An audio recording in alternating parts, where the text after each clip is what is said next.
Corpse City tried crushing this new corpse lady, but moments later, she strengthened her resolve and delivered a groundbreaking punch that shattered the entire city's expectations. Corpse Wars, an arena built to host brutal fights between walking corpses, all for the sole purpose of entertainment and fame. But from afar, our main character, Urk, watches and admires. He hopes to one day become a great necromancer and liberate himself from his trash status in the Necromancer City. See, Urk was found in the trash fields as a baby and grew up eating literal garbage.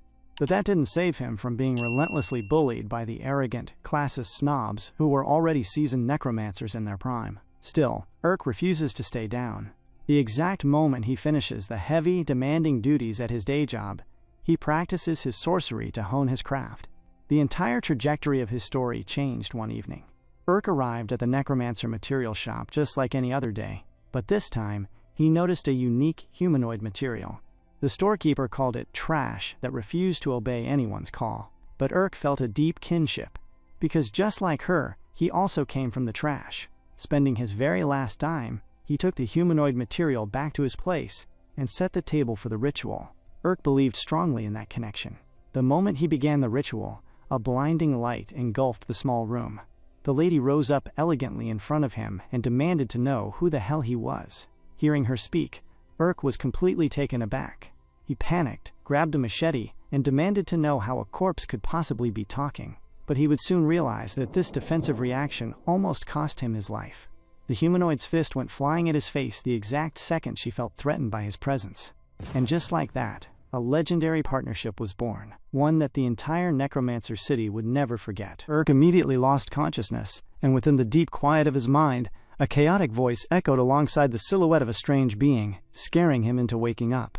Instantly, he gasped, the sharp sound of his breathing rattling in the small room before he paused for a second. He realized that it was just a dream, the exact same dream he had always been having. Gathering his thoughts, he reasoned that it was completely impossible for a corpse to talk. But just then, a physical voice broke through the stillness of the space, as the lady remarked that he was lucky. She glared directly at him and explained that she could not make her right leg move, which was the only reason she had missed with her fist. Upon hearing this, Urk was completely shocked. He screamed out loud and stumbled backward, entirely losing his balance before he fell hard to the floor. The lady told him that he was being far too loud and commanded him to shut up. As he lay on the ground, the disorientation cleared, and he recognized that he was actually shackled tightly to a chair with his hands secured behind his back. Shocked and bewildered, he began to fidget against the tight restraints and asked her why she had tied him up, demanding to know what she was playing at. The lady turned the question right back on him, saying that was exactly what she should be asking. She demanded that he explain to her exactly what he had done to her body. She clenched her fist tightly and told him that next time, she would not miss. Upon hearing that threat, Urk became incredibly uncomfortable. He looked back and was shocked to see a massive, gaping hole torn into the wall behind him. Seeing the raw power of that near miss, he gulped in fear and quickly explained that he was a necromancer. The lady looked at him, asking if that meant he was not some sort of pervert. Urk immediately denied it, asking if he looked like a pervert to her. She replied that the messy, run-down state of his house kind of screamed pervert anyway. She then paused, digesting the situation, and remarked that she really did die that time. After a brief moment, she looked back at Urk and mentioned that, regardless, she was a tiny bit grateful that he had revived her, but she hoped she would never see him again and wished him a good life. Upon saying this, Urk panicked, thinking that she could not just walk away like that. He quickly spoke out loud, asking her if she hadn't noticed that her left arm and right leg were not from her original body. He pointed out that she could not move them on her own. He told her to watch closely, and the moment he began to execute his skills as a necromancer, the mechanical connection took hold. The spare parts attached to her body began to move under his command. Our boy stood his ground and told her straight up that she needed him, the necromancer, if she ever wanted to move properly again. Urk insisted that no matter how strong she was, she absolutely needed his help in her current physical state. She smirked mockingly and repeated the word help. In that exact instant, she grabbed the nearby machete and swung it upwards with sudden speed, much to Urk's surprise. As he glared at her, frozen, a loud hacking sound echoed through the surroundings. Without hesitation, she cut down her own leg, letting it drop heavily to the floor. Standing balanced on her remaining limbs, she looked down at him and declared that she was Eleonora, the world's strongest, the world's most beautiful, and the world's absolute best fighter. She told him directly that she did not need his help, whether she had all her limbs or not. She began to limp away toward the exit, her heavy, uneven steps dragging across the floor as Urk watched her move. He was completely speechless, glaring at her back in disbelief. Realizing she was actually going to walk out, he called out to her, saying that he would hire her instead. Eleonora paused in her steps. Urk took an inquisitive stance, leaning into the conversation, and said he had heard that during her life as a mercenary, she fought exclusively for money. He added that considering she had even sold her own body to be used after her death, it sounded like she was desperate for cash. He looked her in the eye and told her to fight alongside him. That offer instantly piqued her interest. She turned around and remarked that he was an interesting guy. She admitted that he was right, stating that she would gladly kill anyone for the right amount of money and did not mind any kind of fighting whatsoever. She explained that she had a massive debt to repay. Her fingers gripped the wall tightly, anchoring her weight, as she said she could still feel the lingering animosity of that financial burden. He paused for a single second, calculating the numbers in his head, before he told her flat out that he would pay her 80 million gold. Upon hearing that staggering number, Eleonora was genuinely shocked. Urk asked her if that amount would fully pay off all her debts. She responded that it would, but she doubted a trash-status necromancer like him could ever get his hands on that kind of wealth. Urk cut her short immediately. He asked her if she had any idea how much money the winner of the Grand Corpse Wars tournament was taking home this year. He pulled out an official registration scroll, unrolled it smoothly across the table, and showed her the prize money listed at the top, 100 million gold. Eleonora looked at the document, inquiring if they really pay the winner that much money. Urk told her she was clearly out of the loop, explaining that it was currently the most popular sport in the entire world. Eleonora admitted that she never had any talent for necromancy herself, so she had never bothered to check the first-place prize, since she believed she never stood a chance anyway. Urk told her she should definitely be interested now. He explained that, regardless of her soul being intact, she was legally considered a corpse knight under the tournament rules. He reasoned that if they hid the fact that she was actually alive, they could enter the competition easily. He added that if she, the best fighter in the world, and he fought together as a team, winning the entire thing would be a cinch. Smiling confidently, he told her that when they won, they would be applauded by everyone in the world. Eleonora shrugged indifferently, stating that she had absolutely no interest in fame. However, she questioned if he was going to give her 80% of the prize money. Urk sighed, noting that 80% was basically the entire prize pool. But before he could even argue, she cut him short and demanded 95% instead. Urk paused, caught completely off guard. He tried to reason with her, stating that when he factored in the high cost of raw materials and other heavy tournament expenses, the absolute maximum he could give her was 85%. Eleonora didn't budge, reiterating that it had to be 95%. This put Urk in a very difficult, frustrating position. He glared at her, stood up from his seat to show his seriousness, and offered 90%. She stared right back and reiterated 95%. Urk tried one last time, offering 92%. But she calmly repeated 95%. Completely tired out by her stubbornness, Urk sat back down heavily and told her that, fine, she could take the whole 95%. Eleonora smiled and called it an excellent choice, reminding him that it was still a remarkably cheap price to pay for the services of the world's best fighter, so he should not feel like he was losing out. But first up, she said, we need to write up a contract. She then smirked as she glared down at him, adding that she never trusted people based on their word alone. Urk glared back at her from his chair, but he smirked in acceptance, fully agreeing to her terms. Much later, the very next day, Urk and Eleonora were walking outside through the busy streets. As they moved along, Urk asked her how the physical act of walking was feeling for her now. Eleonora snapped, telling him that he was moving a little too fast, calling him a moron, and demanding that he move slower. Urk admitted that maintaining the synchronization was actually pretty hard for him. She then turned her head slightly and asked what the deal was with the weird mask he had forced her to wear. Urk explained that it was a strict tournament rule. If a knight was constructed out of more than 80% human materials, the necromancer was required to cover their face, so people could not see the identity of the deceased person they were using. He reminded her, as he had already said a few times before, that absolutely no one could ever find out that she was actually alive. Eleonora complained about the mask hiding her beautiful face, to which Urk warned her to be extremely careful not to talk while they were out in public, because normal knights were supposed to just walk silently. Just then, a sharp, loud voice called out Urk's name from behind. The sudden interruption was very surprising. The person continued walking toward them, asking him if he had already forgotten what she had told him, calling him a piece of trash.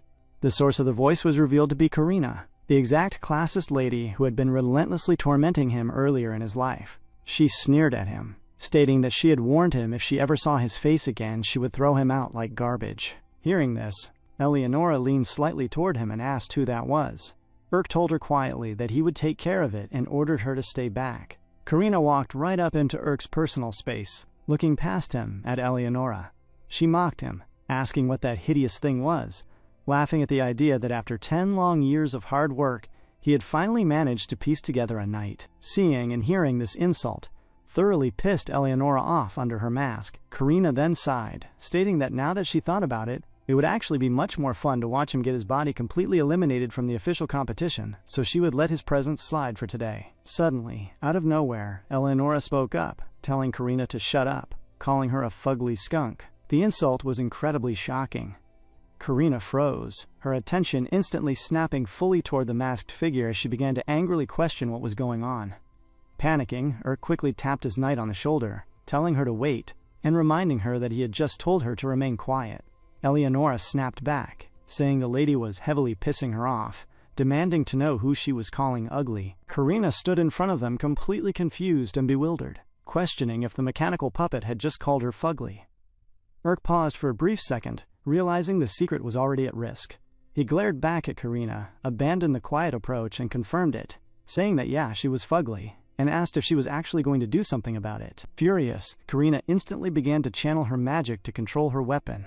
She screamed at him to die, and her knight let out a loud roar, dashing forward with heavy, violent momentum straight toward Urk. Eleonora immediately dropped low into a solid combat stance. She shouted at Urk, telling him to support her right foot. Reacting instantly, with her right side firmly anchored, Eleonora launched herself forward, her fist clenched tight as she swung.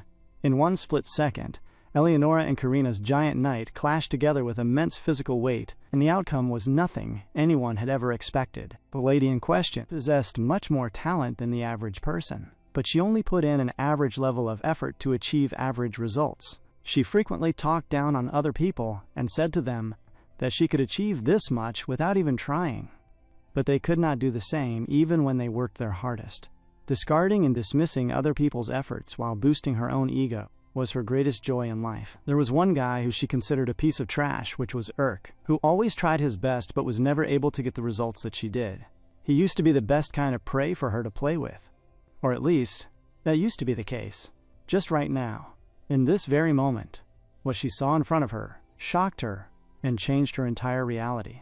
Eleonora was able to use one single punch to completely dismantle her entire knight, which was incredibly shocking to Karina. Karina stood there frozen, as the particles of her destroyed knight fell limp to the ground. Just then, the man standing behind Karina looked at the scene and said to her that the opponent had destroyed her knight in one punch. He confirmed that she had completely obliterated it, to which Karina then responded that this could not be happening. She muttered that it made no sense, and that there was no way she would lose to a trash like him, repeating that there was simply no way. Just then, Urk walked right past Karina and asked her what she was going to do about it, mockingly throwing her own words back at her. Upon hearing this, Karina was visibly annoyed. But before she could do anything, she saw Eleonora walking right behind Urk, and she instantly shriveled in fear, quickly turning away her gaze. This reaction caused Urk to become extremely excited, and he grinned widely as he walked past her. They eventually arrived at a more private place, and Urk said to Eleonora that they got lucky this time, but that situation could have been dangerous. He explained that fighting outside of the official competition was strictly prohibited, and they could not risk people finding out about her real-life identity. Eleonora simply asked him, "So what?" She glared directly at him and remarked that he was ordering her around now. Urk paused for a moment and glared back at her, before he said that he was not ordering her at all. He explained that he was just asking her, pointing out that while she may be the best fighter in the world, he knew far more about the corpse wars than she did. He reminded her about the debt she had mentioned earlier, telling her that she did not need to be taking unnecessary risks. Upon hearing that, Eleonora relented, saying that she would try not to start any more fights. She then asked him what they were supposed to do next. Urk understood the situation and told her that now they needed to go to the player registration, where the officials were going to test some basic things. He added that he believed they could probably handle it. Just then, they arrived at the player registration desk, and 3 of the men acting as judges glared directly at them.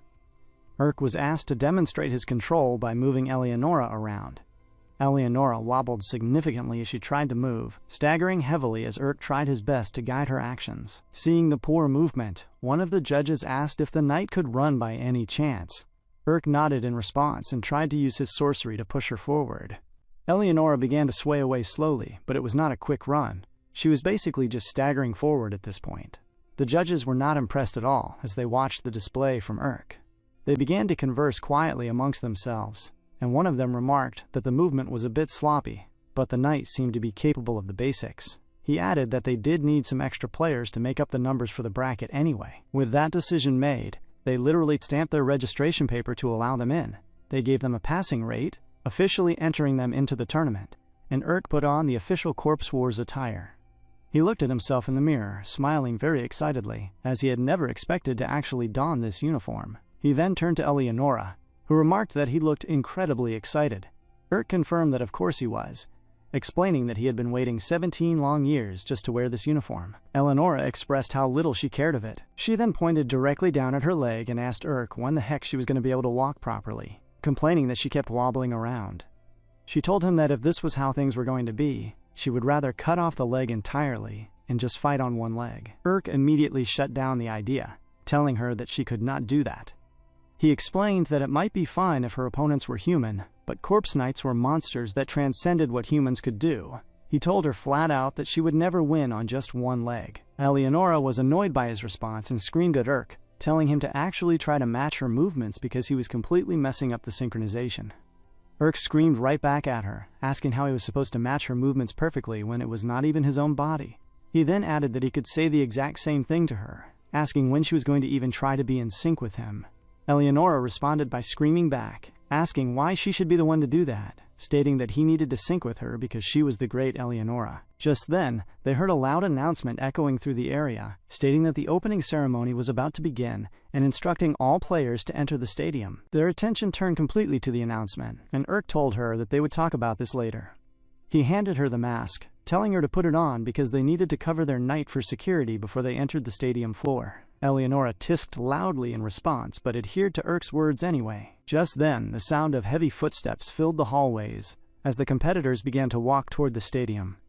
All of the competitors looked very strange alongside their respective knights, and the knights themselves had bizarre, intimidating appearances. Nobody was talking to one another, as they all walked solemnly toward their designated positions. As they moved, Urk looked at their assignment and told Eleonora that they were numbered 7,508.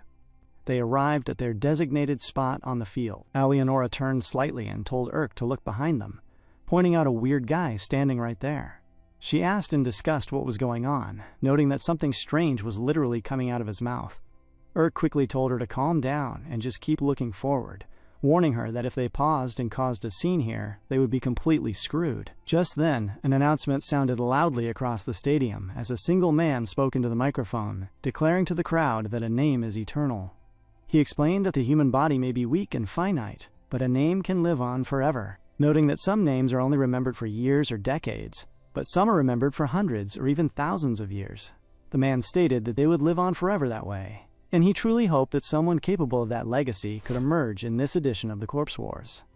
Grasping the microphone tightly, he sternly glared at the crowd and repeated that he truly, truly hoped so. He then raised his voice, stating that he had a question for the 8,304 great necromancers gathered right in front of him.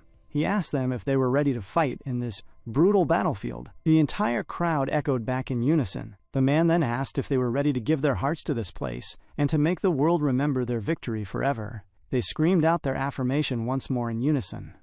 The man smiled warmly and declared that the 145th Corpse Wars was officially beginning. Upon saying that, the entire stadium erupted in massive cheers as bright lights began to shine from every corner of the space. The man then raised his hand to calm the crowd down and explained the rules of the important preliminary round. He stated that the goal of this first round was to expose the new players to the audience, and they expected this round to eliminate around 20% of the participants. He explained that match pairs would be decided completely at random. If a player won 2 games, they would be given the opportunity to advance, but if they lost 4 games, they would be completely eliminated. Down on the field, the players were murmuring amongst themselves, realizing that they would advance as soon as they won 2 games and were allowed to play up to 5 matches total to achieve it. The man on the stage then continued, announcing the rule for their very first opponent. He stated that, for those standing in the back line, their first opponent was the player standing directly behind them. Upon hearing this, Urk's attention was instantly spurred, and he turned around to notice exactly who was standing behind him. The person behind him began to laugh loudly. The man looked very strange in his demeanor as he smiled and looked at Urk, stating that he could not believe a young, cute boy like him was going to be his first opponent. Rubbing his hands together weirdly, the man grinned directly in front of Urk and promised that he would show him the true power of the most beautiful thing he had ever created. In return, Urk glared back at the guy, looking at him very sternly, but he didn't say a single word. The man took that silent stare to heart, and mentioned to Urk that he knew exactly what that look meant. He asked if Urk also thought that he was ugly and disgusting, stating that people were always the exact same, shouting that once Urk saw the most beautiful things he had created, he would finally be forced to admit the truth. Just then, Urk stopped him mid-sentence and said that he was actually looking at the man's knight. Our boy pointed out that the creation looked pretty well made, explaining that even though it possessed a large head, the muscles and bones in its neck were doing a good job of supporting all that extra weight. He added that he had also noticed the muscle fibers around the mouth were distinctly stronger and denser, concluding that it must have been designed that way to supplement the inherent skeletal weakness typically found in amphibians. Urk then extended his hand out to initiate a shake, smiling as he mentioned that he was still sure he would win the match, but suggested they make it a good one. This unexpected sentiment was highly shocking to the man, who could only glare at Urk in disbelief. He looked down at the extended hand, eventually grabbing it to deliver a firm shake. After Urk removed his hand from the handshake and stepped back, the man continued to glare down at his own palm, completely astonished. He wondered to himself if that was truly the first time anyone had ever shaken his hand, gathering that the kid did not seem to care about his unusual looks at all. He laughed lightly to himself, realizing that the kid was actually pretty cute too. Just then, his amphibian knight made a funny sound while staring directly at its master. The man looked back at his creation and told the knight that they absolutely had to show the opponent the pure beauty they had built together. He was extremely excited as he spoke those words, laughing loudly in his space as he anticipated the match. And so, much later, the preliminary rounds officially commenced. The grand tournament went through 3 strict preliminary rounds in total. Through this rigorous process, a grand total of 10,000 players would get to advance to the finals. Ahead of the matches, Urk and Eleonora were discussing the upcoming brackets. Urk mentioned to her that the specific rules for the preliminary rounds were completely different every single time, making it incredibly hard to prepare for them in advance. However, he calculated that since 2 wins would get them through to the next phase, and 4 losses would get them eliminated, it should be easy enough to advance to the finals. He then reached into his gear and held onto a small object in his hand. Eleonora looked at it and asked him what that object was. Urk explained to her that it was a specialized magical communication device, noting that he had modified its physical appearance a bit. He told her that when she put the device on her ears, it would allow them to communicate seamlessly, even from 10,000 feet away. He instructed her that whether she spoke loudly or whispered, the sound would come through at the exact same clear volume, ensuring that only the people wearing the paired devices could hear, saying that it used resonance magic to transmit the sound waves. She then placed it onto her ear and began to whisper, asking Urk if he could hear her, calling him a knucklehead. Urk answered immediately, stating that he could hear her perfectly fine, so she should avoid saying anything weird over the line. He then explained that he had literally sold off half of his spare materials and the furniture in his house just to buy those devices, pleading with her that she could never lose it under any circumstances. Eleonora questioned him further, asking if this sport was really so popular, wouldn't the officials inspect them pretty thoroughly before letting them compete? Urk explained to her that this specific competition placed a lot of emphasis on the necromancers' unique personalities and how they chose to express themselves, meaning they were free to wear pretty much any decorative accessories they wanted. However, he warned her that the inside and outside of the stadium were completely surrounded by powerful, high-tier magic circles, which blocked all communication with people outside the stadium. Eleonora digested this piece of information and deduced that since they were not communicating with the outside world but were simply communicating with each other, it would not be a problem. Urk confirmed that was the case, and asked her if she was finally ready, to which she simply grinned and glared at him with confidence. The scene then cut to the outside arena, where they were about to start the opening preliminary match. As Urk stepped into the staging area, the official moderator of the match approached him and said that the match would soon start, directing him to go up onto the player platform. Urk exhaled deeply to settle his nerves as he began to climb the short flight of stairs. He walked up slowly before finally arriving at the very top of the platform. Standing there, he peered downward at his own knight and his opponent's knight, as the entire stadium seemed to pause in a brief halt. Looking around the quiet stands, Urk was a bit bewildered to find that no one was there to watch. He quickly reasoned that he should have expected as much, given that they were just two completely unknown players competing in an early preliminary match. The moderator then loudly announced that they had confirmed both players were ready. He declared that the first preliminary match between Wong and Urk would now begin. Before the signal even rang out, Urk determined within himself that the empty stands did not matter at all. He recognized that the only thing that truly mattered was the fight itself. Taking a solid stance, he opened his eyes clearly, concluding that now that the start had been officially announced, he had to push forward immediately. He called out to Eleonora over the device, telling her that it was time to show the world. Instantly, Eleonora dashed forward with sudden momentum as Urk yelled for them to show the world their strength. But immediately, just as she lunged, she lost her balance and crashed straight down to the ground. The physical connection was entirely uncoordinated, proving they still hadn't synchronized their movements properly. This clumsy display was highly shocking to Wong, who could only glare at them in complete confusion. Lying on the floor, Eleonora grumbled over the device, asking Urk if she hadn't just told him to go just a bit slower. Urk snapped back at her, stating that he did move slower, asserting that she was the one who moved too freaking fast. Eleonora tisked, stating that the situation was incredibly frustrating and that she was just going to do her own thing from here on out. She commanded Urk to simply follow her lead as she suddenly dashed and leaped high into the air. In that same moment, the frog knight in front of her was incredibly nimble. It leaped away to safety, easily dodging the strike. Landing heavily on her feet, Eleonora paused and muttered that the creature was super fast and could jump incredibly high. Hearing this, Urk reminded her over the communication line that the sole goal of this fight was to destroy the enemy knight's heart, describing it as a distinct red bead.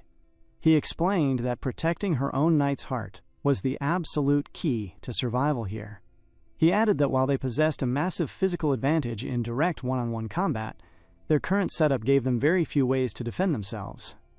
He suggested that they first need to slowly figure out their opponent's attack techniques. Before he could even finish his sentence, Eleonora cut him off, stating that if they stalled, they would only be giving their opponent more time to strategize. She reasoned that considering they couldn't even run properly as a unit, stalling would only put them at a severe disadvantage. Without waiting, she dashed forward again, telling Urk that she would keep moving closer to the target. She twirled through the air to land a heavy strike, but the frog knight effortlessly jumped away once more. This repeated evasion made Eleonora highly annoyed. Up on the platform, Urk watched her struggling form, realizing that she had absolutely no intention of cooperating with him.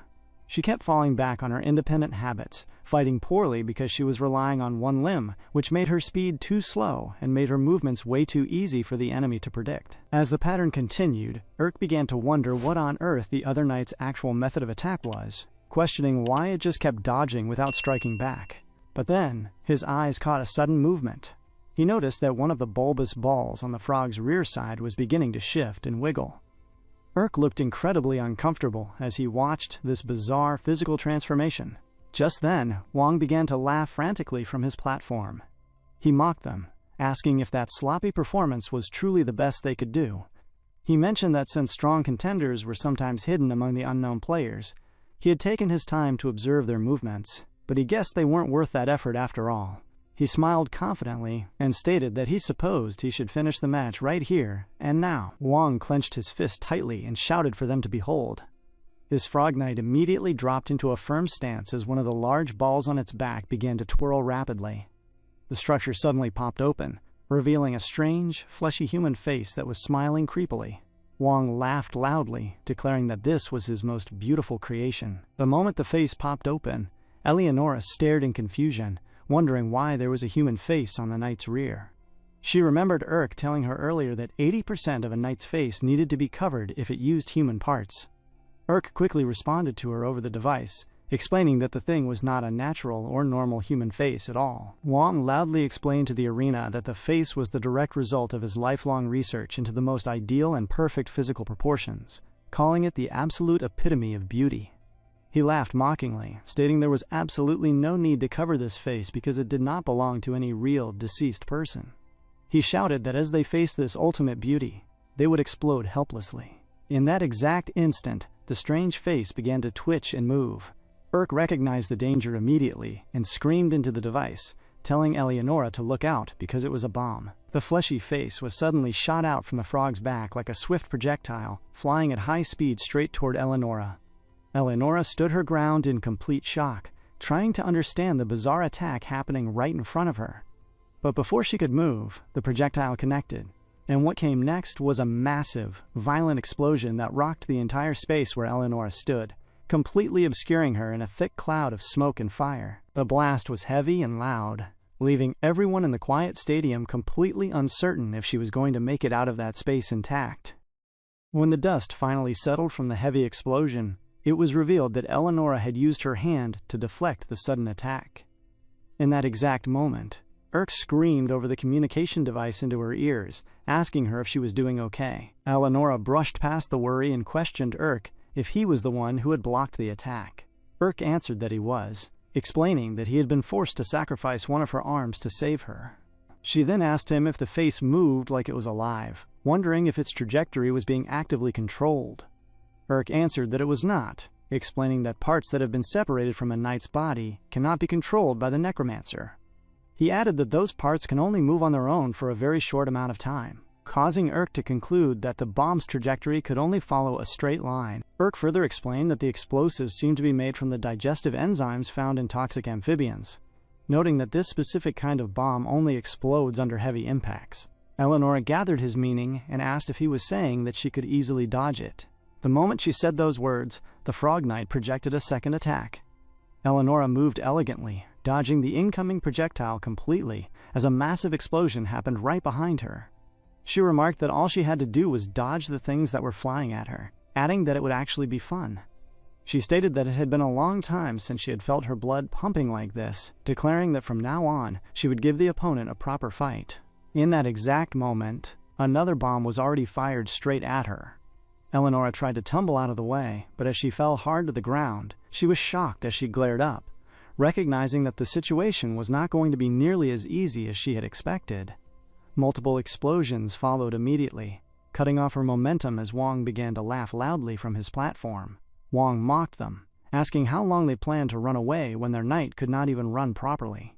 He shouted for them to hurry up and fall down in awe of the absolute beauty he had created. The Frog Knight jumped high into the air, using its elevation to shoot multiple faces downward at Eleonora.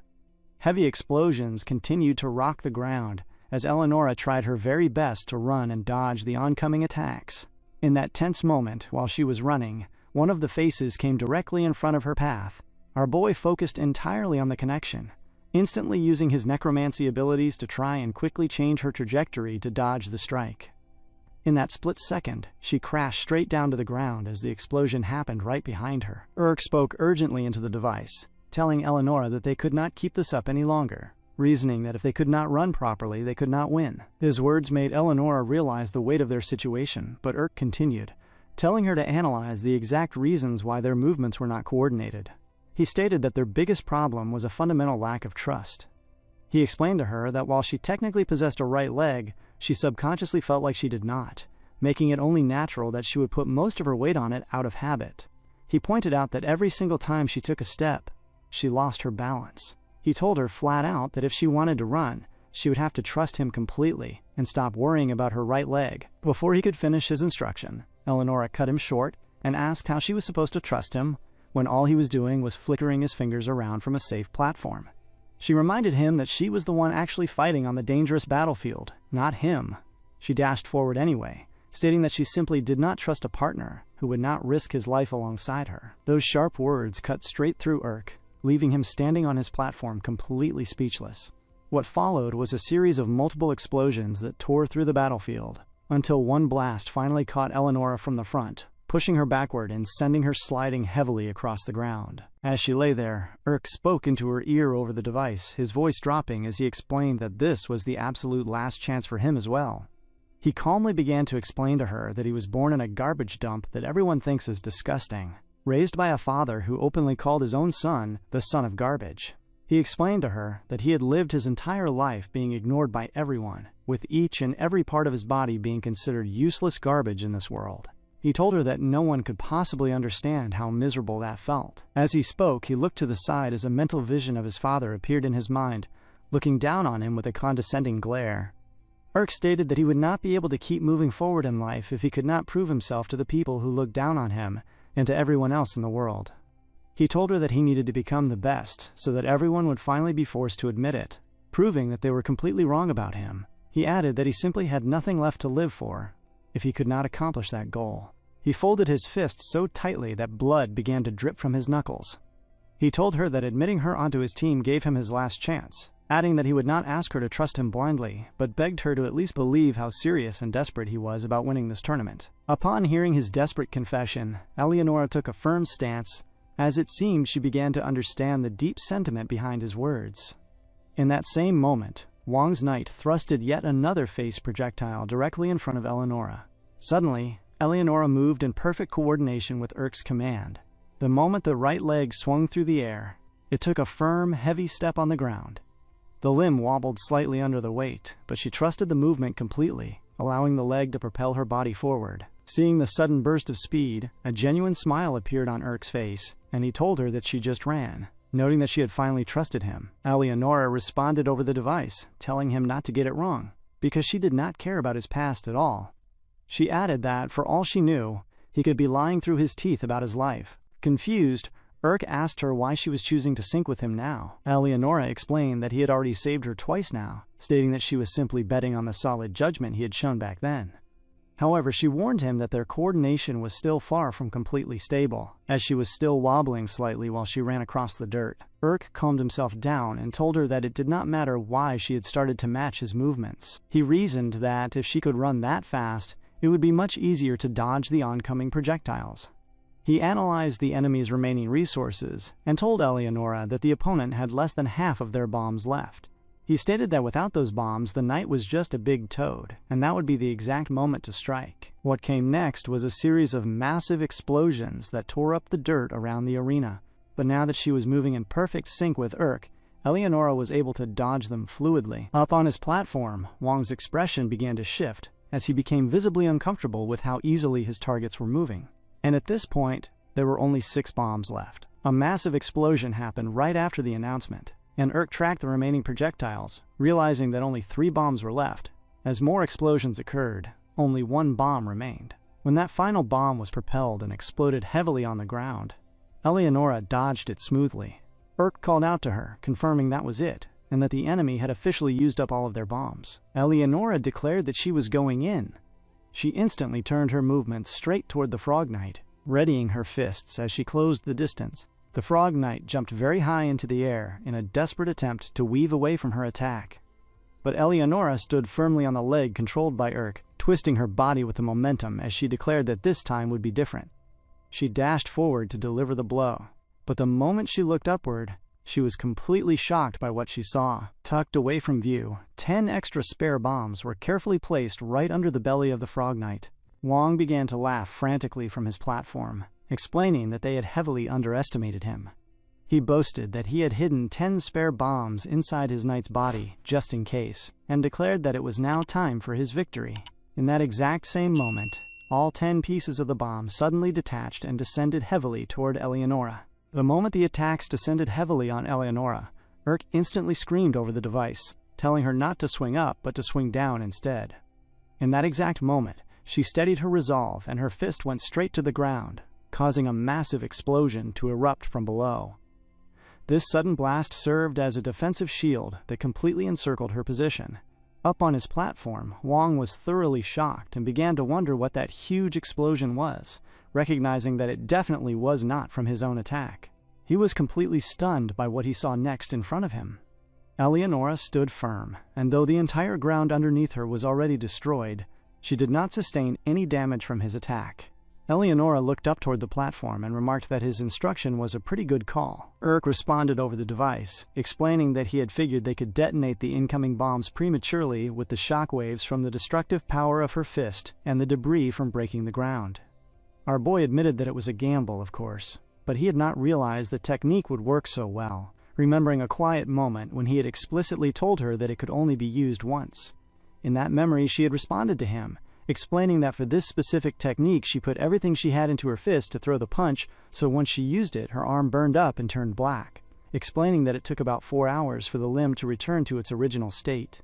Urk had reasoned that if it took 4 hours to recover, then they would only be able to use it once per match. He had then asked Eleonora what would happen if she used her fist again while it was still in that weakened state. She had answered that just once, she had used the technique twice in a row, asking him if he remembered the state of her dead body when he found it. Urk had answered that she had lost an arm and a leg, and that there was a big hole near her heart.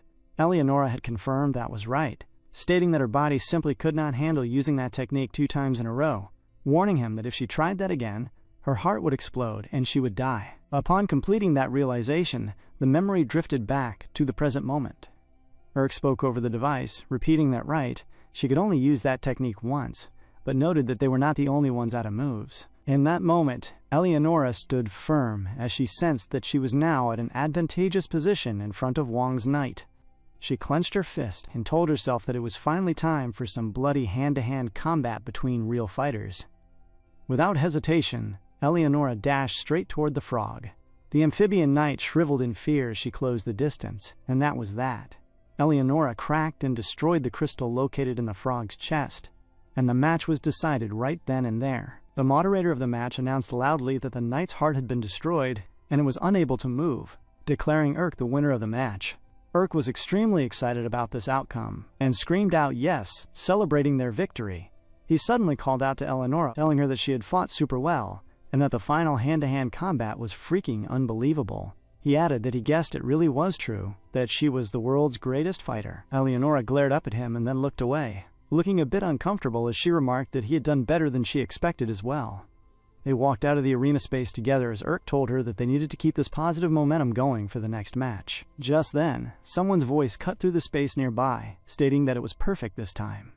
Urk turned around and recognized that Wong was currently sympathizing with his defeated knight, telling the creation that it was still the coolest, most perfect, and most beautiful creation of his. Urk walked directly toward Wong and stood there looking at him.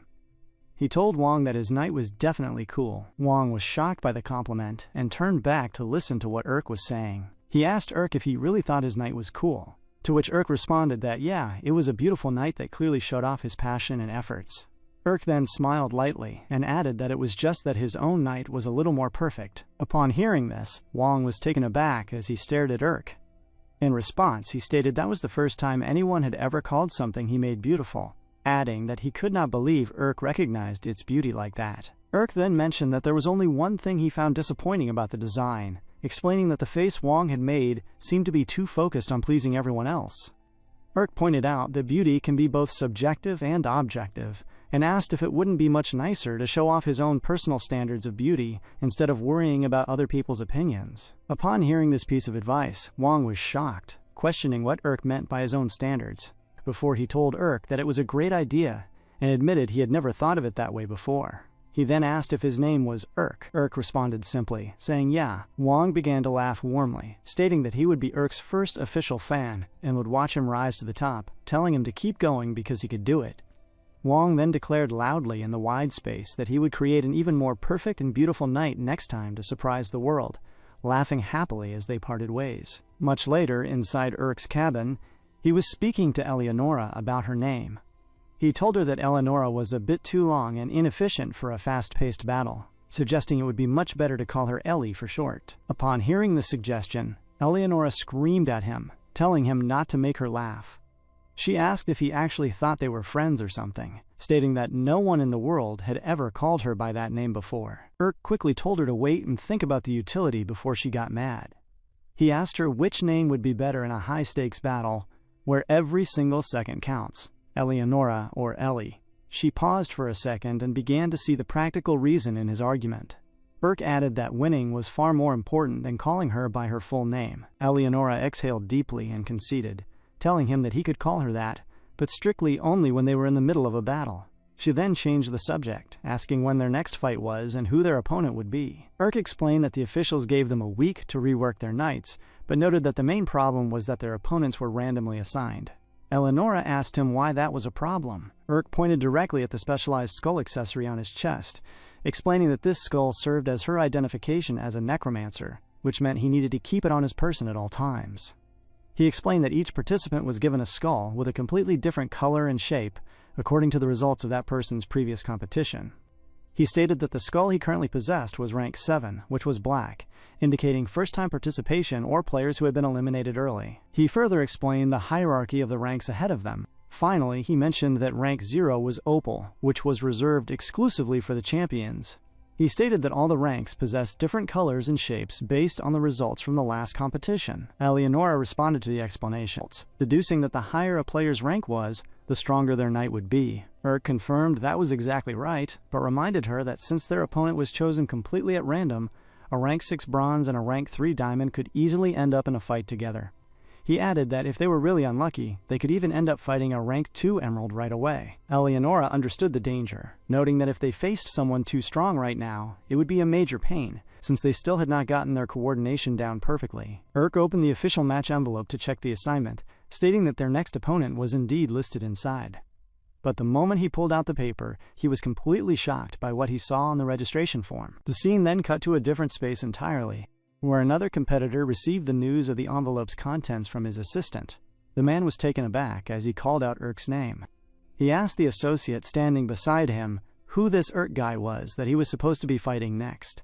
The associate examined the record and explained that judging by the complete lack of public information, it seemed this was the opponent's first time competing in the tournament. Upon hearing this, the man smiled maliciously and remarked that this preliminary round was going to be an absolute breeze. As he laughed, it was revealed that his own rank was exceptionally high, as he proudly wore the red skull of a rank 1 ruby directly on his chest. The scene shifts to a moment from the past. A match had just concluded as a man slowly raised his head, the crowd cheering loudly for him while the commentators screamed that the winner was Ironwall Rawl. The commentators shouted that after a long, fierce battle, Rawl had come out on top. They expressed absolute disbelief, noting that this was his second consecutive win as a champion, while the people in the crowd continuously echoed Rawl's name. Rawl was calm after the long battle, waving his hands in acceptance of the screams echoing his name as he looked around and smiled. Rawl had been very happy back then, wearing the highest skull head proudly on his chest. However, the current Rawl had been knocked down a level. His mouth was filled with the crumbs of what he was eating when he suddenly blurted out the contents of his food from his mouth in frustration. He called out to a lady named Sophie, repeating her name multiple times as she walked into the room.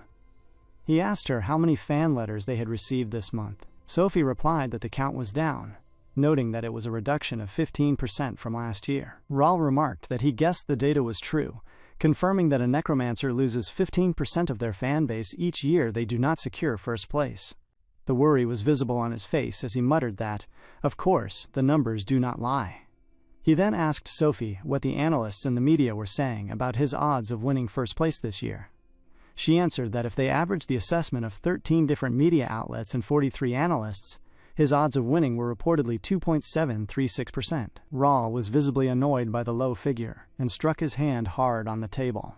He leaned out, expressing his anger toward those bastards who predicted his downfall, stating that they all claimed he was past his prime. He vowed that he would prove to them that Ironwall Rawl was still alive and well. He then asked Sophie to confirm that his opponent for the next preliminary round was named Urk. She confirmed that it was, adding that this was his first time participating, so there was no available data on him. Rawl analyzed the situation according to the data so far, noting that a first-time player had a 99.74% chance of being unable to counter his technique. He stated that he needed to display an overwhelming difference in power to increase his odds of winning again. He reasoned that the display needed to be so overwhelming that no one would ever dare say he could not win. The scene cuts to a different space. Eleonora was lying down while Urk was meticulously stitching her hand. She called out the name Rawl, remarking to Urk that it was a funny name. Urk told her that Rawl was not someone to take lightly, explaining that on top of finishing in 10th place in last year's competition, he had been the champion twice and was said to be one of the best of the best. Our boy continued his explanation, noting that in the War of Corpses, there were only two methods of deciding between winners and losers. He explained that the first method was the one she already knew, which involved breaking the heart of the enemy's knight, while the other method was called forfeit. Eleonora asked him if forfeiting simply meant that they surrendered. Urk clarified that it was right, but explained that in this case, it was not as simple as just surrendering. He stated that it meant giving up completely on the War of Corpses, explaining that a player's rank is locked in according to the result of their previous game, preventing them from moving on to their next match. He added that this specific method was pretty controversial. Eleonora glared at him as she absorbed the information, remarking that this sport was wilder than she had expected, concluding that ultimately it was about fighting to the death. Urk reasoned that usually knights were just tools, but pointed out that for her, having her heart destroyed would mean something much worse. Eleonora glared at him and finished his thought, stating that it would mean death this time, and she would die for good. Urk asked her what she wanted to do. Eleonora asked him what he meant by that, wondering if he was suggesting they give up just because their opponent looked strong. She told him not to be ridiculous, asking who he thought she was. She explained that she had lived her whole life in a jungle where the only rule was kill or be killed, stating that to pay off her debt, she would have to beat those punks anyways if she was going to win. She added that it was not like she was not already risking her life. Clenching her fist tightly, she told Urk never to forfeit without her permission. Urk stared at her and smiled, stating that her response was actually exactly what he wanted to hear from her.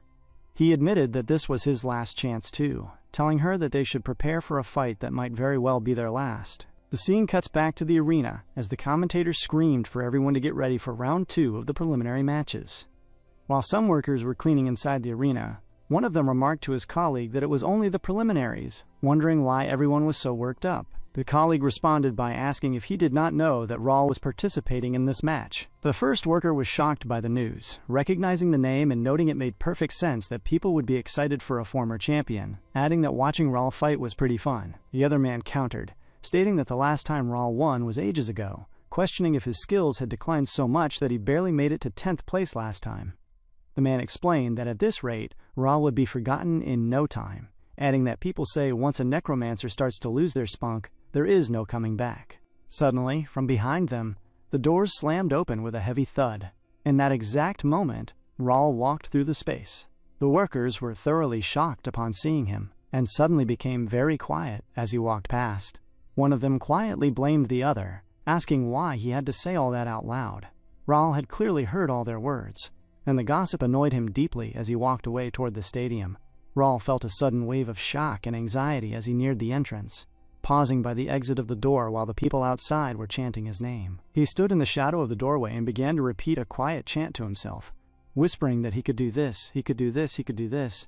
His hands were trembling violently while he repeated the words, but he tried his best to steady his resolve, saying to himself once more that he could do this.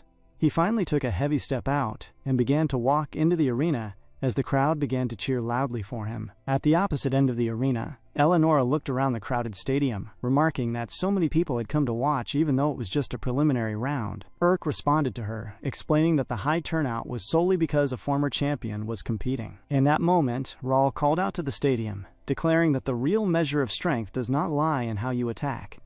Suddenly, the people positioned around him began to chant in response like loyal disciples, continuing his words by shouting that it lies in how you defend.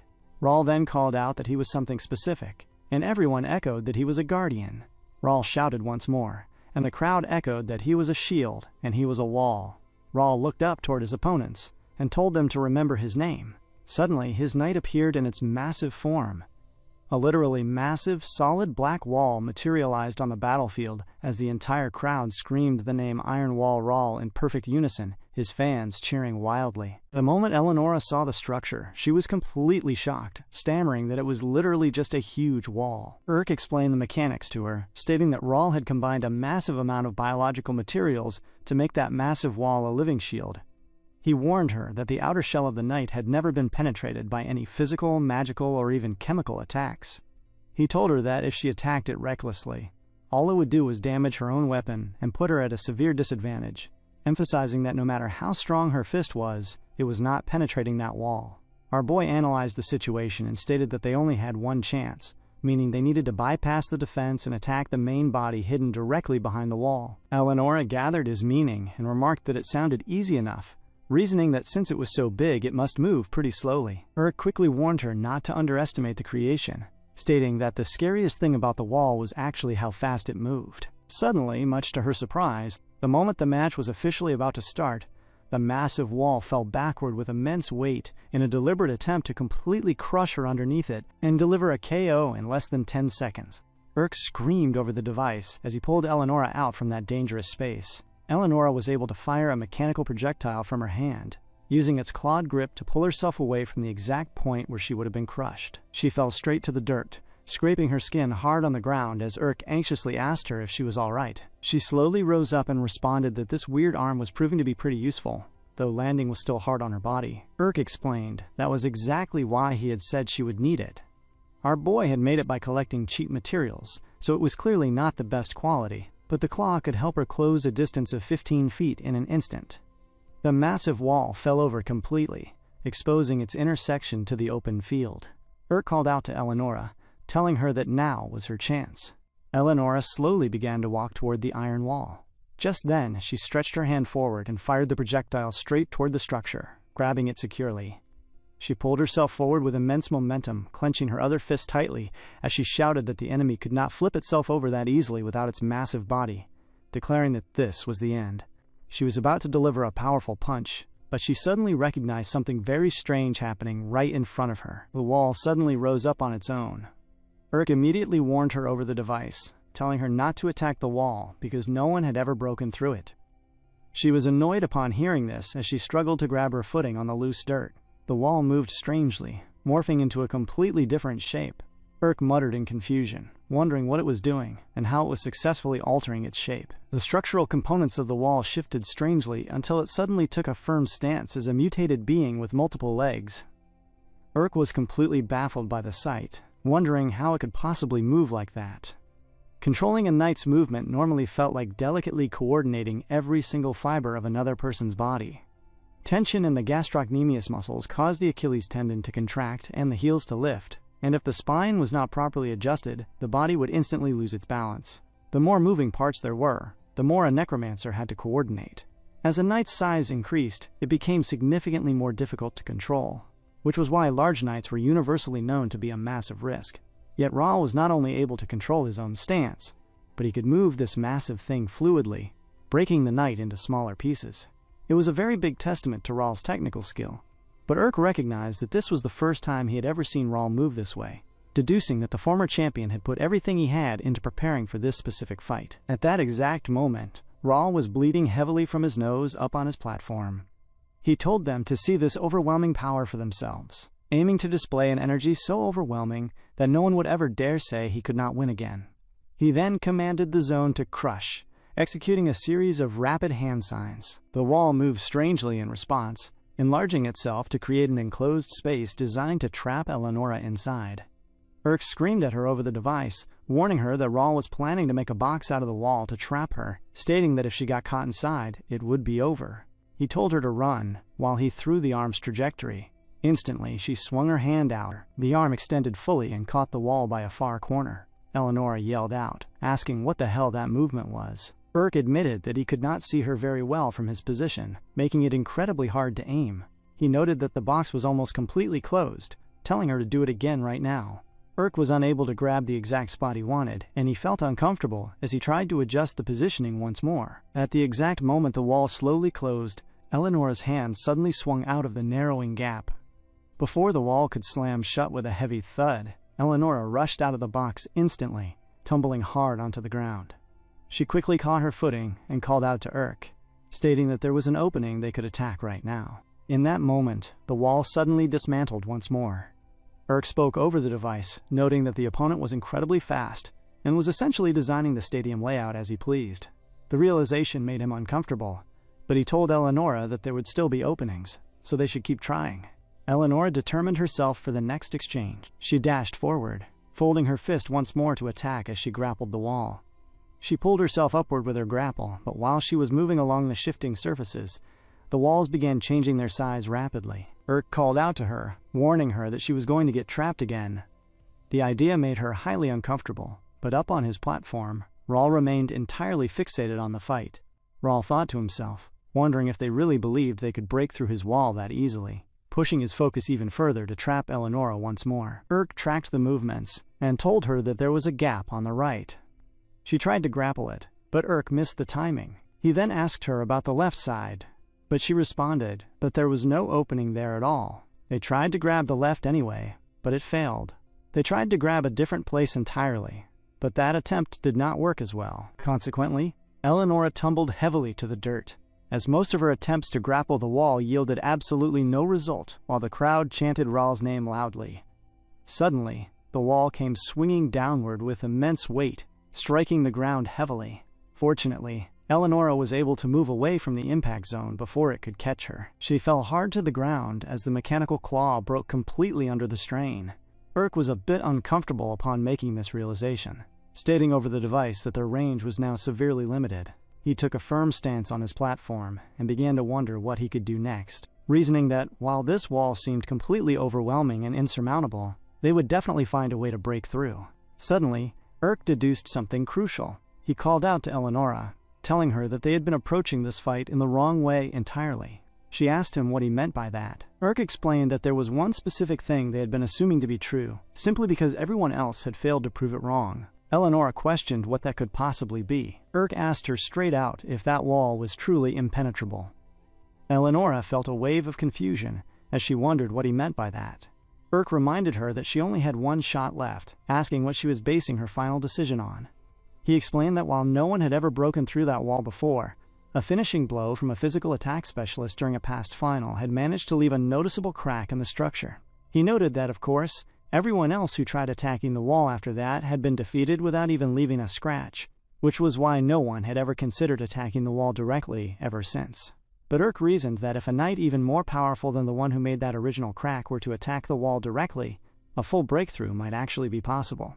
In that moment, he asked Eleonora if she believed her fist was stronger than that past knight's fist. She paused for a second to measure the gravity of the statement before responding, stating that if that was what he was basing his decision on, then it was absolutely worth risking her life for. As Urk watched in intense anticipation, he told her okay, indicating that the target was currently positioned at about a 45-degree angle above her, confirming that he would handle coordinating her left arm so she could go all out. Upon hearing those words, she swung her arm upward, ready to end the game. Up on his platform, Ral looked down and noticed the stance. He thought to himself that they must have completely lost their minds to face his wall head-on, concluding that they had finally given up, though he could at least admire their courage. He then shouted for them to collapse. The wall shifted strangely upon his command, opening up a wide path around Eleonora as though it wanted to crush her under its weight once more. But Eleonora held a strong resolve. She dashed forward with the sole intention of striking straight through the wall in front of her, her fist clenched tightly and positioned straight ahead to break through the defense. Portraits of two opal-ranked emblems hung on the wall right in the room where Ral sat, looking very weary, as he said to himself that he had dedicated his heart to this sport. He had given it his youth and his whole life, mentioning that the whole world used to praise him. In front of him stood Sophie, as he asked her what he was now. He described himself as a has-been with nothing left to do but fall, a failure with nothing but his own pride left. He noted that every day those critics and journalist pricks only talked about how far he would fall this time, the shortcomings that he needed to fix, and when they thought he was going to retire. He wondered if they thought he was just going to die or step out of the spotlight like this. Sitting there in the dim light, he looked outside and felt a deep longing to just hear the sound of that applause one more time. But now in the present, he was shocked at what his eyes saw as he spotted Eleonora. The iron wall caved in as the explosion happened right in front of him. Eleonora stood there looking very graceful as she broke completely through the wall. Ral was stunned and speechless as he tried to comprehend what was happening right in front of him. The entire crowd stirred to share the same sentiment. One of the spectators yelled out that it had actually broken through Ral's wall. Even Urk was speechless.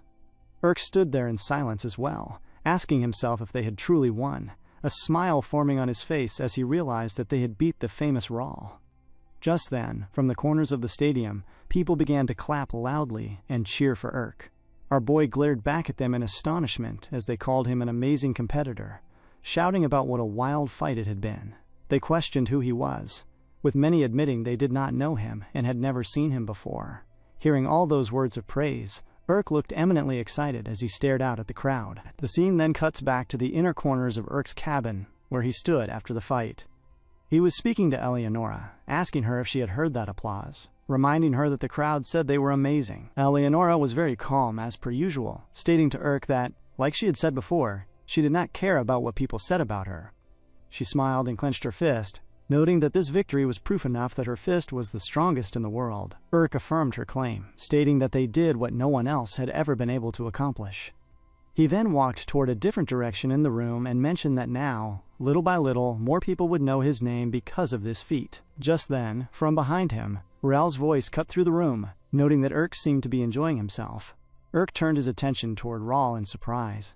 Ral stood there looking at him, still appearing very calm and confident. He told Urk that he may have done something that no one else had, but countered that it did not mean he had truly accomplished anything yet.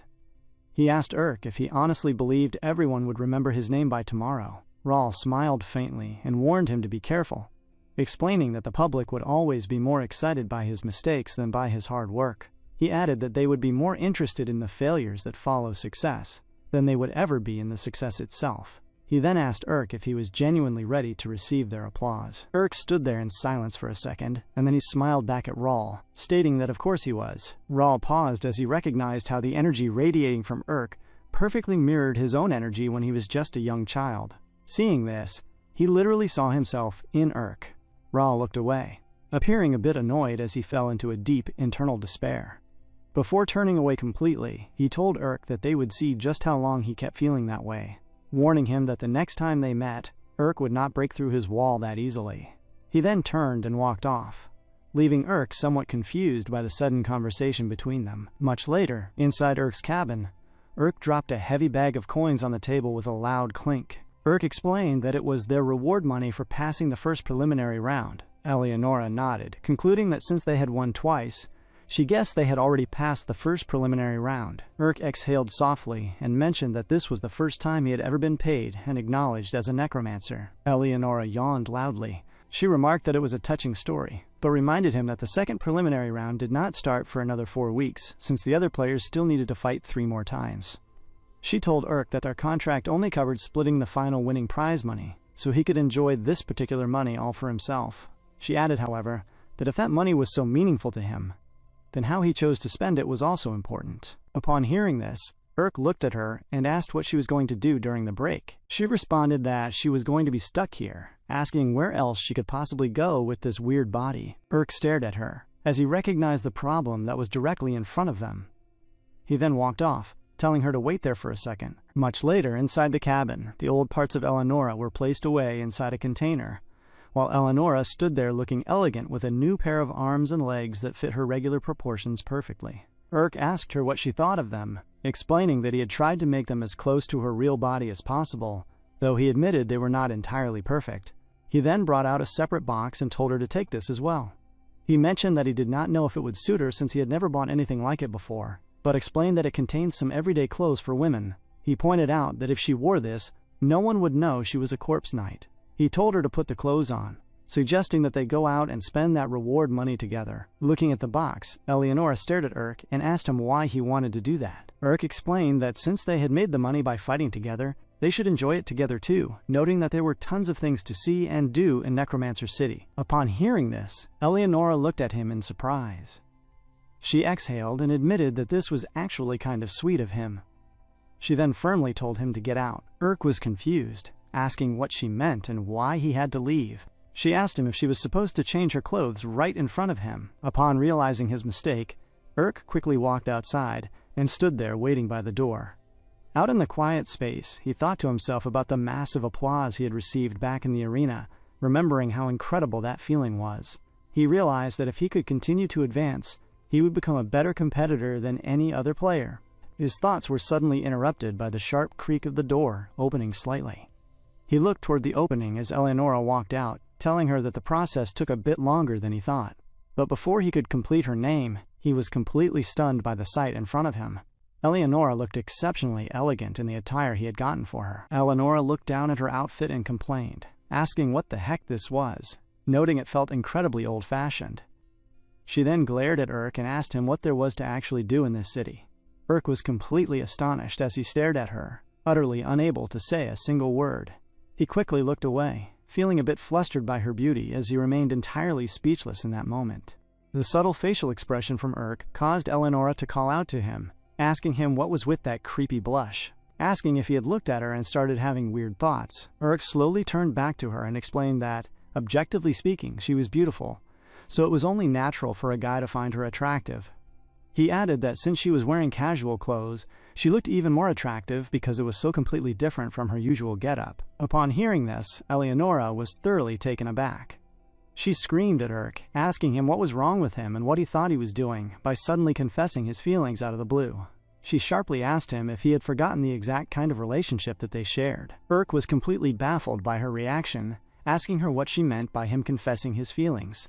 Our boy was not trying to date her. He simply clarified that he was just explaining his attraction to her objectively from a strictly biological standpoint. Talk about a blunt explanation. She then remarked that he had not had many friends growing up, had he? Urk admitted that obviously he had not, explaining that everyone ignored him and called him a human piece of trash, so his only real friends back then were cockroaches and maggots. Following that somber admission, the scene cuts to a completely different space where Urk was looking around, appearing very astonished at the vibrant diner they had just entered. Urk was completely amazed by the surrounding scenery, prompting Eleonora to ask him why he was acting so amazed, since he was the one who had brought her to this establishment in the first place. Urk explained that this was actually his first time here as well, mentioning that he usually never had enough money to eat out at a place like this. He told Eleonora that this was one of the most famous restaurants in Necromancer City, pointing out that the decorative skulls around the room were actually collections of discarded Necromancer materials. Eleonora asked if they were real human skulls then, remarking that the concept was pretty weird. Just then, the server thanked them for waiting as she slid a bowl onto the table. She presented the strange-looking meal plated in front of them, calling the dish the tongue of the dead. Eleonora looked down at the food in absolute confusion and disgust, because the contents of the plate were visually wiggling around right inside the bowl. It was a strange sight. Urk stared down at it and recognized how awesome it looked, while Eleonora expressed her clear discomfort that the things they were supposed to eat were still apparently alive. Urk corrected her, explaining that they were not alive at all. He noted that it was actually pasta made from a unique ingredient called a spirit potato, which only grew in strictly regulated soil. He explained that it was a special kind of potato with inherent regenerative properties. To make the pasta, you had to finely grind basilic skin into the potato starch and mix in all kinds of spices and magical ingredients. Because of this mixture, the starch continuously contracted and expanded, which gave it the eerie appearance of being alive. Eleonora listened to the detailed breakdown and remarked that he seemed to know a lot about it. Urk reasoned that since it was one of the most famous foods in the city, he had naturally kept an eye out for it, because he had always wanted to try it out someday. Realizing he had finally achieved that goal, he turned to Eleonora and asked if she could still taste things, noting he had heard the dish was best while it was still wiggling. He encouraged her to try it. She looked at the writhing meal, looking a bit uncomfortable with the situation. Still, she took a fork, grabbed a piece of the pasta, and put it into her mouth slowly. She began to chew it thoroughly. Using a napkin to clean her mouth, she suddenly realized that it actually tasted very, very good. She admitted to Urk that it was actually pretty decent, noting she had never tasted anything like it before. She explained that the unique texture made it a little exciting every time she chewed, adding that the creaminess of the sauce and the deep flavor from the garlic really enhanced the dish, while Urk simply gouged himself on the meal. Eleonora watched him eat, looking a bit worried by how quickly and sweetly he was devouring the pasta. Much later, after they had fully enjoyed the meal, they walked to a different location in the city. Eleonora looked around, taking close cognizance of the activities happening beside her on the street. A young merchant was holding on to some items that looked like cotton candy. Further down the corner, a massive statue of a necromancer stood prominently in the square. Eleonora looked up at the shiny structure and asked Urk who that was supposed to be. Urk explained that the statue represented last year's champion, a necromancer named Colleen Crow. He noted that she had become the youngest winner ever in the history of the competition at the age of 19. He explained that the city authorities made a huge statue of the champion to display right in the central square where everybody could see it, meaning anyone who visited the city had to see it at least once. He added that it was purposely designed to be completely awe-inspiring. Urk looked up at the monument, remarking how amazing it must be to stand at the absolute center of the world and be recognized as the best. Eleonora looked at the statue and countered that she did not really think so. She then pointed toward the monument and asked why all necromancers posed with their fingers like that. She gestured with her own hand to mimic the statue, asking Urk if he actually believed that pointing posture looked cool, calling it flat-out tacky. Urk explained that the point was not for it to look cool. He clarified that the official name of the gesture was the single focus pose. He explained that while she could still control her arms and legs even when he did not strike a pose, the posture was highly effective for more complicated and varied movements that required coordinating a large number of muscles. He stated that a necromancer essentially thinks of their fingers as a physical figure and places their entire focus on them. He focused on those two fingers to coordinate exactly how he wanted his knight to move.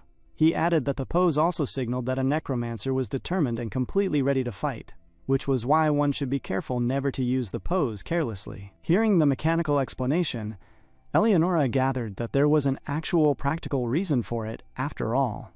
She looked back up at the statue and maintained her point, stating that it was still incredibly tacky. Suddenly, a loud voice echoed through the air, screaming that he was the king of death. By this point, the two had arrived at a different location where a crowd had gathered. In front of Eleonora, some actors were putting on a public play. The play looked very exciting, and Urk was completely astonished by the performance happening right in front of him. He kept making loud, excited sounds as the action unfolded on the stage. Eleonora became annoyed by his loud reactions, asking him to try to be quiet and questioning if this was literally his first time seeing a play. Urk continuously shouted back that of course it was his first time, reminding her that he had already told her he never had any money or friends before, so he could never visit places like this. He looked at the actors and told her how cool the production was, wondering aloud what kind of materials they had used to build the stage props. Eleonora glared at him, observing his innocent, childlike excitement, and she chuckled lightly in her seat. For the next phase of their outing, they transitioned to a different space. Walking slowly through the crowded area, they saw a vendor mixing a massive pot on the ground, preparing what appeared to be ice cream. They bought some of the cold treats and moved along to a different location, jumping down from a high ledge to reach a lower section of the layout. As they continued moving through the entire city, taking in the sights, they eventually reached a quiet vantage point. Urk turned to Eleonora and asked her what she thought, noting that there were still plenty of places they had not visited yet. Eleonora responded that while that might be true, they had already been doing so many different things together for the last 2 weeks.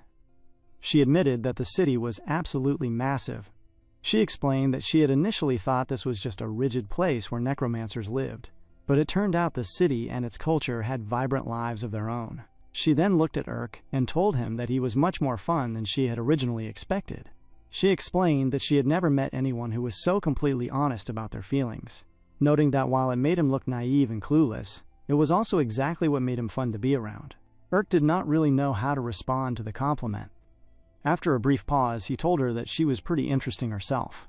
He reasoned that she was a hardened mercenary, yet all of her behavior and movements were remarkably elegant. He began to ask her what her true background was, but before Urk could finish his sentence, a sudden voice called out from the surroundings. The voice clearly spoke Eleonora's name. Much to Urk's complete surprise, the moment he heard her name uttered by a stranger, he turned instantly to identify who it was. The approaching individual stared directly at her, stating that he was certain she was dead, and asked how she had managed to survive. Urk glared at the stranger, looking very closely to understand who was standing in front of them. The individual was revealed to be a guy who immediately followed up by asking how she had managed to survive. Urk looked at him, feeling completely confused, as he wondered how to salvage the matter, and he reasoned within himself that they had messed up. Eleonora was a famous mercenary, so it made perfect sense that at least one person in the city would recognize her face. Our boy quickly turned to Eleonora and stretched out his hand, asking Eleonora who that person was, and telling the stranger that he did not know who he was talking about. Urk firmly claimed that she was simply his sister. Eleonora turned back to Urk and began to shake her head vividly, stating that they looked nothing alike, calling him a numbskull for the poor excuse. Urk rephrased his words, pivoting his explanation as he told the person who had walked in that she was actually his wife, Sabrina. Upon hearing this sudden claim, Eleonora was thoroughly shocked. The person in front of Urk stared closely at her and countered that it could not be his wife. He argued that while her hairstyle and skin tone might look a little different from what he remembered, he definitely knew her. He insisted she was Eleonora, demanding that if she was really Urk's wife, he should show him her wedding ring. Urk responded that the ring was highly expensive, and he was scared of losing it, which was why he had left it at home. He then questioned the man, asking how he could be so completely sure that he knew her, explaining that the human face is made up of a combination of between 40 to 50 different variables. He noted that if the average probability of having a face that is highly similar to someone else's is only about 0.01%, then there are still at least 10,000 humans with a face similar to hers. He reasoned that, logically speaking, the man was just assigning arbitrary meaning to simple coincidences. Upon hearing all of these technical words, the boy remained insistent on his presumption. Urk then suggested that they ask Eleonora directly. He turned and called out to her using the fake name, asking Sabrina if she remembered this person at all. Eleonora glared at Urk, looking thoroughly annoyed by the name, but she began to shake her head vividly to play along. Urk turned back to the stranger and pointed out that, as he could see, she did not know him. The person in front of Urk shook his head, claiming that it was impossible. He stepped closer and demanded that she show him her fists. He explained that the Eleonora he knew had very distinct calluses on her knuckles. Hearing that specific demand, Urk's shoe suddenly struck the guy right in the face. The shoe struck with a heavy thud, and in that same moment, the person fell completely limp to the ground from the sudden impact. They dashed off instantly, as Eleonora began to scream in confusion as she was pulled along, asking him what the hell he was doing. Urk kept moving, stating that they were completely out of options and told her to just run. The scene then cuts back to the quiet interior of Urk's cabin. Inside the room, Urk began to question Eleonora, asking her who that man actually was. She explained that his name was Niran, one of her former mercenary colleagues who served as an archer. She added that Niran was always a bit of a major headache to deal with. Urk asked if the two of them had been bitter rivals. Eleonora countered that it was just the opposite, explaining that she had accidentally saved her colleague's life a few times in the past. She noted that ever since those incidents, Niran kept following her around everywhere, constantly trying to woo her. Urk was a bit taken aback and confused by the revelation, pondering the situation for a moment. He turned to Eleonora and mentioned that while he understood that different people have different preferences, the two of them fighting well together as a team was all that truly mattered to him. Eleonora stopped him, stating that he was misunderstanding something crucial. She clarified that Niran was actually a man. This piece of information completely baffled Urk. Apparently, Urk assumed Niran was a lady from his first impression. Eleonora continued graciously, explaining that the gender was beside the point. She stated that the real problem was that he was a little too obsessed with her. She had told him clearly that she was not interested, so he eventually stopped trying to court her, but she described him as the kind of guy who would do absolutely anything for her sake. She expressed concern that he might keep looking for them, noting that the fact that he was already present in this city meant he might have been actively trying to find her body after her demise. Urk reasoned that if he was genuinely that kind of guy, then it certainly would be a massive headache for their operation. He noted that now the man knew his face as well, and understood that they needed to prepare for the absolute worst-case scenario, in case something went wrong. He then stated that, for now, there was nothing Niran could actually do, and there was zero physical evidence to prove she was Eleonora. He suggested they just forget about the encounter for the moment, and focus entirely on preparing for their next game, noting that the second preliminary round would be starting soon. Eleonora nodded in agreement. The scene suddenly cuts to a different part of the city, focusing on Niran. Niran spoke to himself in a quiet tone, stating that she was alive. In front of him on the wall was a large picture of Eleonora. He muttered that she was not dead, just as he had suspected all along. The shot reveals that his walls were completely covered in detailed studies, tracking every single glimpse and trace of her possible location. He then questioned what that strange man had done to her, stating to himself that she had saved his life once, and he would gladly sacrifice his own life for her sake, concluding with absolute resolve that he must save Eleonora from her current situation. The scene then cuts to a spacious corporate chamber where a loud, authoritative voice was echoing through the room. A presenter stated that their total revenue had decreased by 4.6% compared to last season. He explained that while revenue from people entering the stadium had remained perfectly consistent, general spending within the city limits had decreased by a noticeable 8.44%. The man leading the meeting listened closely as the presenter gave the rundown. The leader then asked the room what the root cause of all of this could be. The analyst behind him spoke up, explaining that the biggest factor was a distinct change in consumption patterns. He explained that because the total number of players was increasing, the audience's attention was shifting toward a new group of popular competitors. As a result, more audience members were only attending the specific games they wanted to see and leaving immediately after they concluded. He noted that this behavior resulted in a massive decrease in the time people spent inside the city, creating a growing trend where visitors sought cheap accommodations for short-term stays rather than lingering. Suddenly, an argument broke out at the entrance of the chamber as a guard shouted that someone was not allowed inside. Everyone's attention in the meeting turned toward the back of the room. A frantic young man, holding tightly onto his custom knight, ran straight into the space while security guards chased closely behind him to pull him back. The young man walked right up to the executives in front of him and screamed, begging them to look at his knight, emphasizing that he had made it entirely by himself. The leader of the meeting glared at the intruder for a second, before waving his hand at the guards behind, signaling them to stop. He told them to let the man in. The leader then walked over, bent down slightly, and asked the young man what seemed to be the problem. The young man held up his creation and explained that his knight was clearly perfect, but the officials would not let him pass through the player registration booth. He stated that he kept telling them that it was not malfunctioning. Rather, the fact that it was standing completely still was a deliberate strategic choice, insisting it could still attack perfectly. He told the leader to watch his demonstration. Suddenly, the still knight spat out an object directly from its mouth, which fell heavily onto the ground. In that exact moment, one of the marketing executives in the crowd chuckled slightly at the pathetic display. The leader, who had been speaking to the creator, bent over and told the young man that he personally saw absolutely no reason for him to have failed the registration process. He stated that the rejection was entirely their mistake and sincerely apologized for the trouble, instructing them to guide the young man through receiving proper financial compensation, promising to ensure that this was not a repeat incident. The creator thanked him deeply, escorting him out of the chambers in a different direction. The leader turned his attention to the executive who had laughed earlier, asking him directly why he found the situation funny. The executive apologized, stating to the leader that such an incompetent knight would not even be able to pass the basic entry requirements. But before he could finish his sentence, the leader suddenly turned and glared at him viciously. He asked the man who he was to judge another person's effort. He explained with deep annoyance that they were there to create culture, build an industry, and design people's lives, stating that those who recklessly judge people in that process are not qualified to stand alongside them. He told the man to remember this rule as the executive began to sweat profusely from fear. The leader added that human greatness is always born of a lack, and in light of that fact, he told the executive that he was officially fired. Upon hearing this, the executive stopped walking, looking completely dumbfounded as the other men walked right past him, leaving him behind in the hallway. Further down the hall, the managers who followed the leader toward their private offices mentioned to him that the man they had just fired was actually quite gifted in marketing, suggesting he shouldn't have dismissed him over such a minor incident. The leader responded that if the man was truly desperate, he would claw his way back into the organization somehow, and if he failed to do so, it simply meant he had reached his absolute limits. The managers were taken aback by his cold rationale.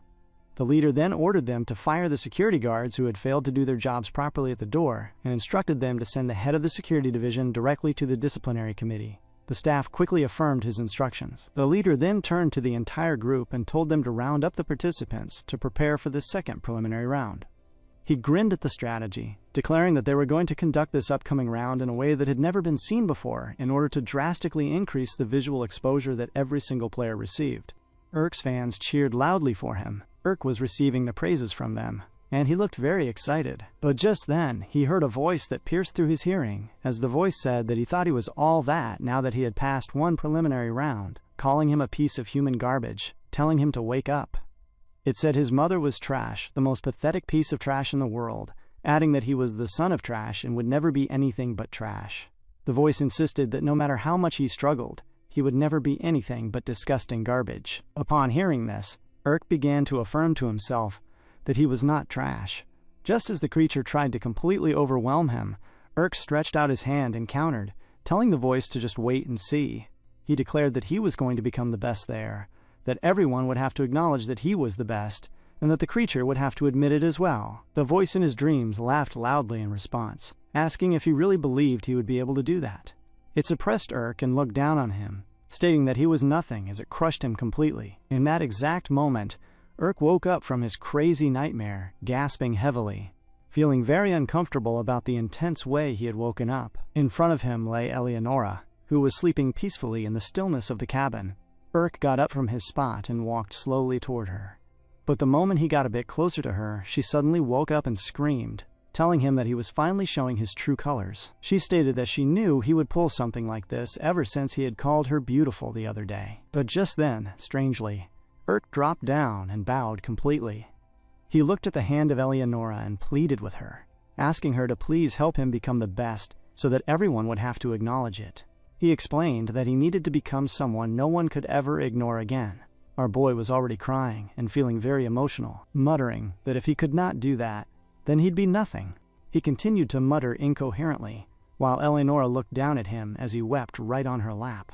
Seeing his raw vulnerability, she resolved herself and patted him on the back gently, saying absolutely no words, but acknowledging the deep plea coming straight from his heart. Much later, the next day, the heavy emotional weight had settled, and Eleonora sat elegantly in the cabin. She looked at Irk and mentioned that he had seemed completely off last night, asking if he was okay. She warned him that if he was not right in the head, it could seriously hurt their performance in the upcoming match. Irk blinked, looking at her in confusion as he asked about last night, wondering what exactly he had done. She looked at him, appearing a bit taken aback as she questioned if he genuinely could not remember, pointing out that he was literally clinging to her legs while crying and shouting. Irk dismissed it, stating there was no way that happened, and telling her she must have dreamed the entire thing. She stared at him, looking at him like he was a very strange person. Irk moved the conversation forward, telling her to pull herself together and get ready for the next preliminary round, because the officials were going to announce the rules for the second round today. The scene then cuts to a different space. In that area, Raul was meticulously looking through his official envelope. As he read the contents, he began to wonder if this was actually real. He turned to Sophie, asking her if these were truly the actual rules of the second preliminary round. Sophie confirmed that they were, noting that it had just been officially announced via a public notice. Raul analyzed the document, stating that if they proceeded with this format, quite a few top-ranked players would not be able to move forward. He looked at the text with deep worry, realizing that it would be absolutely impossible for him to make a comeback if he lost just a single time in this bracket. The strict condition made him very uncomfortable and highly annoyed. The scene then cuts to another space where a lady sat elegantly, with some men standing at her side. She was also analyzing her own file. She smirked at the sudden realization of the information printed on the paper, remarking on what interesting rules they had set up. Other competitors throughout the area checked through their information as well. The scene then transitions back to Irk as he was discussing the announcement with Eleonora. Eleonora asked him what all those rules actually meant for them. Irk explained that it was terrible news for their team. He stated that in the second preliminary round, they would be fighting in teams of 3, and they would need to win 2 out of 3 rounds to pass the stage. Eleonora questioned the setup, stating that having 3 people on one team was a huge disadvantage for them, noting it would be incredibly hard to communicate effectively. Irk agreed, adding that the specific way the teams were formed was even stranger, explaining that each team could not have more than 1 player ranked gold or higher. Eleonora analyzed the restriction, deducing that if teams could have no more than 1 high-ranking player, then there would naturally be more instances of top players fighting each other directly. She glared at Irk, asking if that meant the organizers were prioritizing balanced teams so much that they were willing to let top-tier players get eliminated early. Irk pondered the thought for a second and agreed, stating that was exactly why he considered the setup to be so strange. He reasoned that a lot of top players were going to be dropped through this specific team formation, concluding that the system felt intended to give rookie players significantly more exposure. Eleonora then asked how the individual team members were going to be decided, noting that there must be a lot of low-ranked people hoping to team up with famous players. Irk looked back down at the paper and explained that the team members were decided through a specific process. But before he could finish his explanation, the scene cuts directly to a wide-open square where people were screaming loudly. Competitors were calling out across the space, standing right outside Raul's estate. All kinds of players had gathered in this open space. Irk resumed his explanation, telling Eleonora that the teams were to be decided through direct discussions among the individual players themselves. Irk responded that everyone would speak with each other and form their teams over the next 3 days. He held up a document, explaining that they would fill out these sheets, sign them, and then submit them directly to the administrator. Eleonora looked around and asked him what he had in mind if the choice was entirely up to them. Irk told her to just wait, assuring her that she would find out the strategy when the right person came toward them. Just then, Raul walked firmly into the space. Behind him, various players were calling out his name, pleading with him to team up with them as he walked right past them without a word. Eleonora turned to Irk, asking him if he wanted to team up with Raul. Urk clenched his fist tightly and explained his reasoning. He stated that they had broken through the shield that no one else had been able to pierce, making them the absolute best at offense. Urk concluded that if they came together, they would be completely invincible. He reasoned that if Raul thought about the situation logically, he would definitely want to work with him. In that exact moment, Urk raised his hand high, waving at Raul to get his acknowledgement. Raul glared coldly at Urk for a brief second, but then he suddenly turned his head away and began to walk straight forward. Upon seeing this, Urk was thoroughly shocked.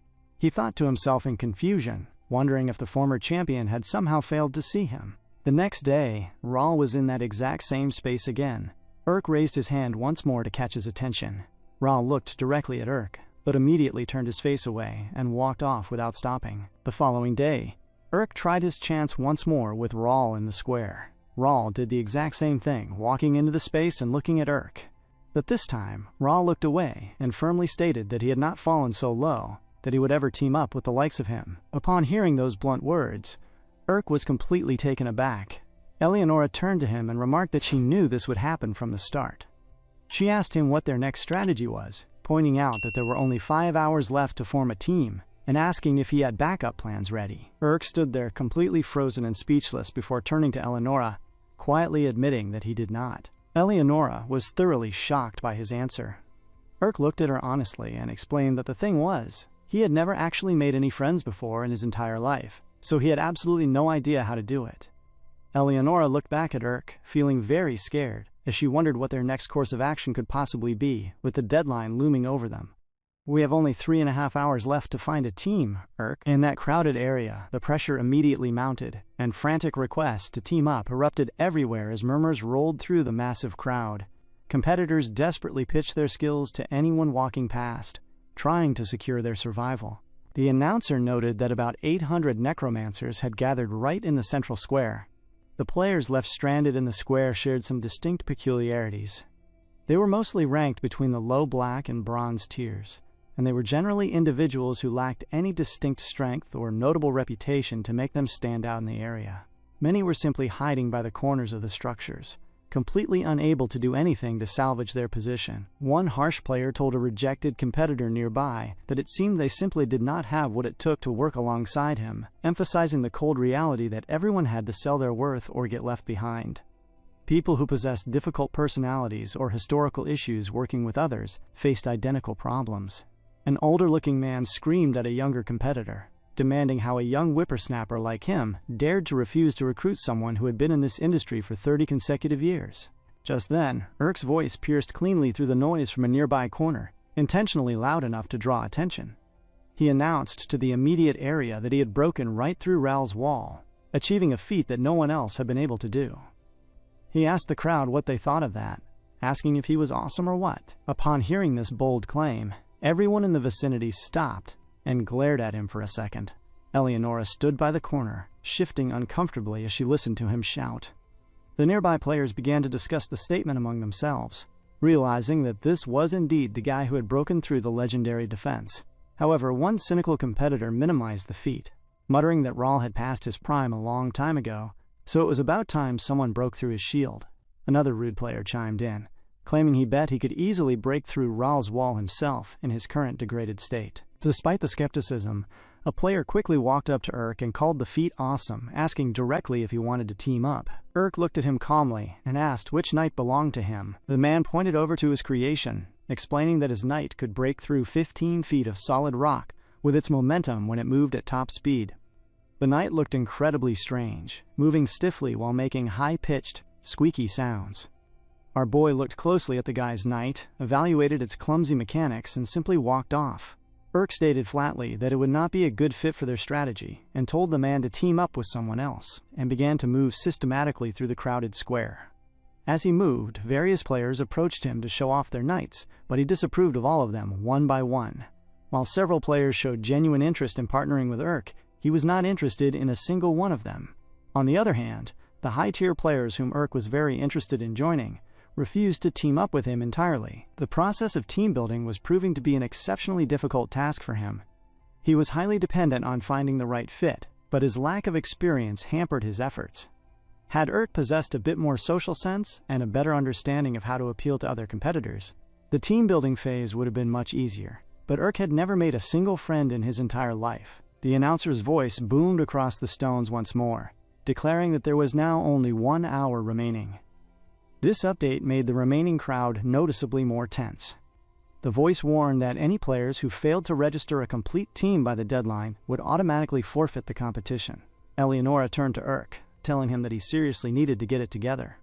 She pointed out that he had been being super picky with the candidates, and because of that, he hadn't found a single teammate yet. Urk simply scoffed at her critique and began to walk away. Eleonora followed him closely, reminding him that this was only the second preliminary round.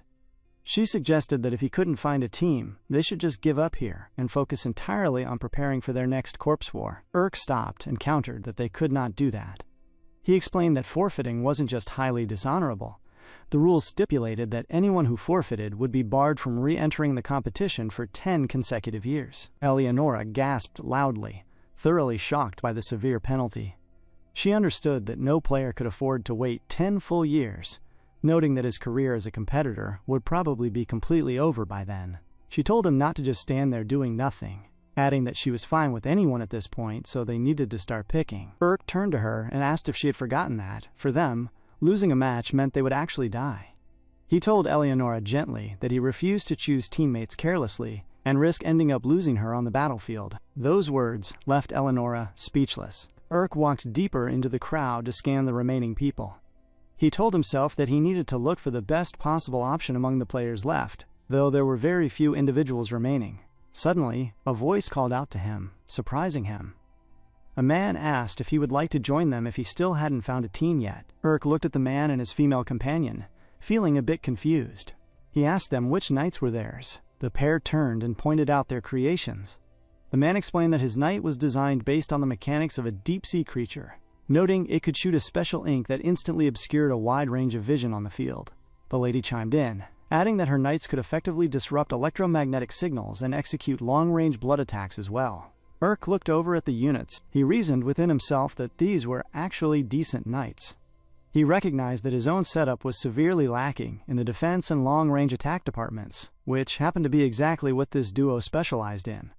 Noting that they were ranked silver and bronze, he concluded that in their current desperate position, these two were undeniably his best options. Urk then asked them directly why they had picked him instead of someone else in the square. The man replied that it was because Urk's attack power was strong enough to break through Ral's wall. He explained that, as he could see, their own knights lacked any strong knockout attacks, meaning they desperately needed a high-power offensive player like him to balance the squad. He asked how about it. Urk looked down at the man's extended hand, reached out, and shook it firmly. He stated that he would accept the offer. The man smiled, stating that was great, and suggested they sit down to coordinate their strategies a bit before registering. The announcer's voice echoed through the square once more, announcing that there were now only 20 minutes remaining and repeating that any unregistered player would automatically forfeit. Urk sat down with the man and the lady to begin their tactical discussion. Urk explained the specific mechanics of his offensive capability, clarifying that the massive attack could only be used once every 4 hours. However, he emphasized that since it was powerful enough to pierce Ral's wall, it could definitely destroy any standard knight for sure. The man pondered the explanation for a second before telling Urk that relying on an attack that could only be used once every 4 hours was definitely a big risk. He pointed out that if the strike failed to be effective, he and the lady would have to support Urk through the entire remainder of the game. Urk countered that this was not all his knight could do, explaining that his unit generally possessed excellent physical abilities that could be utilized for multiple combat situations. The man nodded, responding that while he wouldn't say he wasn't worried, that knockout attack was still very impressive. Following that, the guy asked how they should handle disagreements during the fights, and Urk began to address the concern. The two shared a brief conversation for a couple of minutes, until the announcer broadcasted that only 8 minutes remained. Recognizing that their time was running out, Urk suggested they sign the form before continuing their discussion. Although the guy admitted he was still on the fence about the decision, he ultimately agreed that they should go ahead and sign for now. Just then, the lady stood up and stated that she needed to go to the restroom immediately. Upon saying this, she turned and ran off into the crowd. The man called out after her, telling her to wait, because she couldn't leave at a time like this. She shouted back over her shoulder that she would be right back and told them to just wait for a bit. Urk watched her go, his expression tightening as he began to look a bit suspicious. The announcer then stated that there were only 4 minutes remaining. Urk grew agitated, asking why she wasn't coming back yet. He stressed that there was absolutely no time left to find a new member, and there was no one else left in the square, meaning they needed to proceed quickly. The man began to scratch his cheek casually, letting out a sigh. He remarked that it was indeed very strange, repeating that he wondered why she wasn't coming back. Urk recognized what was actually happening instantly, and he jumped straight up from his chair, screaming at the man, calling him a bastard and realizing this was a setup. Suddenly, Karina walked calmly into the space. She looked at Urk and asked if he had really thought that anyone would ever want to fight alongside a loser like him. Urk screamed Karina's name in pure shock. He pointed at her angrily, stating that those 2 members belonged to her and accusing them of intentionally wasting all of his time so that he couldn't find any other team members before the deadline. Karina scoffed, asking who would ever pull such a dirty trick in this day and age. She insisted that it was entirely because of his own weakness that he had failed to negotiate a proper team. The lady who had supposedly gone to the restroom walked up beside Karina, telling her not to forget the money she had promised them for the job. Karina smiled coldly, looking around the emptying square. She told Urk that it looked like everyone else was completely done forming their teams. She mocked him, offering her congratulations because he had officially forfeited the competition. She turned and walked off, telling Urk that this was exactly what he got for forgetting his place and acting out, leaving Urk stranded in the empty space. Suddenly, a voice echoed from the corner as the announcer stated that there was only 1 minute left. Hearing the final countdown, the pure rage that formed on Urk's face was undeniable, as he literally went into fight-or-flight mode. With only 1 minute left on the countdown, a frantic rush filled the hallways, as Eleonora asked Urk what was up with the team selection, asking him what on earth was going on and why he was running around by himself. She mentioned that the communicator was only picking up his voice, leaving her completely in the dark about what had happened. Urk screamed back that there was simply no time to explain, turning his focus to the remaining crowd as he yelled for any players who still lacked a team to step forward quickly. Suddenly, a figure stepped out of the shadows and announced that he was still looking for a team. Just as the announcement echoed that only 40 seconds remained, Urk immediately accepted him, noting that they now only needed 1 more person. Our boy rapidly wrote down the man's name on his registration sheet. He kept running, continuing to sprint through the space while screaming out for just 1 more person to join them. The administrator announced that there were only 20 seconds remaining. The clock ticked down rapidly, hitting 10 seconds, and then 3 seconds. Looking straight at the countdown, the official noted there were just 2 seconds left. Suddenly, Urk dashed into the registration office, screaming loudly that he was submitting their form right here. As he slid the paper over, the administrator glared at him and remarked that it was an incredibly close finish, telling him well done. Urk stood there, huffing and puffing loudly from the intense sprint. Behind him stood his 2 new team participants. The administrator looked over the sheet, noting that the group consisted of Urk, Bollock, and lastly, Ira, a lady who looked remarkably calm. He confirmed that their team registration was officially validated. Once the 3 of them gathered in a quieter spot, Bollock grumbled to his new teammates, stating that he couldn't believe he was being treated like this. He complained that he had been working as a necromancer for longer than some of these competitors had even been alive. Urk turned to Ira, admitting that he had been too flustered during the final seconds to check her unit. He asked her what her specific fighting style was. Ira simply glared at Urk and did not give a single response. The silence left Urk thoroughly confused. He walked a bit closer to her, asking if she could hear him at all, but she still remained completely mute. The scene then transitions to the grand arena, where the entire roster of competitors stood gathered. Out of the initial 8,000 players, exactly 5,005 had successfully passed the first preliminary round. From that group, only 2 players had forfeited. Excluding the former champion, who was not required to fight in the preliminaries, a total of 1,668 teams had been formed. Urk understood that since none of them had been picked until the very last seconds of the deadline, they were technically considered the worst team out of the entire crowd. However, Urk reasoned within himself that he was certainly not the worst player here. He knew he was on this patchwork team not because he lacked skill, but entirely because of the sabotage pulled by Karina. The thought annoyed him greatly, but he actively tried to calm himself down. Just then, Bollock screamed out to the group, telling them they should all consider themselves incredibly lucky to be on a team with him. Urk turned to him and pointed out that he had been ranked bronze for the last 30 years, calling him an old-timer. Bollock took immediate offense at the term, countering that he might look weathered, but he wasn't even 50 years old yet. Urk pressed further, noting that this meant he hadn't made it to the finals a single time in the last 30 years. Bollock hesitated, muttering that while that might be true, it also meant he possessed significantly more experience in the second preliminary round than both of them combined. He added that, since he was fully intending to make it to the finals this year, he could offer them some highly valuable help as someone with more experience in life. Urk stated flatly that he didn't care about that, asking him where his knight actually was. Bollock complained that youngsters these days were incredibly rude.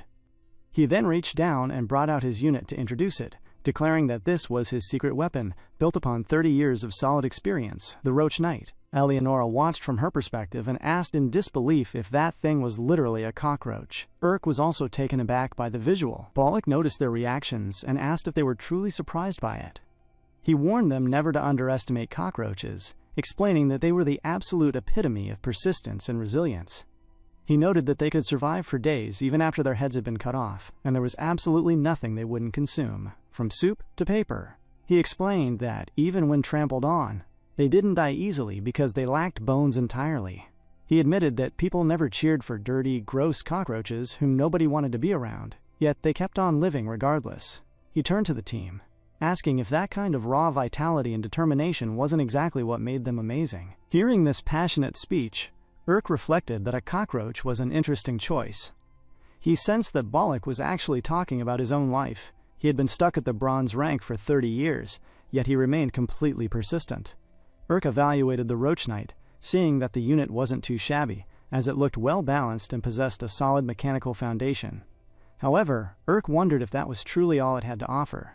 Noting that the unit didn't seem to have any defining special strengths, Urk then turned back to Ira, suggesting that they have a more in-depth strategy meeting later. He told her that she could at least tell them what kind of knight she had now. Ira paused for a moment before reaching down to bring out her knight. It was a cat that looked incredibly strange. The cat let out a sharp meow in front of everyone, making the entire group look a bit uncomfortable. Ira then began to quickly scribble down some words on a piece of paper, holding it up to show the team her message, which simply stated that this was her cat. The scene then cuts back to the interior of Urk's cabin. Inside the room, Eleonora screamed in pure frustration, asking Urk if these people were actually for real. She complained bitterly that she was supposed to fight for her life alongside a cockroach and a brain-dead cat. She expressed deep annoyance, reminding him that he had promised he would carefully pick a team for her. Urk was also deeply disappointed by the outcome. He told her that this was simply how things had turned out under the circumstances, and offered his apologies. Eleonora screamed that the situation was completely unbelievable. Urk looked at her, stating that since things had already been officially decided, it would be highly inefficient to waste time pointing fingers at each other.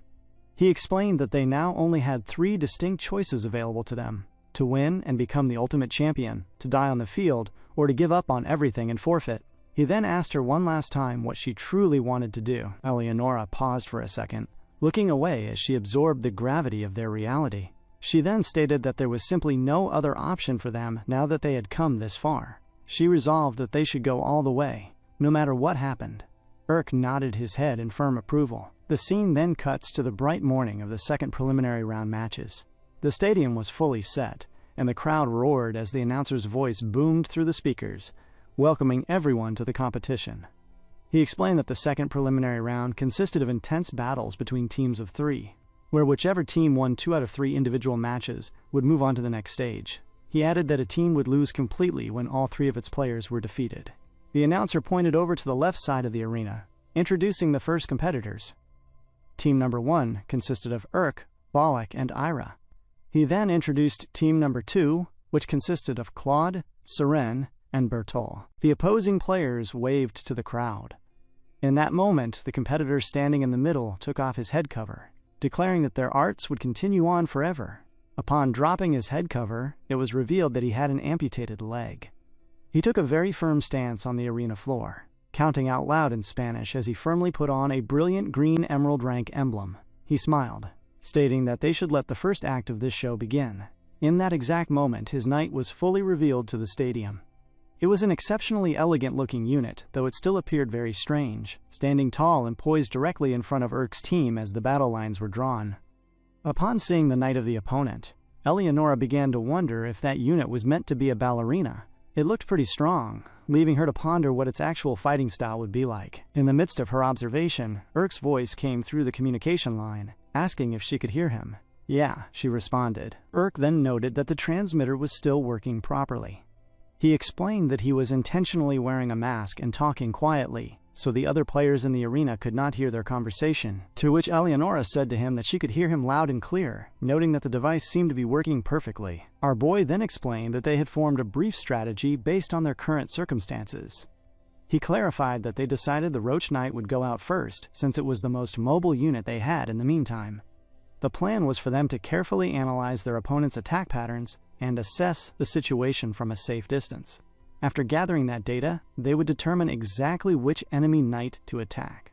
Urk reasoned that the target should be eliminated first, and Eleonora would knock it out completely with her fist, effectively turning the match into a 3-on-2 advantage for their side. Eleonora then asked what that clueless cat was supposed to be doing in the meantime, pointing out that the thing should at least know how to fight too. To answer her, Urk's memories drifted back to the moments before the match when he was questioning Ira.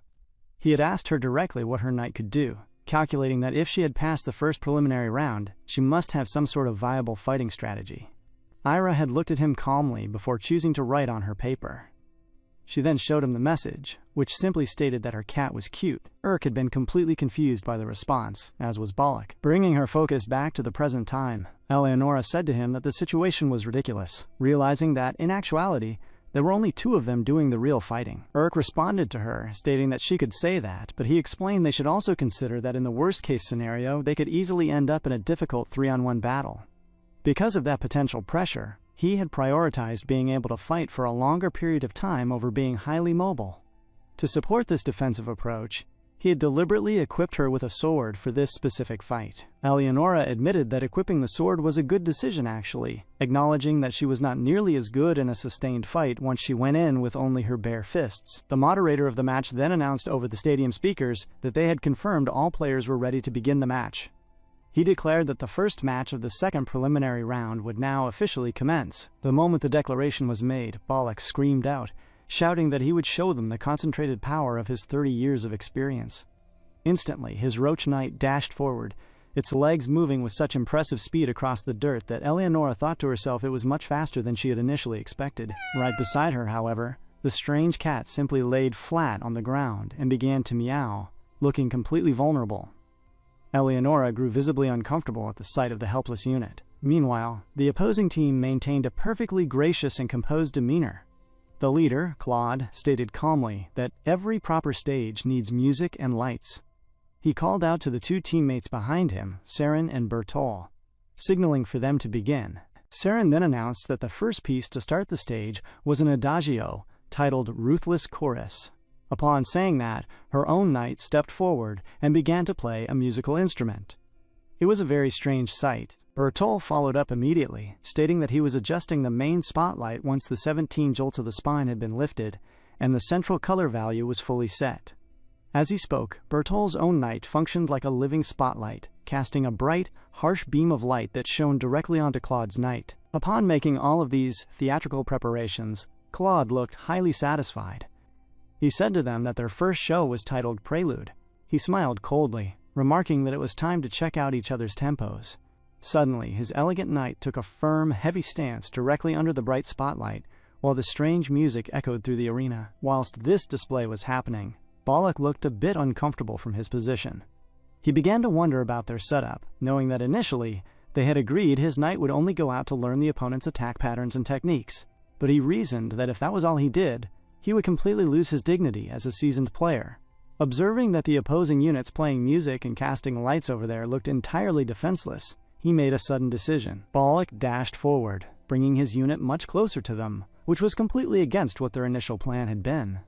He thought to himself that he would turn the tide right now and knock out one of their knights right from the start of the match. The moment Bollock's knight dashed forward in a reckless attempt to pierce one of the support units, Claude's knight came in clutch, using her leg as a literal sword to cleanly slice the head right off Bollock's knight. Claude smiled at the immediate destruction, remarking how rude it was of him, and stating that he should be focused entirely on the main character of the stage right now. Seeing the attack drop, Eleonora recognized the threat. She noted to Urk that it seemed best to get rid of that dominant unit first. She stated that she was ready and went right in. Dashing forward and looking upwards, she suddenly noticed a sudden shift in positioning. Claude's knight was already right in front of her face. The elegant unit swung her leg with immense force, aiming a heavy strike directly at Eleonora's face. In that split second, Eleonora was able to swing the sword embedded in her hand to block and deflect the trajectory of the attack. Though she avoided a direct hit, her blade sustained heavy, visible damage from the sheer weight of the impact. Instantly, Claude's knight swung once more without missing a beat, initiating a fierce barrage of attacks. The two units clashed their blades repeatedly in a loud, rhythmic display. Throughout the rapid exchange, Claude's knight moved with superior elegance, managing to cleanly cut the horn right off Eleonora's mask while inflicting several other light cuts around her body. To conclude the sequence, Claude's knight jumped high into the air, delivering a heavy kick that sent Eleonora flying backward. Eleonora scraped heavily across the ground as she fell. She picked herself up, thoroughly annoyed, and admitted to Urk that the opponent's knight possessed way better reflexes and was significantly more agile than they were. She noted that since it relied strictly on physical attacks, it was going to be incredibly hard to make up for their clear difference in skill. Urk agreed with her assessment, adding that the enemy unit also possessed a much longer reach than them, making the task of fighting and finding an opening exceptionally tough. Eleonora remained determined, stating that they only needed one single chance if she could just find one opportunity to get her fist through its defense. In that same moment, Claude's knight was simply dancing and moving gracefully around the space, seemingly having fun whilst the pressure mounted. Suddenly, the unit dashed forward once more, engaging Eleonora in a swift, punishing display of swordsmanship. Eleonora's sword, which lacked structural durability, kept breaking and fracturing under the heavy impacts. Finally, as she swung hard at the blade of Claude's knight, her own blade was cut completely in two. Claude's knight took the immediate opportunity to strike again, thrusting downward in a deliberate attempt to cut her body. Eleonora managed to narrowly dodge the lethal trajectory, though she fell heavily to the ground in the process, leaving her completely vulnerable as the enemy closed in. Right as Claude's knight was about to deliver the final strike on the defenseless Eleonora, Balak's headless knight came in clutch. The unit swept in rapidly, grabbing Eleonora and pulling her entirely away from the field of vision and striking range of Claude's knight. Urk was shocked by the sudden intervention. He turned back to Balak, asking him again how his knight was still able to move. Balak laughed, asking if he was surprised. He explained that he had told them before that cockroaches can keep moving perfectly fine even after losing their head and a few limbs, explaining that a cockroach on the verge of death secretes maximum levels of octopamine, a chemical substance that acts as a powerful neurotransmitter in living organisms, primarily found in invertebrates like insects. Because of this intense chemical surge, the heavily damaged Roach Knight was now moving at a very swift rate, traversing the arena floor 10 times faster than its regular speed. Urk was very impressed by the fact that the unit could move 10 times its regular speed. Balak turned to him and stated that at this specific velocity, his knight could dodge absolutely any physical attack. He explained that he would approach that ballerina and create a clear opening, instructing Urk that this would be the exact moment to strike with his own knight. Upon forming the plan, Urk nodded in agreement, and they both began to execute the strategy. Balak declared that this technique was the fruit of the research he had spent his entire life working on, asserting that the movement would surprise the whole world. He announced that the technique was called Final Sprint. As he spoke, he thrust his hand forward to initiate the movement, but suddenly, Balak's knight splashed, splattered, and scattered into a completely destroyed heap on the ground. The sudden collapse happened much to everyone's utter surprise. As they looked down at the wreckage, Urk began to question what had just happened. Balak stood there, looking completely speechless, before admitting that he had fumbled the execution big time. And truly, he had fumbled it big time. Meanwhile, the ballerina unit in front of them was still having a fun time dancing around the arena. Urk turned to Balak, asking him if he was completely kidding, and demanding to know if he had ever actually gotten the technique to work before. Balak explained that he had never successfully pulled it off, but he truly believed it would work for them this time. Urk glared at him in deep annoyance.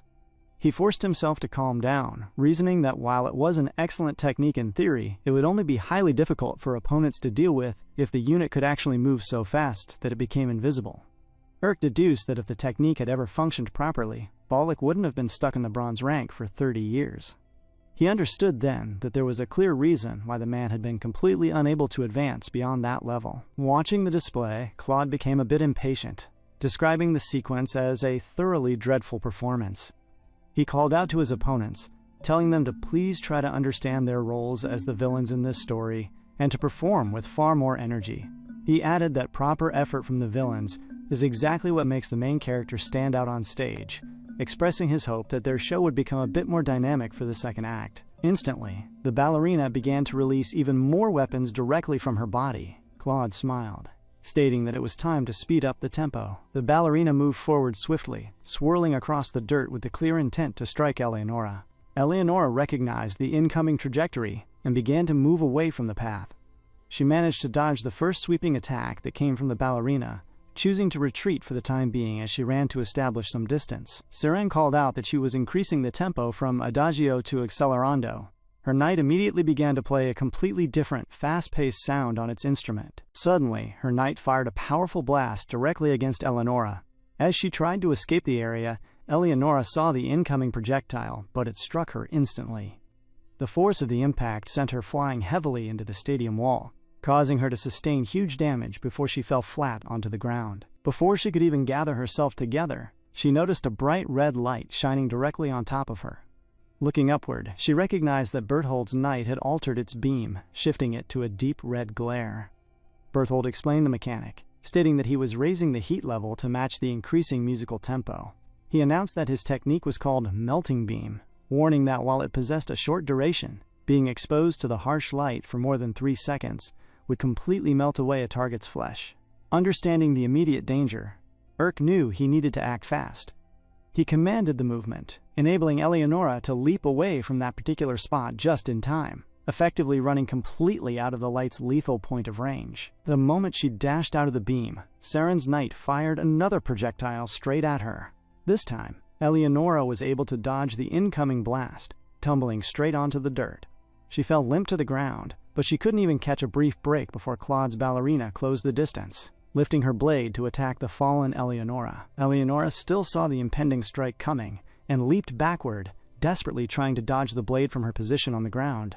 Balak looked incredibly uncomfortable, muttering that it was completely over, that they were finished, and that there was absolutely no way left to win. Urk paid him no mind whatsoever. He focused entirely on communication, speaking directly to Eleonora.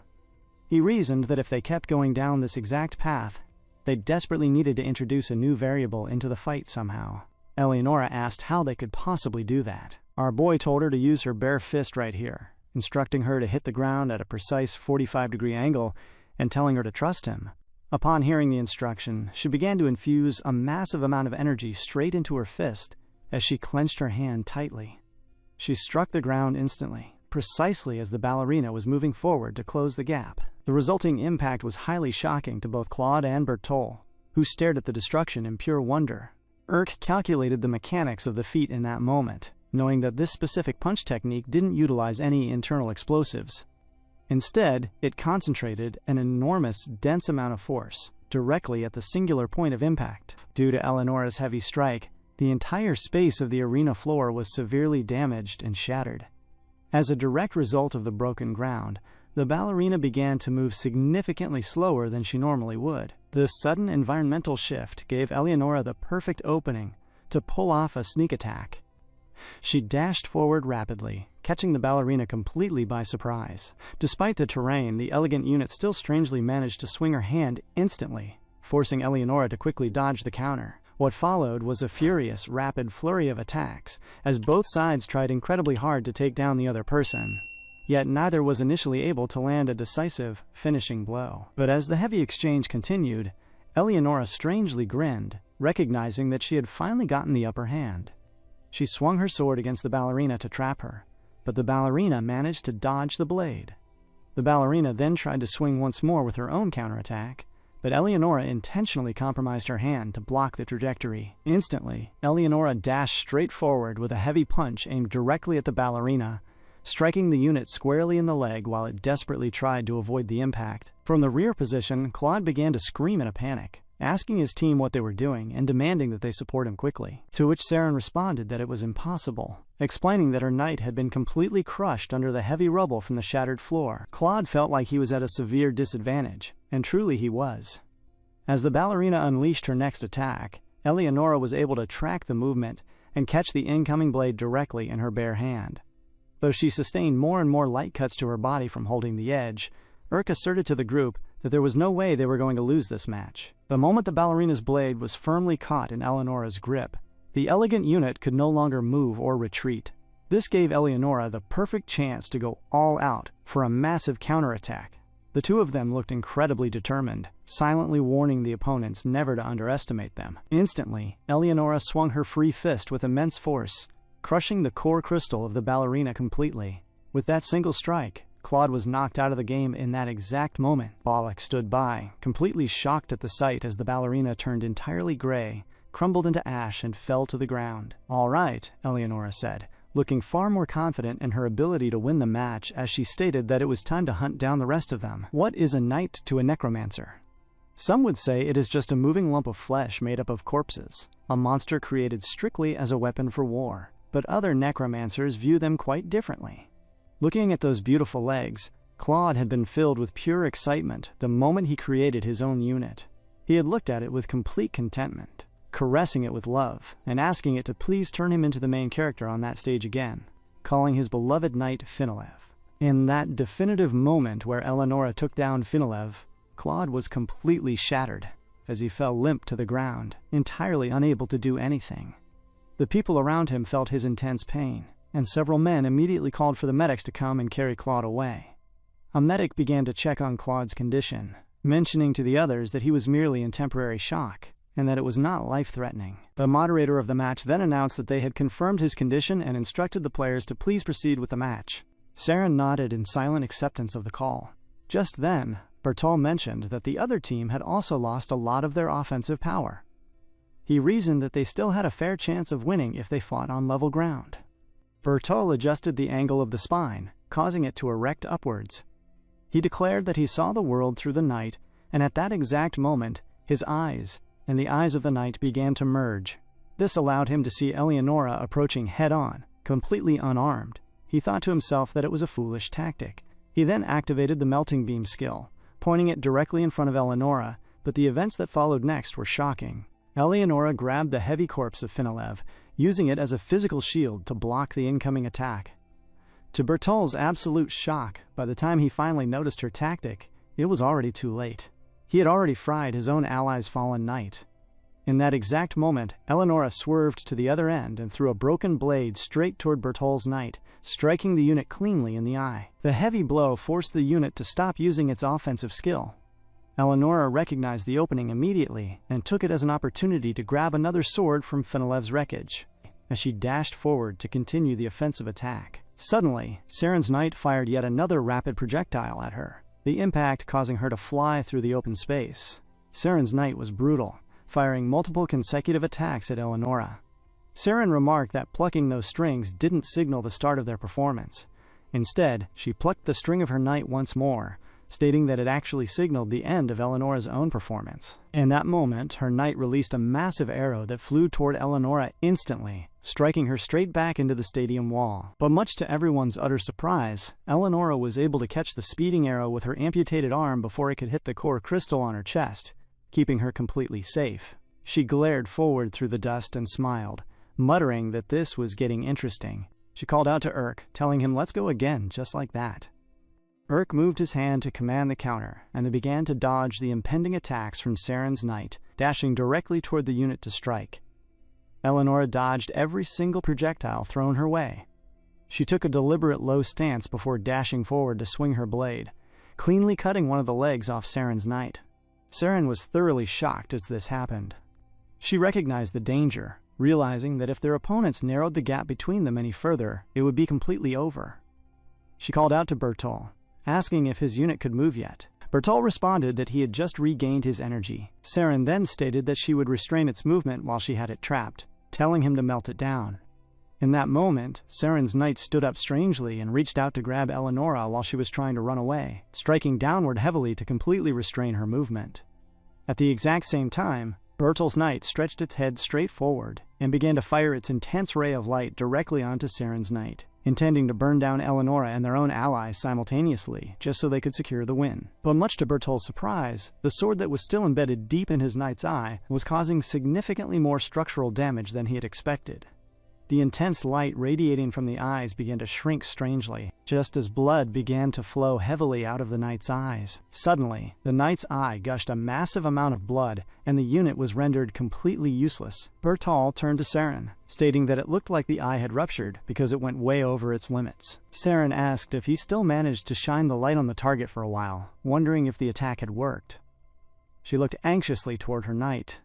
Much to her surprise, Eleonora suddenly swung the sword in her hand with immense force, cutting Saren's knight into pieces as she broke her way out of the trap. Looking completely disheveled in that moment, Eleonora could barely say a single word. Her mask was already half broken from the previous impacts. Saren stood shocked at the brutal scene. Suddenly, Eleonora dashed forward directly toward Bertol's damaged knight and stabbed it straight through its core crystal. With that final blow, she successfully took down all of the remaining eyes and units of the opposing team, sending the wreckage clattering heavily to the ground. Eleonora stood completely victorious amongst the shattered debris of the knights. Urk was huffing and puffing loudly, his chest heaving as the intense fight seemed to have finally ended. The entire crowd had gone completely quiet in sheer shock before they suddenly erupted, screaming shouts of praise for the match that had just concluded in favor of Urk and his team. They chanted praises continuously for Urk and his team. As the cheers echoed, Urk began to feel a strange, profound wave of nostalgia. The vivid image he would always see in his recurrent dreams appeared before him, feeling like holy water cleansing his dirty body. He looked down at his hand, noticing that the persistent dirt on his skin was beginning to wipe off slowly, leaving that part of his hand looking completely clean. He clenched his fist tightly, raised his hand high into the air, and announced to the entire crowd that he was Urk. He shouted for everyone to remember that name, because he was going to become the absolute best. The entire audience began to chant his name over and over on that stage. He was extremely excited by the overwhelming scene unfolding in front of him.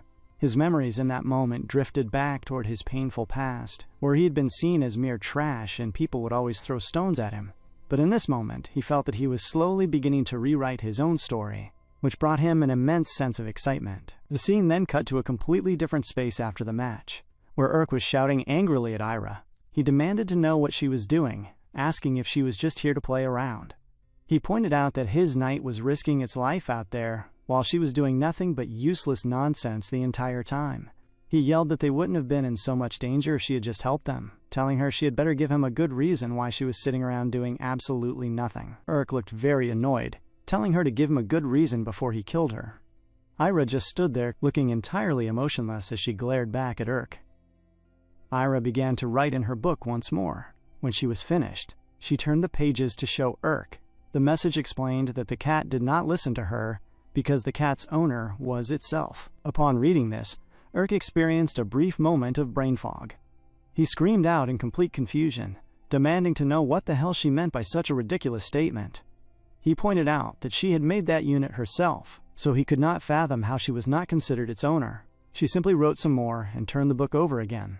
The new text stated that she was not the cat's owner, repeating that the cat was its own owner and that it only did exactly what it wanted to do. This response annoyed Urk even more as he glared intensely at Ira. He asked her if she truly expected him to believe that nonsense, questioning if she was seriously claiming the cat moved entirely on its own without her control. He demanded to know why on earth she had even participated in the War of Corpses, if that was really the case. She wrote down another reply, revealing that the cat itself wanted to participate in the contest, and that was the sole reason she had come. This explanation brought Urk's irritation to a complete boil.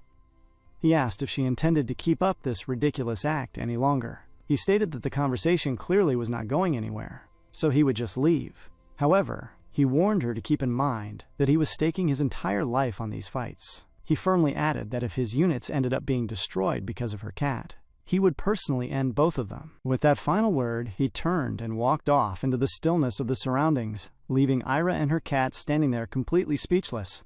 While Ira's cat maintained its strange expression, it suddenly turned its eye forward, looking as though it had completely understood every single word that had just been spoken. Much later, the memory of the day's earlier events shifted entirely to Balak's point of view. While he had stood by and watched Urk receive all of the loud praise from the crowd, Balak had felt a deep sadness creeping in over his own life story. The scene shifted to show Balak locked inside the toilet, sobbing quietly in the cramped space. He thought to himself that he had completely given up on the match, because he didn't think there was any viable way to win. Yet Urk had won by directly changing the circumstances and creating a new variable. He leaned forward and looked at his reflection in the mirror, wondering if it was simply Urk's youthful spirit that had helped him secure the victory. He questioned his own path as he lifted his head up, pausing for a long second to study his face in the glass before asking himself aloud when exactly he had gotten so many wrinkles. After a moment, he turned and walked off out into the street on his way back to his house. He held a small bag of coins in his hands. He calculated his remaining budget, realizing that it would take a specific amount of money to build a completely new unit, so he would need to save tightly for that purpose. As for the rest of his expenses, he deduced that he could survive on just one meal a day with the funds he had left, knowing he needed to spend every coin wisely. Just then, a loud voice broke through the quiet street, shouting for people to come get their finger kebabs while they were still fresh and warm. Balak turned toward the lady who was selling the food. Looking at the stall, he recognized it as something he would really like to buy, so he stepped up and purchased one. He brought the warm food straight home to the lady in his house. Upon receiving the gift, she asked him why he kept buying things like this when he was supposed to be saving every single bit of his money. Balak smiled gently, explaining that he bought it because it was her favorite. Addressing the lady as Dora, he asked her how he was supposed to just walk past the stall without getting her some. He told her not to worry at all, asserting that his final sprint technique was almost completely finished. Hearing that the technique was near completion made Dora very enthusiastic. She smiled brightly, asking if it was really finally ready. Balak confirmed that it was, explaining that he had successfully built up enough raw power in the previous design, but the unit had exploded due to an extreme uproar of internal pressure. Noting that when real cockroaches build up that much power, they flatten their bodies to evenly distribute the massive force, allowing their leg joints to absorb the shock and alleviate the impact. Therefore, for his next design, he reasoned that he would flatten the unit's body significantly more and create a proper avenue for pressure to be released at each individual joint, allowing the intense internal pressure to be redistributed externally. As he pondered deeply on his technical plans, he suddenly noticed that Dora was smiling warmly while listening to him talk. He asked her why she was looking at him that way. Dora replied that she had felt this way for a long time, mentioning that while he was usually completely lifeless, his eyes totally lit up the moment he started talking about the War of Corpses. She asked him if he had any idea how cool that made him look. Upon hearing those words, Balak began to blush deeply.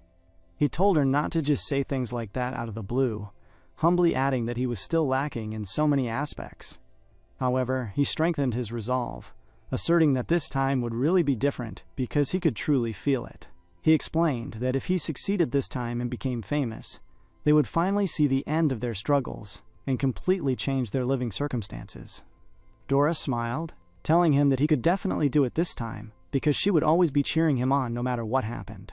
Dora smiled wildly, telling him to keep his chin up. Balak glared back at her with gratitude, and in that exact moment, he walked straight into his workshop. He repeated to himself that he would really do it this time, confident that he could make it work and finally succeed. He paused for a second as his mind drifted back to how things had been in the past. At some point over the years, it had started to feel incredibly hard to even imagine himself being successful. Even in his own dreams, someone else was always the one standing on the stage, getting cheered on by the crowd and catching rewards instead of him. His life had always been lived entirely outside of the spotlight. He wondered briefly if this time would truly be different, questioning if he should just give up entirely.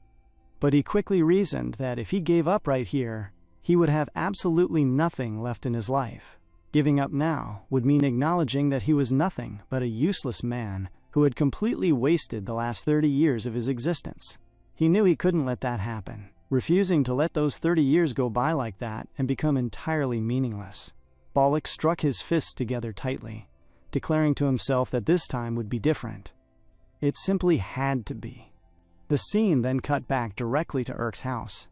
Inside the room, Eleonora was rubbing her hair, complaining loudly that her hair was completely burnt because of that explosive eye unit from the match. Our boy looked at her calmly and mentioned that he thought her hair looked perfectly fine that way. Urk added that perhaps because she was just so beautiful, it didn't really matter how her hair was styled. Upon hearing this compliment, Eleonora felt highly uncomfortable.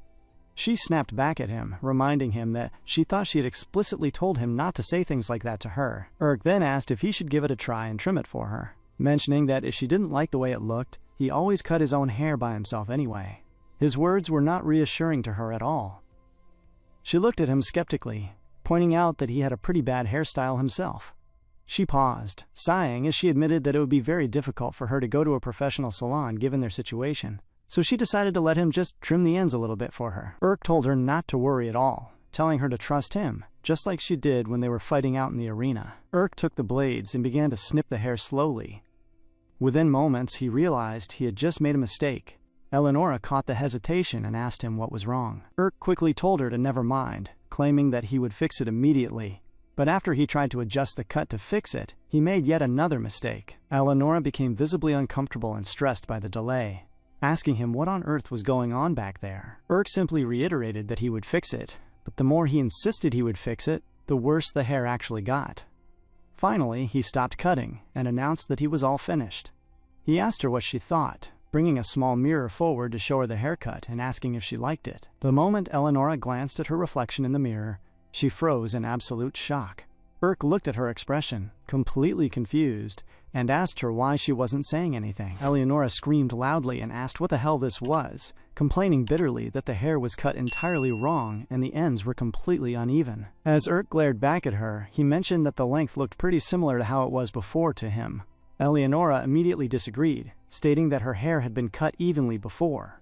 She reiterated that it had been styled in a perfect horizontal line, which was nothing like his own hair. Urk nodded, offering to cut it again for her right then. Upon hearing this, Eleonora remarked that he simply did not remember anything that he did not find interesting. Urk began to cut the hair once more, but he quickly realized that his adjustments had made the strands even more uneven than they were before. Eleonora complained to him again, asking what he was doing and instructing him to make sure he cut everything to the exact same length. Urk tried once more, mentioning that he would figure out how to fix the issue somehow, as more and more hair fell to the ground. After a short while, the hair had become so short that it was already resting at her shoulder level, yet the cut remained completely uneven.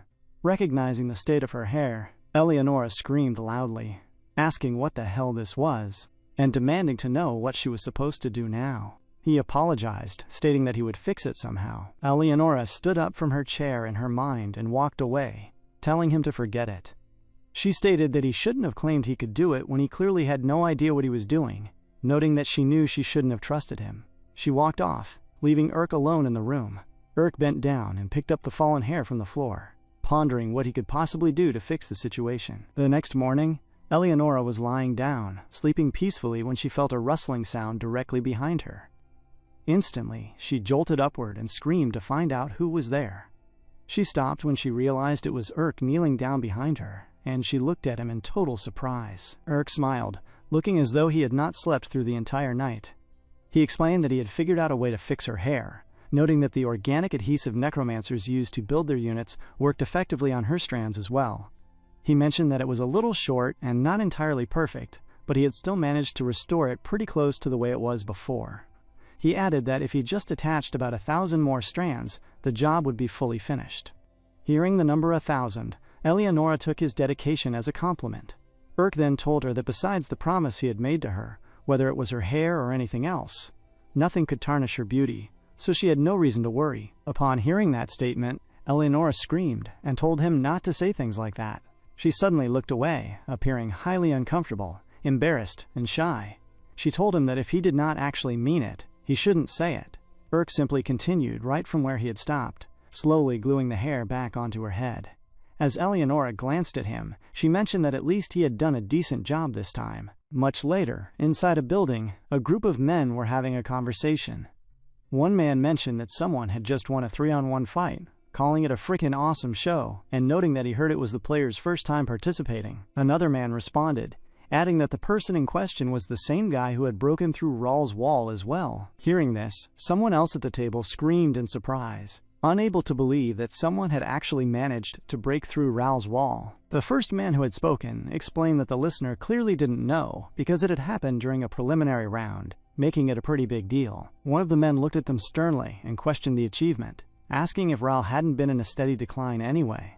He added that Rawl was in jeopardy for his upcoming match too, stating that personally, he would never bet on Rawl winning. Another man agreed with that assessment but insisted that the victory was still really cool, noting that the unit's punch was so strong it could knock out any enemy. The guy sitting in front of him responded, explaining that the main component of that unit was human remains.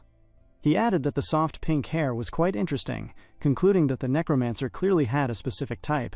Suddenly, someone screamed to excuse themselves. It was Neyron, who had overheard their entire conversation. Neyron demanded to know the name of the necromancer they were talking about. They revealed to him that the player's name was Urk. Upon hearing the name, Neyron stood there excited, muttering that it was a ridiculous name but thanking them for the information. With that, he turned and walked out. The men looked after him in confusion, wondering whether Neyron was a man or a woman. Neyron, however, paid them no mind as he walked out of the building. He deduced that a pink-haired fighter who could destroy something in a single punch had to be Eleonora, but she was now a necromancer's unit. He recalled hearing that a unit was a monster, with no memories of its past life or any sense of self. Yet he was sure that the Eleonora he had met back then was definitely talking. He recognized that he did not know exactly what had happened, but he understood that first, he needed to find the necromancer. He suddenly struck his head hard against a wooden pillar right in front of him, because he was not paying attention. The loud sound of the impact caught the attention of the men inside. The scene then cut back to Urk in his cabin. While he was conversing with Eleonora, he stated that they had 9 days until their next match, meaning there were 2 major problems they needed to solve before then. Eleonora asked what those problems were. Urk explained that the first order of business was naming their technique. Eleonora was taken aback by the suggestion, asking how that could possibly be important. She reasoned that no hunter shouts out axe throw or anything else while they are out hunting for game. Urk wagged his fingers, disagreeing completely with her words. He explained that they were not surviving out in the wilderness, but were fighting on a public stage. He added that technique names were an essential aspect of a player's identity, asserting that the cooler the name of the technique, the more people would remember it. He reasoned that if the crowd remembered their technique, he might eventually even get a famous title. Our boy asked if that wouldn't be awesome, glaring at Eleonora while stating that everyone would finally remember exactly what kind of person he was. Eleonora glared back at him with a bit of sweat on her brow, sensing that he was getting that intense look in his eyes again. Urk continued, telling her that with that goal in mind, he had tried to come up with a cool name for her punching technique. Eleonora cut him off right there, telling him to call it whatever he wanted because she was not interested in that stuff. This response caused Urk's enthusiasm to deflate completely. Eleonora then asked what their other problem was. Urk shifted focus, explaining that he had done a lot of research on her fists. He noted that since even Ral could not stop her fists, whenever she could get close to a unit and land a proper hit, they were sure to win. However, he reminded her that, as she already knew from experience, units were monsters with superhuman abilities. He reasoned that if the opponent held an advantage in speed, agility, or range, then landing a clean hit on them was not easy. Eleonora affirmed his statement. Urk continued, stating that they had been able to win by using the terrain and relying on some good luck up until now, but it was far too dangerous to leave things up to luck any longer. Therefore, he concluded that what they needed most was a technique that allowed them to move incredibly fast to approach their opponent. Eleonora agreed, noting that they could definitely defeat anyone if they could close the distance faster. She then asked if by technique, he meant a physical body modification like the one on her left arm. Urk confirmed that he did, but pointed out that the problem was that body modification itself was extremely difficult. Eleonora questioned this, asking how that could be when he had already successfully added a few things to her left arm. Urk explained that those previous modifications were very basic, stating that a baby could practically have done them. He clarified that in necromancy, true techniques referred to biological designs that combined the use of materials from specific organisms with the player's own knowledge and experience, noting that creating one usually took anywhere from a few months to a few years. Eleonora was shocked at the mention of a few years. Urk provided an example, stating that plenty of people had tried using a unicorn's horn as a material because the horns possessed telekinetic powers. However, he explained that calibrating and connecting that specific material with the rest of the unit in order to complete the technique's design took at least 5 years, and only 2 people had ever succeeded in doing so.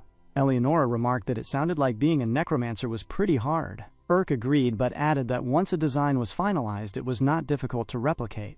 He explained that this was also the reason why, once a necromancer created a unit, they could not alter it very far from the original design. However, since they did not have much money, he reasoned that they would need to look for some high-risk, high-return materials that were cheap due to a low chance of success but remained powerful regardless. With that explanation, he brought out a heavy box and dropped it roughly onto the ground, telling Eleonora that this was exactly why he had chosen this material. Eleonora was taken aback, completely shocked by what she saw right in front of her eyes. The contents of the box consisted of a nasty-looking, strange monster, and that was all Eleonora could see. Urk explained that this specific leg belonged to a creature called a devcost. He clarified that a devcost was a kind of insect that lived in a place called the Black Mountains. The Black Mountains contained a very deep, slippery pit that was full of methane and hydrogen sulfide. During their infancy, devcosts lived inside that pit where they were able to safely grow and feed on a moss created by the mucus of bacterial colonies. Then, when they reached maturity, their internal pressure reached its natural limit, since the organ in their adult bodies required oxygen. They had to escape the pit in order to survive and reproduce.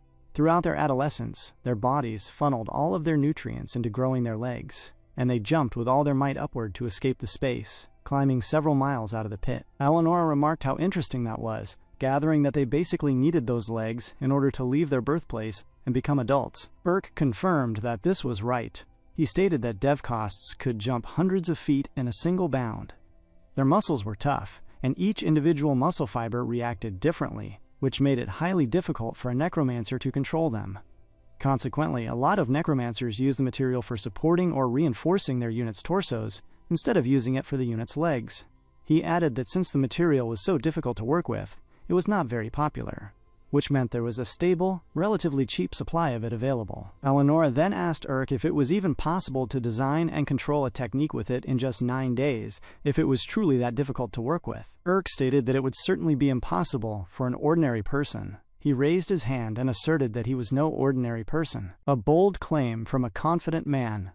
As Urk glared at Eleonora, she felt a bit uncomfortable at his high level of confidence. She asked him why he had not included it in her design in the first place, if he was actually so confident. Urk replied that he did not have the financial resources for it when he was initially making her unit. He added that he had determined at the time that the difficulty level would be too high to make it worth the effort. He reminded her that just trying to work together as a team had been hard at first. However, he reasoned that it was now a necessary ability that would decide whether they won or lost. He told Eleonora that all she had to do was trust him, promising that he would show her all of the knowledge, experience, and skills that he had accumulated over the last 10 years. 5 days later, Urk looked very tensed as he looked down at Eleonora's leg, which he was trying to work hard on. He muttered to himself that this was not right, and that they were screwed. Eleonora asked him what he had just said, repeating his words and questioning if she could actually trust him. Urk assured her that she could, explaining that the arrangement of the muscle fiber was entirely different from what he had expected. He began to wonder how he was supposed to use those compressed fibers. He told himself that he could do this, telling himself to pull it together, continuing his stream of encouraging words while Eleonora glared at him. She looked away as he chuckled lightly, but she looked down at her hand and mentioned to Urk that, now that she thought about it, he had been moving her arm and legs pretty naturally lately. She noted that it almost felt like they were really a part of her body, and that they could move them without him even looking at her. Urk replied that of course he could, explaining that he spent every single day conducting research. Eleonora asked him what exactly he had been researching. Urk stated that he researched everything, such as what made her smile, the way that she walked, and her daily habits. For example, he noted that when she was about to get angry, her left eyelid twitched. He added that if she thought of something while she was walking, she tapped the floor 3 times with her left heel. Furthermore, he mentioned that when she was sleeping, her right shoulder shook slightly, and before she was about to go to sleep, she always turned around and picked her nose. This detailed list made her highly uncomfortable, causing her to scream for him to stop because that was enough. Urk turned and looked at her, stating that that was not all. He explained that every time she moved her body, he felt a small electric current. He asserted that he studied her every day in order to be able to move her limbs naturally without even looking, stating that he had to do at least that much in order to become her perfect limbs. She glared at Urk in surprise. She stated that she didn't know what to say, asking if he was doing all of this just to win the War of Corpses. Urk confirmed that he was. He turned back to continue his studies, telling her that if she needed him to, he would stay by her side and be her arms and legs until the day he died because they were partners. These genuine words reached home for her. She looked at Urk, then looked away and muttered that she had never actually said to him that they were partners. 4 days passed after that conversation. Balak and Ira were talking to Urk when they noticed a distinct difference in Eleonora's leg. Urk was looking very, very tired. Balak asked Urk if he had changed something about his unit. Looking down, he studied the leg of the unit and asked if it could possibly be a devcost leg. Urk confirmed that it was. Bollock was shocked by the revelation, remarking how incredible it was. He observed that it looked a little bit sloppy, but was still pretty decent. He asked Urk if he had tested it yet. Urk replied that he had completed the modification just 30 minutes ago, so he had only tested it a single time. However, he noted that it seemed to move exactly as he wanted it to. Bollock was surprised by his skill, stating that Urk really had a talent for this work. He looked down at the leg, and the sight made him a bit uncomfortable. He asserted that he would show everyone his capabilities this time too, promising to show the true power that a veteran brought to the table. As Urk looked at him, he replied that he hoped he would. Just then, a loud announcement cut through the arena space, welcoming everyone to the second match of the second preliminary round. Urk spoke to Eleonora, and stated that if they won this time, they would officially pass the second preliminary round. He asked her if she was ready. Eleonora confirmed that she was, but asked if he was entirely sure that the modification was stable. She noted that she had felt a little uneasy when they tried using it earlier. Urk explained that they were too tight on time, so they would just have to tough it out a little bit, a few times. Eleonora then asked who their next opponent was, mentioning that it would be nice if it was that Karina girl. Urk replied that he would like that too, but the odds of it happening were really low. Just then, the announcer declared that team number 1 consisted of Urk, Bollock, and Ira, while their opponents in team number 2 were Sambino, Ruben, and Belladir. Urk looked across at them and stated that every single one of those players was ranked black. Bollock felt a bit uncomfortable at the observation. He stated that those were the only players ranked that way, referring to necromancers who couldn't even pass the first preliminary round in the previous game. Urk countered that they could also be strong first-time players. Bollock wondered aloud which ones they were. Just then, the unit of one of the contestants began to make some strange sounds that disturbed Eleonora.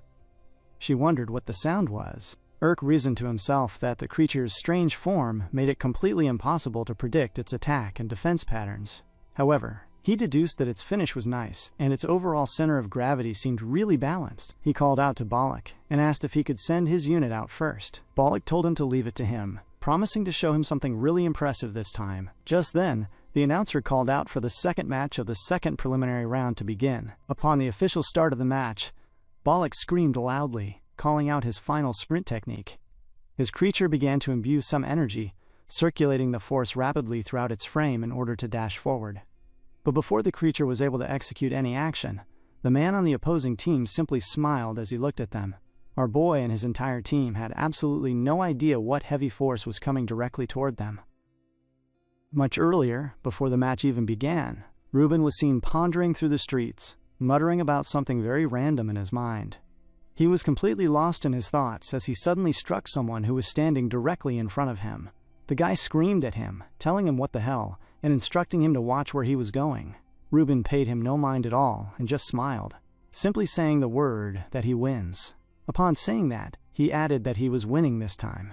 He began to ponder and mutter some more words as he simply walked past the man he had struck. The man stood there looking confused as he glared at Ruben, wondering what exactly was wrong with that guy. Coming back to the arena, the match began, and Bollock's Insect Knight was charging to attack. Bollock screamed that this time was different, that it really was, and he could feel it. He then said that finally, this time, he was going to show everyone his final sprint. Instantly, before his knight could even make a proper move, the creature was blasted heavily by a sudden attack coming from Ruben's knight. Ruben's knight had created a massive-looking gun that shot Bollock's knight directly. Ruben smiled at the sight, mentioning that it was nice since he had eliminated the highest-ranked player first, and declared that their next target was Eleonora. In order to push her away from that dangerous space, Urk wove his hand and screamed for her to jump.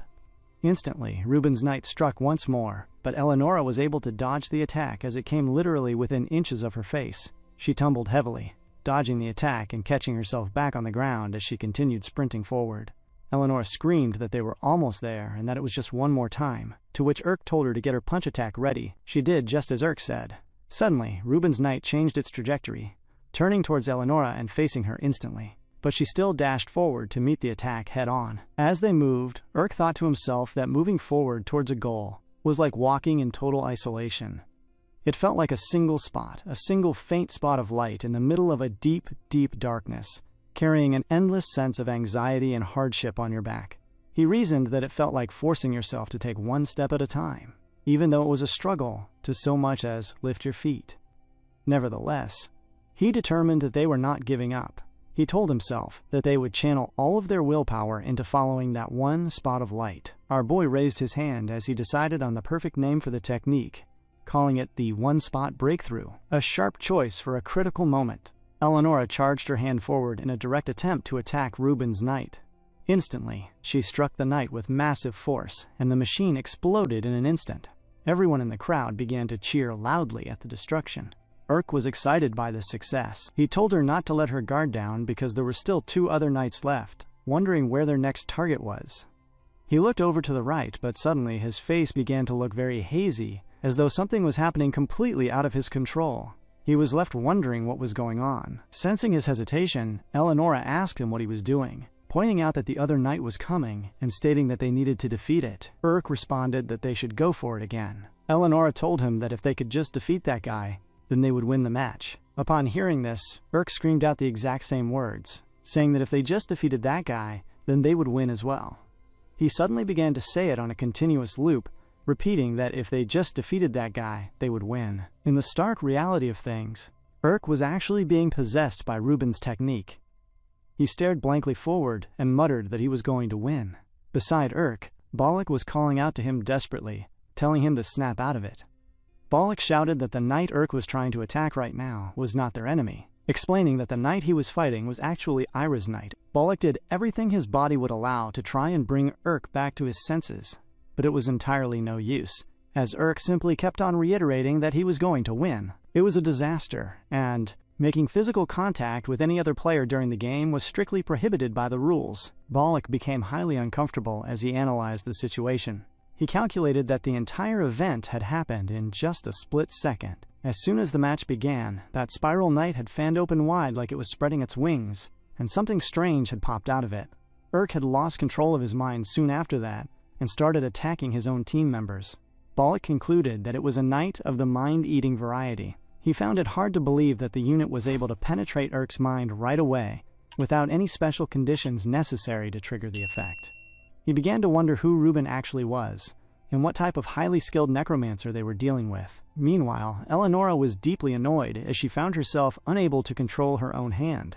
She began to scream out toward Urk. She stated that she knew they both disliked this cat, but defeating it here would be completely ridiculous. She ordered Urk to get a hold of himself. Eleonora recognized that the force moving her arm was much stronger than she expected. She briefly wondered if she should rip off her own left arm to halt the strike, but she deduced that doing so would put them at a severe disadvantage for the rest of the fight.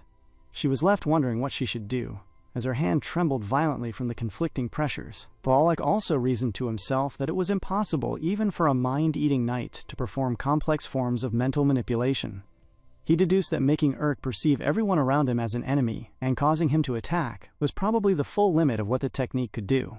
He understood that somehow, he just needed to destroy the source of the entire manipulation. Balak's knight dashed forward to intervene, but the unit was abruptly stopped by the 2 other knights belonging to Sambino and Beladir, who were working directly with Ruben.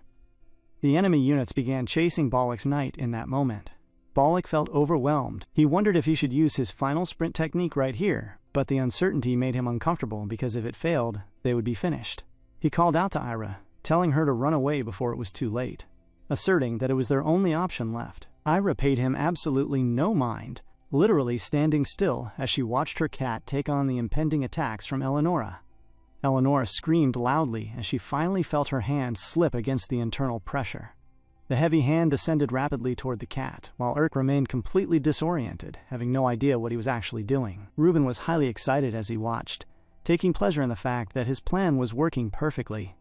Suddenly, Eleonora swung the sword on her hand, detaching the head of the cat in an instant. Balak and Eleonora were completely taken aback as they watched the head of the cat tumble heavily across the floor and slide all the way towards the other end of the room, losing consciousness instantly.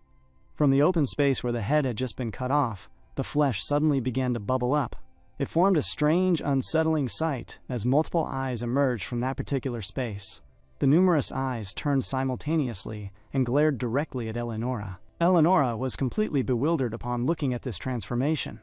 The cat screamed loudly at her, turning around instantly as it attempted to consume Eleonora right where she stood. It looked incredibly strange, and Eleonora found herself on the verge of being consumed by the altered creature, entirely unable to do anything to defend herself. Suddenly, she felt a strange wave of energy course around her body. The cat abruptly halted its attempt and decided to leave her alone instead of consuming her. Eleonora was left thoroughly shaken by the bizarre event that had just unfolded right in front of her. The cat left her behind and dashed forward with heavy, rapid movements to attack the other people involved in the surrounding chaos. Ruben's knight stood firm amidst the commotion. Observing the shifting battle, he told his teammate to cover him, explaining that he could not perform any other actions while he was actively controlling the opponent's mind. Sambino replied that he was already on it, instructing Belladere to finish off the cockroach. Belladere nodded in agreement, and instantly Sambina's knight began to chase down the fleeing cat. The moment her knight thrust forward to attack, the cat managed to leap and smoothly dodge the incoming attack. Sambino was extremely annoyed by the failure, thinking to himself that the creature was simply too fast and that she could not catch it. Meanwhile, Ruben was excited by the development and told Sambino that she was completely useless. He quickly made a series of rapid hand signs, causing his knights to begin releasing a strange energy.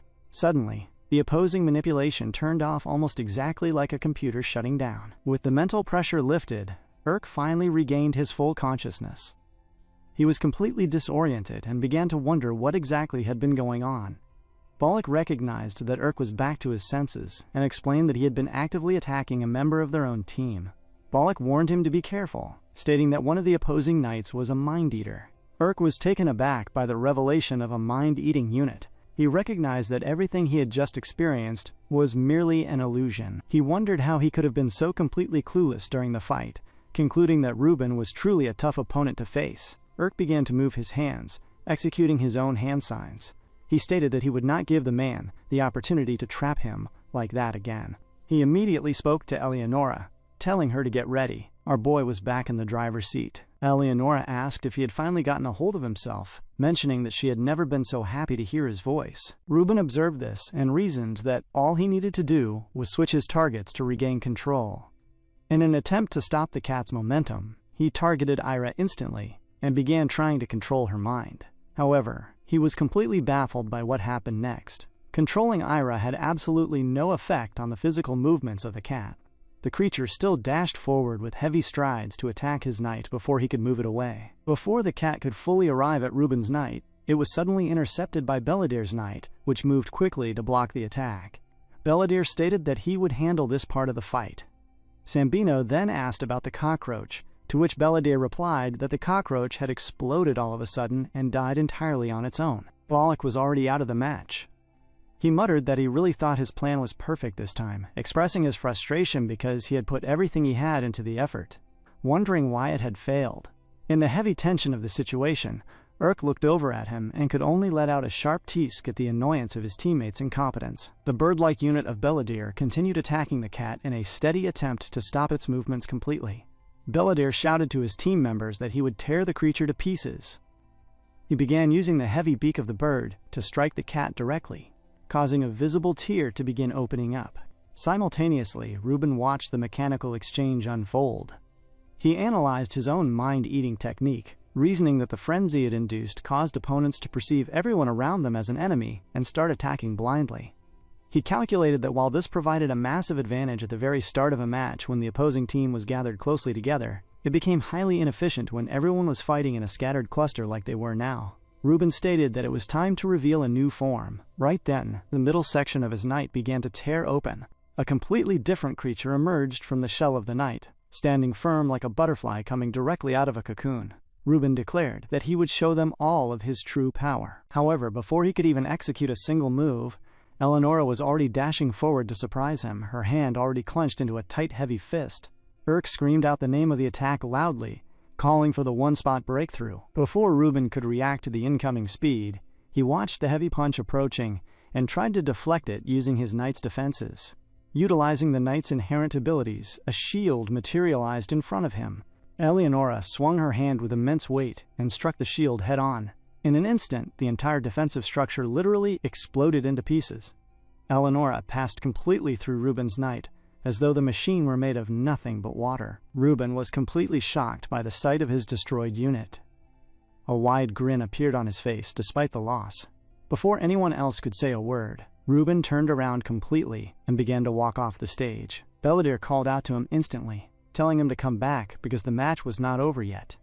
He argued that he had almost defeated his own target and that their team still had a functional chance to win, urging Ruben to turn around and help them figure out a new plan. Ruben paused and asked if he truly thought they had a chance. He asked if the people they were fighting looked like ordinary necromancers to him. Belladere began to question his words, but Ruben explained further, stating clearly that they had lost this specific game and should start preparing for the next one instead. He added that he was still glad to have met these players now, because thanks to the experience, he was going to win next time. Upon hearing this, Belladere became extremely annoyed by Ruben's calm words and his easy surrender. He demanded to know if Ruben was implying that he had absolutely no shot at winning the match. He turned back to continue the fight immediately, asking how Ruben dared to look down on him when Ruben's own knight was the first one to die. Calling him an impudent brat, Belladere asserted that he would prove he was right. With his hand raised high, his bird knight instantly tore the cat it was holding into two separate pieces, ripping the creature apart into shreds. The moment the cat was turned into two, the creature turned its eyes and glared directly at Belladere's knight as the large bird threw the two separate parts of the body away. However, before the separate parts of the body could be cast aside completely, the cat instantly jumped on top of the eagle, much to the surprise of Belladere, who was left wondering what it was trying to do with just half of a body left. Instantly, the move obscured the sight of Belladere's knight, causing the bird to crash down to the ground. Ira's knight began to munch down on the bird with steady, heavy movements, and the bird could barely even do anything to defend itself. It was literally munching down on the bird, and Urk was completely shocked by the sight in front of him. He watched as the cat ate the entire bird without leaving any sign of life. As the cat finished consuming the unit, it literally slurped down the legs that were a bit difficult to eat, ending the life of the bird completely. Strangely, the cat began to morph into something entirely new after eating Belladere's knight, and the legs that it had previously lost began to morph into new legs as well. Suddenly, the head of the cat that had been cut off by Eleonora popped out once more, a development that was highly shocking to Urk and Balak as they glared at it. Sambino was equally shocked by the transformation. She spoke to Belladere, noting that those wings and legs were clearly from his knight. Belladere was taken aback as Sambino deduced that if the cat's knight captures and eats another knight, it can copy the one it ate. The realization was stunning to her, and she mentioned that she had never heard of anything like that before, since biologically speaking, it should be impossible. Urk, on the other hand, was left wondering what the hell that thing was. He had never seen such a bizarre tactic before in his life. What was more, the unit had completely restored the damaged half of its body using the other knight, and returned to its original functional state. He recognized that this meant Ira could design and rebuild her knight in real time. Urk wondered if these were truly her true colors as he glared at her. From the other end of the room, Belladere was deeply annoyed as he glared at the situation. He turned his head towards Sambino and told her that, while it might be a bit too unweighted, they now knew everything about their opponent's knights and their specific abilities. He asserted that there had to be a way she could turn this around, suggesting that while this would be too much for someone else, she could handle it. He admitted that he had never said it out loud before, but he always knew she was the strongest player on their team. Upon hearing these words, Sambino was taken aback as she suddenly strengthened her resolve. She noted that it seemed like she had finally been found out, expressing that she guessed she could no longer keep her strength hidden no matter how much she tried to do so. She mentioned that she had planned to keep her ultimate technique a secret until the finals, but she had no choice but to use it now. Clenching her fist, she began to control her knight. Suddenly, her unit shifted its entire form. Sambino told them to fear her creation as the knight stood up firm, taking the physical likeness of a Buddha with multiple hands. However, before she could even make another move, the unit was suddenly cut into two separate pieces. Eleonora had swung her sword heavily against the knight, causing the massive structure to fall completely limp to the ground. The sudden termination was incredibly shocking to everyone, and Sambino was left feeling very awkward in that exact moment. With the threat neutralized, the people in the crowd began to loudly chant Urk's name, a well-deserved victory, declaring that Urk was the absolute best. The praise warmed Urk's heart, and he could feel like the part of his body that always felt like trash was beginning to reveal even more potential. Much later, when they finally went back into their shared player waiting space, Urk was excited at the fact that they had won again. He mentioned to Eleonora that it felt like they were getting stronger and moving much more in sync with each other, asking if she agreed. Eleonora remained completely silent in response to his words. Urk began to reflect on the battle, recognizing that those were some incredibly tough opponents. He noted that Ruben was able to use that mind control technique on a whim, and had even tried to change his strategy by shedding parts of his knight and switching forms. Urk stated that Ruben was an extremely creative and talented player, concluding that since they would probably have to face him at least one more time in order to win the competition, they would have to prepare thoroughly. Just then, he turned his full attention to Eleonora because of how quiet she was being. He asked her if something was bothering her, noting that she had not said anything for quite a while. Eleonora paused for a moment before she turned to Urk and asked how exactly this necromancy thing happened. She became quite inquisitive, asking how fundamentally reviving a corpse and accurately moving it around worked, expressing that she wanted to know how this kind of magic functions on a mechanical level. Urk responded by asking what she meant by fundamentally. He explained to her that a lot of research had been done on methods of necromancy and the rules that dictate it, but there was still very little known about the fundamental process itself. Upon hearing this, Eleonora began to ponder even more. She reasoned that it was like knowing when the sun rises and when it sets, essentially, but not knowing what specific system makes that movement possible on a fundamental level. Urk agreed, and asked her why she was bringing it up. Eleonora asked him if he didn't find that cat kind of strange earlier during the match. Urk paused and admitted that it actually was strange. He noted that he had never seen that kind of knight before, and was still stunned that it could copy another knight's form simply by eating it. He recognized that this meant, until the creature dies, it will constantly grow stronger and stronger. This specific realization was what made Eleonora feel highly uncomfortable. She reminded Urk that he had previously told her that knights are just moving masses of dead material that do not possess any thoughts or personalities. She then pointed out that she herself had memories of her past and was fully capable of talking, asking how that could be possible. She questioned what the exact odds were of another person being in the exact same unique scenario as her. Urk was completely baffled by her words. He admitted that he was not sure, since he had never heard of another case like theirs, and asked why she was wondering about it all of a sudden. Eleonora explained that when that knight had her in its mouth, some weird substances scoured every part of her body while it constricted tightly around her. She felt like the pressure was trying to break down all of her cells one by one. She revealed that while that was happening, she heard something clearly from deep within the darkness of that cat's body. She stated that a voice was asking over and over whether it should eat her or not. She explained that she could hear something whispering those exact words repeatedly. Upon hearing this, Urk glared at her in absolute shock, thinking to himself that such a thing was completely impossible. He suggested that maybe she had simply had tricks played on her mind as well during the chaos. Eleonora rejected the idea, stating that the knight was not a mind-eater. She added that she herself was an example of a unique case, so it was entirely possible that the creature was a different kind of special case as well. While they were in the middle of having this serious conversation, someone suddenly came and knocked on the door twice. They immediately turned their attention toward the sound, wondering who could possibly be there. Urk asked who it was, noting that there could not be any visitors allowed at this late hour. He called out once more, asking for their identity, but the person on the other end simply knocked once more without saying a single word. The silence made them even more uncomfortable as they began to walk closer to the entrance. Urk opened the door gently, stating that no one was allowed to come inside the player waiting room without explicit permission. When the door swung open, waiting for them in the hallway was none other than Ira. Urk was extremely shocked by her sudden presence in front of his room, as she simply stood there, glaring at him without saying a word. The moment Ira was at the front of the door, Urk spoke to her, stating directly that the match was over, and asking what she was doing there. Urk began to wonder if her real goal was to come to this room and consume Eleonora now. He reasoned that since she had to keep his own knight alive during the match, that might be her intention, which left him wondering where she was currently hiding her cat. Urk watched her carefully, sensing a clear presence from behind the door as well. He deduced that it had to be her cat, but strangely, it was not the creature at all. It was actually Bollock who emerged from behind her. Urk was left a bit confused by the sudden development. Bollock pushed Ira into the room while wearing a celebration cap on his head. He greeted Urk, calling him a young rising star necromancer, and addressed Ira as the maiden with the mindless cat that consumes other knights. He thanked them both, celebrating that he had passed the second preliminary round because of their actions.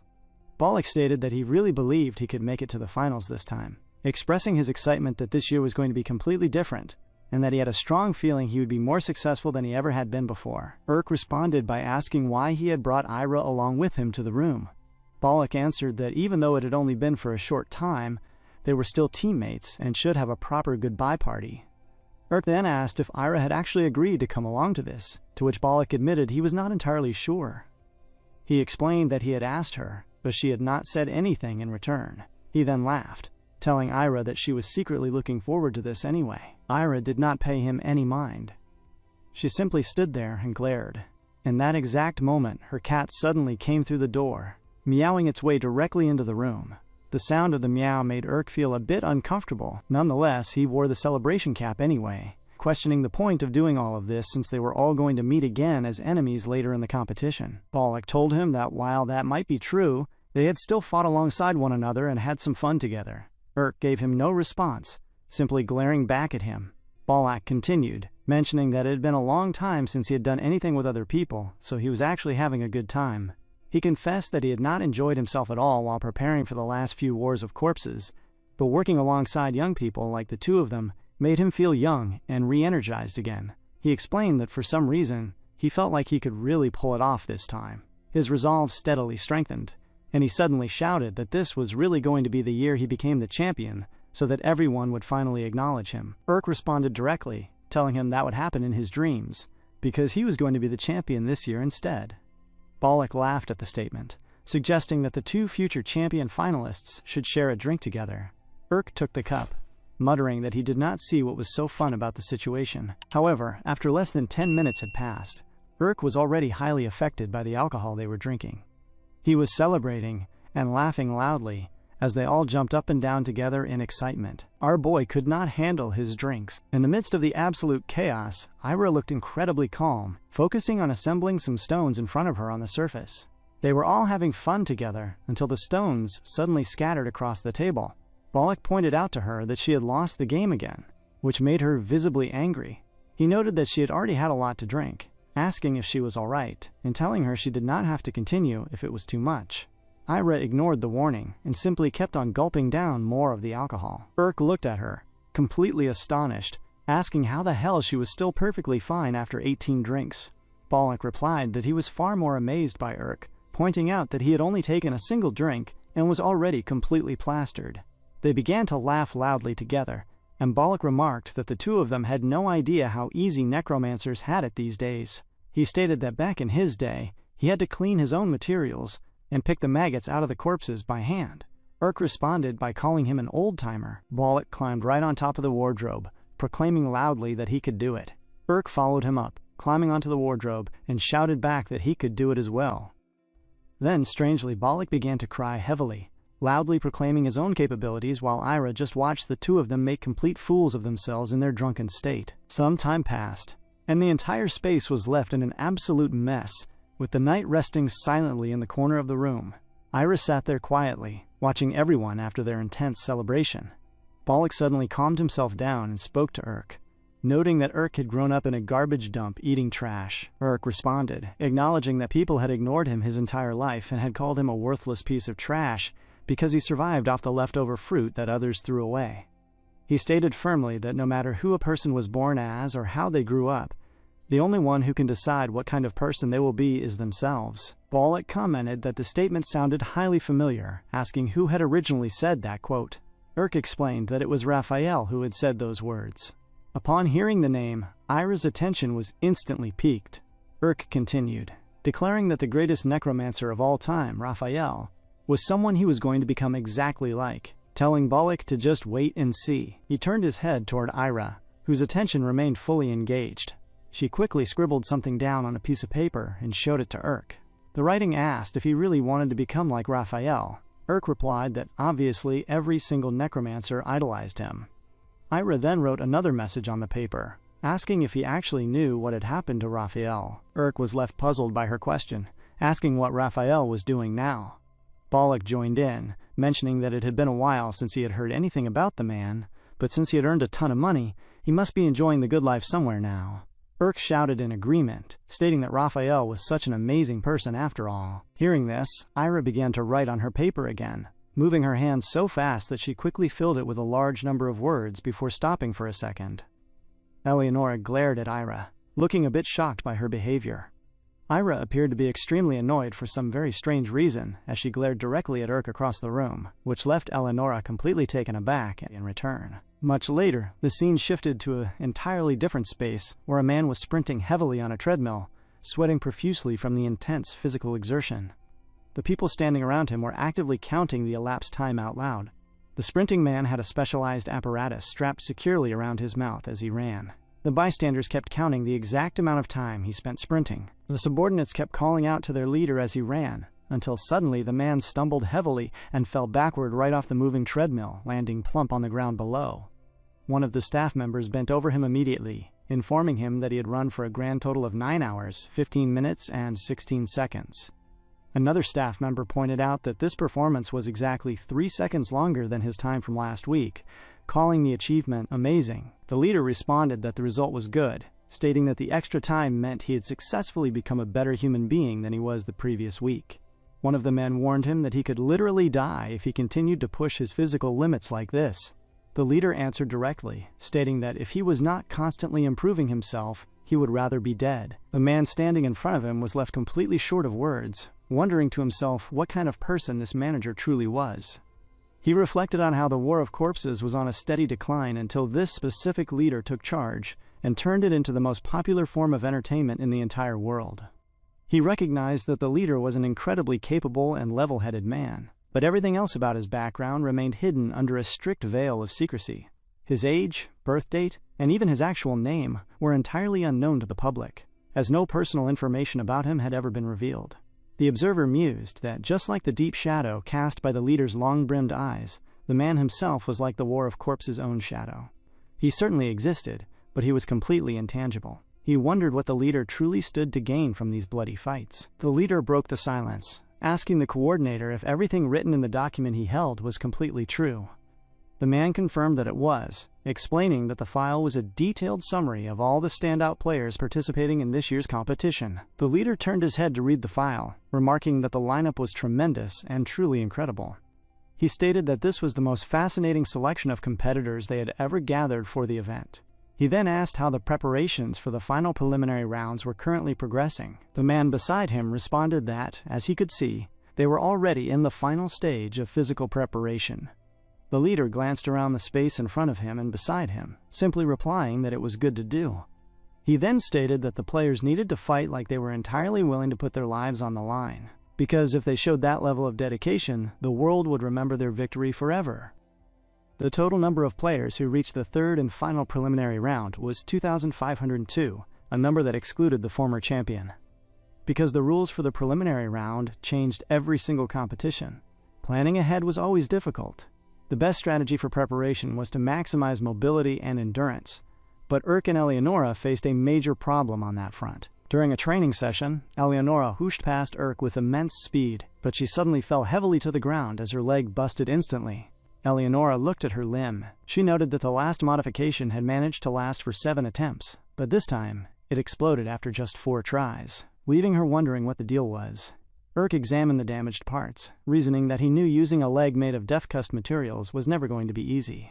Still, he understood that thanks to this failure, he now knew exactly which part he needed to improve. He suggested they try it one more time. They proceeded with another trial, and Eleonora dashed past Urk once more. She completed the sprint for the 6th time, then the 7th time, and as she took a firm stance to attempt it for the 8th time, Urk cheered her on, noting that it was a new record, and urging her to try one more time. She dashed forward with heavy momentum, but suddenly the leg exploded again. Eleonora stumbled and fell through the air, her momentum carrying her directly toward a sharp rock. Before she could strike the stone, Urk threw his body forward, using his own back to shield her from the rock. When Eleonora finally gathered her senses and realized what had occurred, Urk asked her if she was all right and if she was hurt. Eleonora was shocked and taken aback by Urk's ability to protect her in that split second. She asked him if she was hurt, then immediately questioned if he was okay himself, pointing out that his shoulder looked completely wrecked. Urk told her not to worry, explaining that it was just dislocated and he could pop it right back into place, as it was not the first time it had happened to him. Eleonora countered that a dislocated shoulder was still a pretty serious injury. Urk looked at her, stating that right now, she was the most important thing in the world to him, so an injury like that meant nothing as long as she was safe. Our boy really knows how to raise the stakes when it matters. Upon hearing those words, she blushed and looked away. Urk noted that it felt like her body temperature was rising, asking if she was sure she was feeling okay. Eleonora told him to shut up and not worry about it. Much later, inside Urk's cabin, Urk explained the mechanics to Eleonora, noting that after a deathcust risks its life to escape from the pit where it is born, it permanently gets rid of the inefficient hind legs that use up all of its energy. Eleonora deduced that the creature only uses those legs once in its entire life before ditching them. Urk confirmed that this was correct, which was why the legs inherently possessed a very low level of durability. He explained that they had tried many different adjustments throughout their experiments, and the data showed it was safe to use the leg's special ability up to 3 times. Any additional uses after that created an unpredictable, random chance that the leg might blow up. Eleonora recognized that the random chance could prove fatal, but she observed that the leg was simply too effective to just scrap entirely. Urk agreed completely, concluding that they would simply need to finish the upcoming game in just 3 jumps. Eleonora sighed, asking what the rules for tomorrow's preliminary match were going to be. Urk admitted he did not know, because the organizers were keeping the rules a secret for this round. He mentioned that the only known limitation was that a knight could not have any dimensions measuring longer than 15 feet. Eleonora reasoned that since there were no size regulations like that for knights in the other rounds, it likely meant they were going to be fighting in a very narrow space. The question caused Urk to pause and ponder for a moment. Much later, the scene shifted to a massive door where all the players stood gathered together. Urk observed the crowd. He wondered if the last preliminary round was going to be a massive free-for-all battle, and what the purpose of the massive door was. Just then, the announcer spoke over the system, instructing all players to leave their knights exactly where they were and slowly follow the usher outside. He turned to Eleonora, telling her he would be back, and instructing her to wait there. Urk walked out into the corridor alongside the other players, realizing that because he had always been right beside Eleonora up until now, being completely alone while surrounded by a sea of strange people felt heavily suffocating. Suddenly, a voice in front of him called him a pathetic loser. Urk was taken aback as the harsh words continued, calling him disgusting scum and a worthless piece of trash. The voice mocked him, asking if he really thought someone like him could become something more, reminding him that he was the son of trash, would never be anything but trash, and reeked like garbage in an utter waste of space. As the cruel words crept deeper into his mind, telling him not to dare touch them and to get away because he was a piece of trash human, he covered his ears in fear, feeling completely distraught. The ambient voices around him seemed to echo, telling others to look at the big heap of garbage passing through. Urk called out internally to Eleonora, asking if she could hear him, repeating her name as he grew visibly uncomfortable. The heavy weight of the memories made it difficult to breathe, and he began gasping heavily while feeling completely disoriented. He opened his mouth wide, trying to force air into his lungs, when suddenly someone grabbed him firmly from behind. It was Balak who had arrived, greeting Urk warmly and stating it was good to see him. Upon Balak's arrival, Urk felt the immense tension leave his body. Balak continued talking, expressing how happy he was to have Urk with him on this momentous occasion where he would finally make it to the finals. Urk called out Balak's name, a sudden smile returning to his face as he looked at him. Balak asked Urk what on earth they were supposed to be doing for this preliminary round, to which Urk answered that it felt like they were preparing for a free-for-all match. They arrived at a specific station where they collected some equipment laid out on a table. The instructor explained to the group that once they had entered their personal information and agreed to the terms and conditions, they needed to put the items on. The instructor directed them to check the magical items secured to their left wrist, explaining that the top number displayed the remaining distance while the bottom number displayed their current rank. The instructor went on to explain that mounted on their right arm was a device designed for everyone's safety. Just then, the leader of the entire organization spoke directly into a microphone, explaining that the device was a one-time use magical teleportation tool meant for emergency situations, or if a player wished to forfeit. He noted that the moment a match was finished, it would instantly teleport the player to a designated safe zone outside. He added that the reason they were all wearing these 2 specific devices was because the venue for today's match was strictly closed off, highly important, and extremely dangerous. The leader then introduced the day's game, pointing his hand toward the massive door that everyone had been questioning. He announced that the final preliminary round would be a fierce battle through the 9,999-meter-long giant living creature in front of them, an entity that embodied hell itself. The moment the massive doors groaned open, a giant mouth with a massive tongue sticking straight out was revealed to the crowd. The leader explained that this opening was the bowel of hell. The players immediately began to murmur in shock, questioning what that thing was and if it was truly a mouth. Urk, on the other hand, assumed it was a racetrack. The leader continued his loud announcement, explaining that the objective of the round was for each player's knight to reach the final line at the very end of the bowels of hell. He stated that only 1,000 players would be allowed to pass on a strict first-come, first-served basis. He warned that the moment the 1,000th knight crossed the finish line, the bowel of hell would completely collapse, and all the remaining knights left inside would be completely destroyed. With that, he expressed his hope that all their earnest hopes and long-awaited dreams would come to fruition, officially declaring the start of the race through hell to begin the final stage of the preliminaries. However, he warned that using a knight to intentionally harm another player or leaving the arena entirely would be interpreted as a lack of intention to continue and would be considered an immediate forfeit. Within the bowels of hell, numerous eyeball-shaped magical communication devices were stationed to monitor the status of every participant and transmit that live data back to the organizers.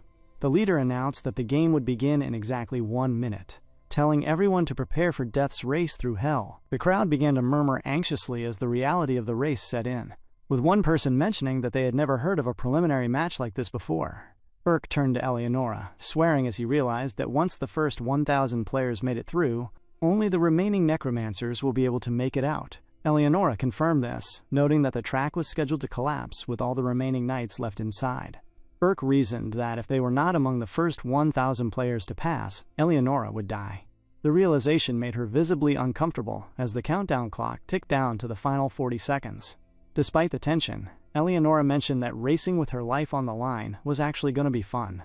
Suddenly, Bollock called out to Urk, telling him to get on his knight. Urk was surprised by the offer. Bollock explained that even without using his final sprint technique, his knights could run significantly faster than Urk's own. He reminded Urk that Urk was the sole reason he had passed the second round, so he intended to help him out however he could this time around. Urk felt relieved and happy, telling Bollock that he had better not regret the decision later. He walked closer to Bollock as the countdown reached 30 seconds remaining. All around them, other players were praying and muttering anxious words, until the clock finally struck 0. Immediately, Bollock's cockroach knight began moving very swiftly through the space, gliding easily past all the other knights positioned in front of it. Urk praised Bollock, noting that the pace was not bad and that it was definitely much faster than running on foot. Bollock agreed, admitting that while he might not have been very helpful during their last fight, he could now demonstrate the true depth of his experience as a veteran. Just then, something suddenly swooshed completely past them, overtaking them instantly. Urk looked at the passing speed and dryly asked Bollock what he had been saying earlier. The sudden shift made Bollock a bit uncomfortable as they continued to run deeper into the space. Bollock announced that they were officially inside the main track. Urk glanced down at his watch to check their positioning and realized that they were currently sitting in the top 800 players. He concluded that it was not a bad start, reasoning that going through the initial mouth was probably going to be the most difficult part of the course. Bollock stated that they need to move as fast as possible, noting that they only needed to maintain a position within the top 1,000. Urk glanced over at the magical eyes, monitoring their progress, observing that the surrounding walls were shifting as if they were actually alive. He wondered how the organizers had managed to construct such a biome, noting that the scale alone was incredible. Up ahead, they suddenly spotted an obstacle, dripping with a strange saliva. Bollock pointed out that there was something unusual directly in front of them, observing that the shapes resembled giant tongues. Without warning, Bollock's knight began to slip heavily on the thick saliva, losing all traction. Unable to move with ease, both Urk and Bollock slipped downwards, falling completely off the back of the knight, prompting both men to scream loudly as they plunged into the dark opening. As they fell, one of the magical mouths mounted on the corner of the wall spoke aloud, explaining that they had entered Hell's Throat, which was a slick vertical passageway. Bollock shouted that he could not get any traction because the surface was far too slippery. The announcement continued, stating that the passageway was specifically designed to inhibit movement. Suddenly, Bollock's descent was violently interrupted as he spotted an obstacle in the throat structure. The trap held him firmly in place, rendering him completely unable to move. This sudden restriction made Bollock incredibly uncomfortable. The wall mouth continued its broadcast, warning all players that special obstacles had been installed along the path, and if anyone was caught by them, they would be completely immobilized for 10 minutes. The voice urged the players to remain alert. Looking out of the corner of his eye, he sensed that another trap was about to spring forward to grab him and restrict his movement. However, before the mechanism could move any closer to Urk, Eleonora swiftly swung her blade, cutting the obstacle cleanly away and protecting him from the trap. Urk yelled to Eleonora that he was going to grab onto her, recognizing that if he got caught in one of these devices, they would be finished. He lunged forward and grabbed onto Eleonora tightly as they glided further down the vertical shaft. As they slid, Eleonora asked Urk if he really had to hold on to her quite so closely. Urk admitted that he did, purely because of how scared he was in that moment. Eleonora simply tried her best to shrug off his tight grip as they continuously descended. Urk kept tracking their path while she casually glided down the slick surface. They moved with careful precision, and whenever an obstacle appeared directly in front of them, Eleonora swiftly sliced through it with her blade, allowing them to pass without losing momentum. Suddenly, they noticed yet another mechanism, moving with swift precision to attack and restrict their movements from below. Urk screamed a warning to Eleonora, pointing out that another trap was positioned right beneath them, so she immediately shoved Urk away from her back to separate their alignment. The sudden separation completely confused the attacking mechanism, leaving it unable to deduce which of the two targets it should strike. Urk slid downward past the threat, and the moment they were safely clear of the trap, they reached out and grabbed onto one another again. They resumed their continuous glide down the throat, moving swiftly toward the base. Finally, they arrived at the very bottom of the vertical shaft. Urk asked Eleonora if they were completely done with that section, and she responded by asking how far they had actually made it down the track. Urk checked his wrist device and explained that they had covered about 800 meters. He then noted that they were currently ranked 911th, observing that they were cutting it incredibly close to the elimination line. Just then, Bollock suddenly landed on the ground right behind them. Urk looked at him and noted that he was late because he had fallen a little behind, urging him to hurry up. Bollock agreed, and they quickly climbed back onto his cockroach knight to resume their fast pace. As they accelerated, Urk asked Bollock if cockroaches were supposed to be able to fly using wings. Bollock replied with annoyance, asking if Urk was seriously expecting his knight to fly when he had not even perfected basic running with his final sprint technique yet. The response made Urk quite uncomfortable, as it simply reiterated how incompetent Bollock could be under pressure. Suddenly, a voice called out to Urk from the side of the track. Urk glanced over to the corner and saw Woong strangely waving at him. Woong called out, asking if they knew that he had been cheering them on the entire time, explaining that he had thought deeply about what Urk said during their last encounter, so this time around he had carefully constructed the face that he believed was the most beautiful. He proclaimed that it was entirely thanks to this new face that he had managed to make it this far in the competition, asking Woong what he thought of the creation. Our boy was absolutely stunned by the bizarre sight in front of him. Woong had modified his knight to sport a face that looked exactly identical to Urk's own features. The sight was so disturbing that both Urk and Bollock screamed aloud in unison. When the voice of Woong's creature became clearer, it was noticed that the creature was saying the word Urk, literally saying just the word Urk as its way of communicating. Urk and Bollock screamed loudly while trying to run away from Woong. Woong called out to Urk, telling him to slow down and get a good look at his face, asking if he did not think it was beautiful. Urk simply screamed as they fled with the cockroach knight, pushing the machine as fast as possible to run away from Woong. They ran quickly, and Woong was unable to keep up with their pace as the distance between them grew. Bollock looked back and mentioned to Urk that it seemed like they had lost it, commenting on what a horrendous, hellish monster it was. Urk reacted with frustration, swearing as he reminded Bollock that the creature was wearing his own face, asking if Bollock was trying to say he looked horrendous. Bollock quickly defended himself, stating that was not what he meant at all. Urk sighed and admitted that honestly, the face did look fucking awful, stating that he did not want to look at his own face. Bollock looked at him and mentioned that Urk seemed like a handsome young man to him, asking why he hated the way he looked so much. Suddenly, the heavy stillness was broken as they began to hear the creature say Urk once more. Woong called out again, telling everyone to look at the beautiful face he had made. Suddenly, the creature's giant tongue extended straight from its mouth. Bollock screamed loudly as the creature suddenly lost its balance, tumbling heavily to the ground, stopping its movement instantly. With the threat immobilized, Bollock and his knight were able to dash off safely. Up ahead, they recognized some tunnels positioned in front of them.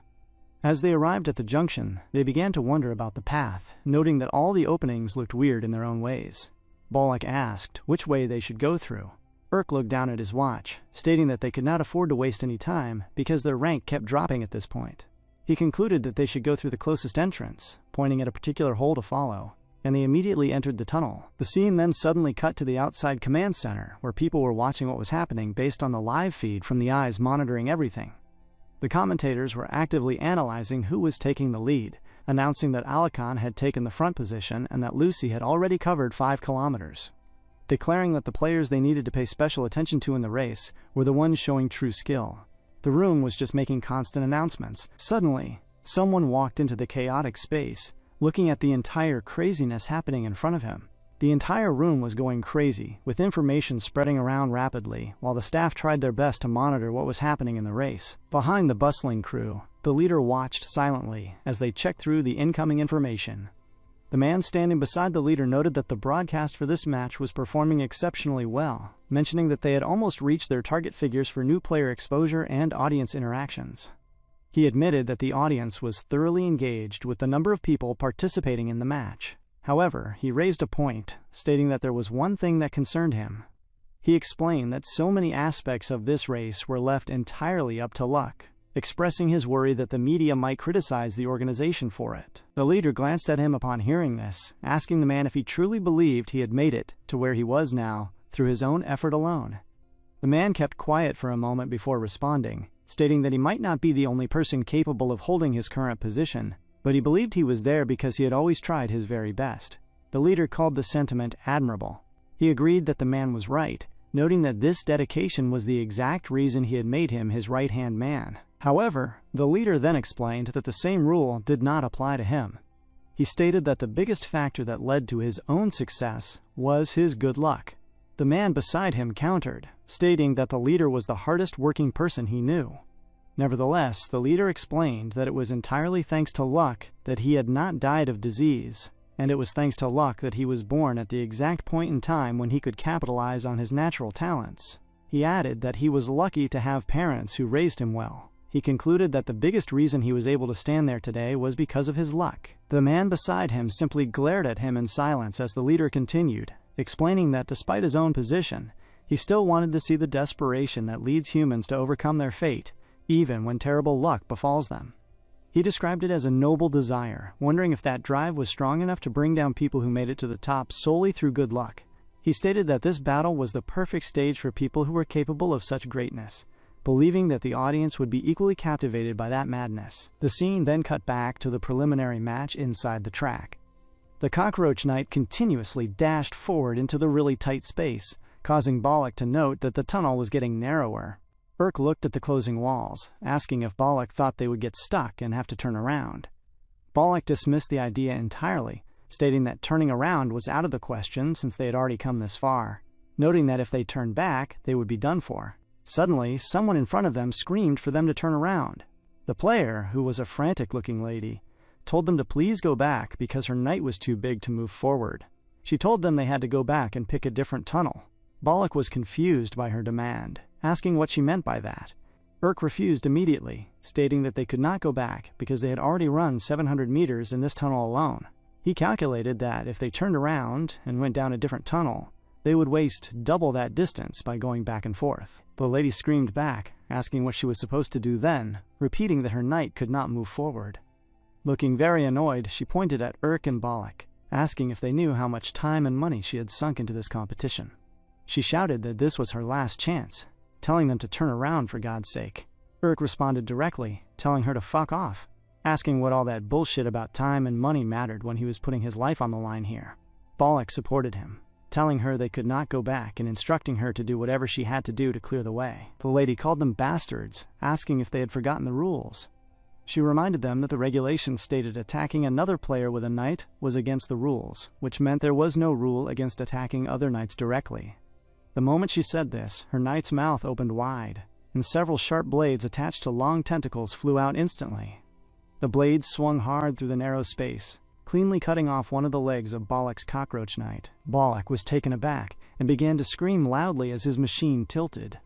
The lady mocked him, stating that if they lost their knight and got eliminated, they would immediately be teleported out of the raceway. Our boy didn't even have to lift a finger before his partner stepped in. Before the lady could utter another word, Eleonora dashed forward with heavy momentum and swung her blade, slicing the round, fat ball of the enemy knight into 2 pieces in an instant. The lady was completely surprised by the speed of the counterattack. As she turned to look at the damage, Eleonora had already crushed the magical stone embedded on the lady's knight. The lady screamed out in despair, shouting, "No!"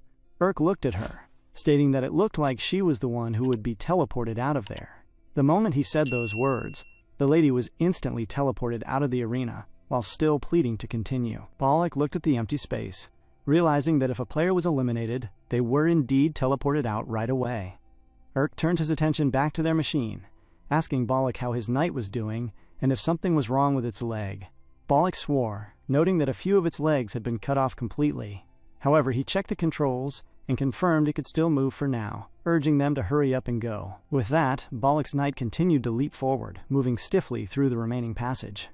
Urk analyzed the situation, noting that since they were not facing any personal penalties, fights between knights were clearly allowed. He deduced that this meant they had tons of new variables to consider moving forward. Just as he concluded this, the exit of the hole came into view ahead of them. Urk pointed it out to Bollock, expressing relief that they did not have to turn around after all. The moment they arrived at the open exit, Bollock checked his status and mentioned that they had about 7,800 meters left to go, asking what the next section would be. Urk stated that he hoped it would be something more suited for their strengths, but both men were suddenly shocked by what they saw in front of them, which was extremely blinding to Urk's view. Urk arrived at a very wide space where multiple knights and their players were seated. Glancing across the vast opening, he began to wonder what he was looking at. Everyone in the lower area was swimming, prompting him to ponder if that was the specific challenge for this section of the course. As they glared downwards at the moving crowd, Urk turned to Bollock and mentioned that he did not think the other participants were just swimming. He noted that something was weird, concluding that they looked like they were being chased. Bollock disagreed, stating that it was a race, so of course they were in a hurry, noting that while they had gone up a little in rank, they were still stuck in the 900s. He explained that they could not afford to stay any longer, admitting that he was desperate to win too. Bollock then asked Urk if he knew how to swim. Urk admitted that he had never swam before in his life, but he reasoned that given the situation, he would figure it out, somehow. Just then, Bollock's cockroach knight jumped downwards into the open area. The sudden drop caused all of them to fall completely off the back of the knight, diving straight into the deep water below. Urk broke through the surface, trying to gasp for air as he suddenly began to cough and panic inside the water. Before he could sink, Eleonora came out of the water, grabbed him firmly, and told him to quit flailing around. She instructed him to hang on to her since he did not know how to swim, stating that she would handle the swimming herself.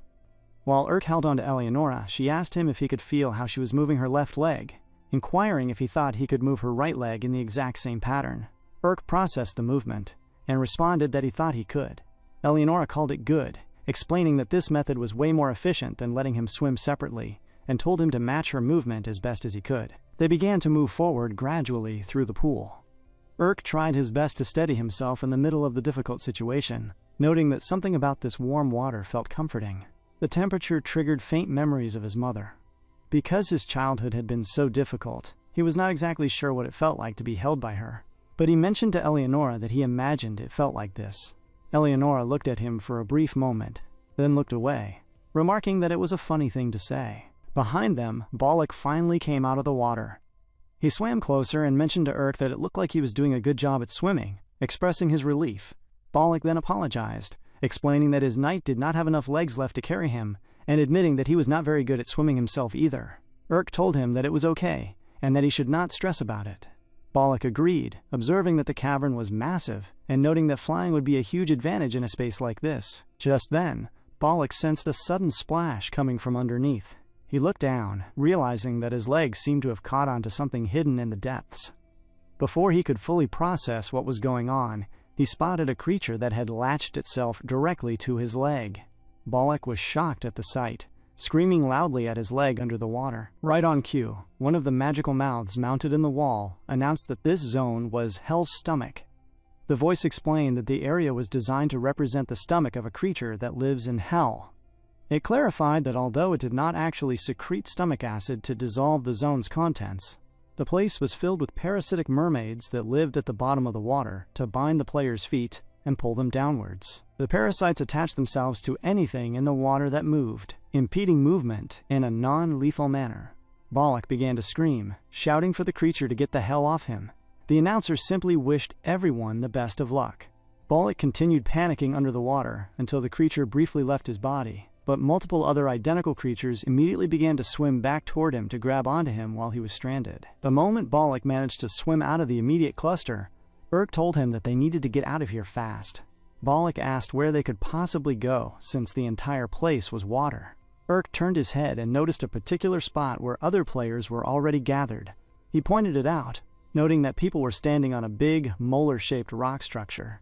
Concluding that it must be a safe zone, they instantly began to swim towards the structure, trying their best to move across the open gap. However, the creatures underneath the water spotted them and began to chase them swiftly. One of the parasites jumped out of the water, trying to lash onto Eleonora. The moment she spotted the creature, she had already reached the molar, allowing her to instantly jump out of the water onto the solid surface. Nearby, Balak was seen screaming for one of the creatures that had lashed onto him to get off, but he also managed to climb out successfully. Urk instantly dashed forward and struck one of the trailing creatures with his feet. Safely out of the water, Urk turned to Balak, noting that the organizers claimed the creatures were non-lethal, but reasoning that if someone was not a good swimmer, they could easily drown them. Balak agreed, anxiously asking how they were supposed to keep swimming like this. Urk began to look forward. He calculated that the exit was still over a kilometer away, concluding that if they had to fight with those fish the whole way, it would take hours. Balak swore, pointing out that they had already fallen out of the top 1,000 people, while the other groups were still advancing. The update made Urk annoyed, causing him to worry that they were falling completely behind. He pondered what they should do next, considering whether they should use the power leap technique to jump from tooth to tooth across the cavern. He quickly rejected the idea, reasoning that they would need to use it too many times, and remembering that Eleonora had never jumped while holding him, making it dangerous. He then considered using bait instead, thinking they could force the other players gathered on the molar to go down into the water first. However, he deduced that he would have to fight them to make that happen, and making more enemies was actually very risky. Urk looked down at the device on his wrist as the numbers kept shifting. He thought to himself that their rank was continuously dropping, wondering if they were actually going to lose. He felt incredibly uncomfortable, firmly telling himself that it could not end like this, and that he could not go back to the bottom of the trash. Just then, a strange, mocking voice in his head spoke once more, asking if he really thought he would be able to do it, calling him a good-for-nothing piece of trash. The voice caused Urk to become very annoyed, and he began to tremble with anger. Suddenly, someone nearby screamed a loud cheer, shouting that this was way too easy. Looking over by the corner of the cavern, they saw the lady who had been with Karina earlier. She was screaming that none of those other dummies could fly, boasting that she would be taking the lead. Urk instantly remembered her from the crazy experience he had during the second preliminaries, recognizing her as the redhead who had teamed up with Karina. The lady continued laughing, shouting that this success was what she got for living a good, honest life. Suddenly, something struck her flying knight with heavy force. The moment the view widened, it was revealed that Eleonora had jumped and struck the knight, landing directly on it. The lady began to scream at Eleonora, demanding to know what the hell she was doing, and telling her to get off. Urk called out to her from behind, stating that he did not think they would be getting off. He asked if she remembered him, reminding her that according to the rules, knights were allowed to fight other knights. He explained that if she did not want to be eliminated right now, she needed to assist them. The lady screamed back, telling him no. Urk then ordered her to fly them directly to the exit if she did not want her knight to be destroyed. She screamed that there was no way, explaining that if the knight got any heavier, she would not be able to fly at all. Urk responded that he guessed he had no choice but to take her down with them. Eleonora immediately grabbed onto the control crystal on the lady's knight, causing the lady to scream for Eleonora to stop. Panicking, the lady relented, stating fine, but added that it would be on one condition. Urk asked what the condition was, questioning if she really thought she was in a position to negotiate. The lady insisted that they would have to abide by her condition if they wanted to get out of the cavern at all. Urk stared at her, asking what it was as he glared at her in the middle of the tense space. Urk asked her what her condition was, to which she answered that if he wanted her to take him, he had to come completely alone. She explained that her knight was not designed to carry a heavy load and could only support around 450 pounds. She calculated that he, herself, and his knight would already hit the absolute weight limit of the machine. She stated that she could not carry any more than that, telling him to hurry up and get on by himself. Upon hearing this, Urk had no idea what to say. Balak looked at him and begged Urk not to leave him behind. He mentioned that Urk understood the situation too, explaining that if he had to fight those fish to get through the water, he would definitely get eliminated. Balak told him to look at him, stating that he was old and weak now, so he could not even swim well, and his knight was entirely unable to fly either. Upon hearing all of these words, Urk pondered for a second. Bollock screamed at him again, reminding Urk that he was the one who had brought him this far. He stated that he was desperate too, stating that he had to succeed this time, and to please take him along somehow. The lady then screamed that it was physically impossible to take him with them, complaining that they were wasting precious time and telling them to hurry up and move. After listening to all of this, Urk finally made his decision. Just then, Bollock suggested that the rules only stated that their knights had to cross the finish line, so he begged Urk to please just take his knight's torso along with them. He grabbed onto Urk, pleading heavily while explaining his own life story and struggles. Urk remained very silent while all of this was happening. Suddenly, Urk looked down at him and said that he was sorry. He grabbed his clothes away from Bollock's grip and began to walk forward.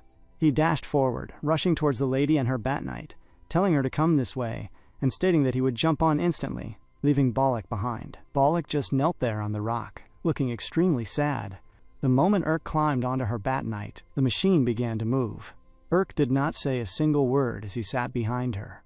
The lady looked back at Urk and mentioned that she was the one who was not getting anything out of this free ride, asking why he looked so upset. She then asked Urk if he was worried about that old guy. She then commented that there was nothing else he could have done anyway, noting that they were all going to face each other as enemies in the end. She stated that none of them had any real allies here, telling him not to beat himself up about it too much. Urk responded bluntly, telling her to be quiet and to just keep flying.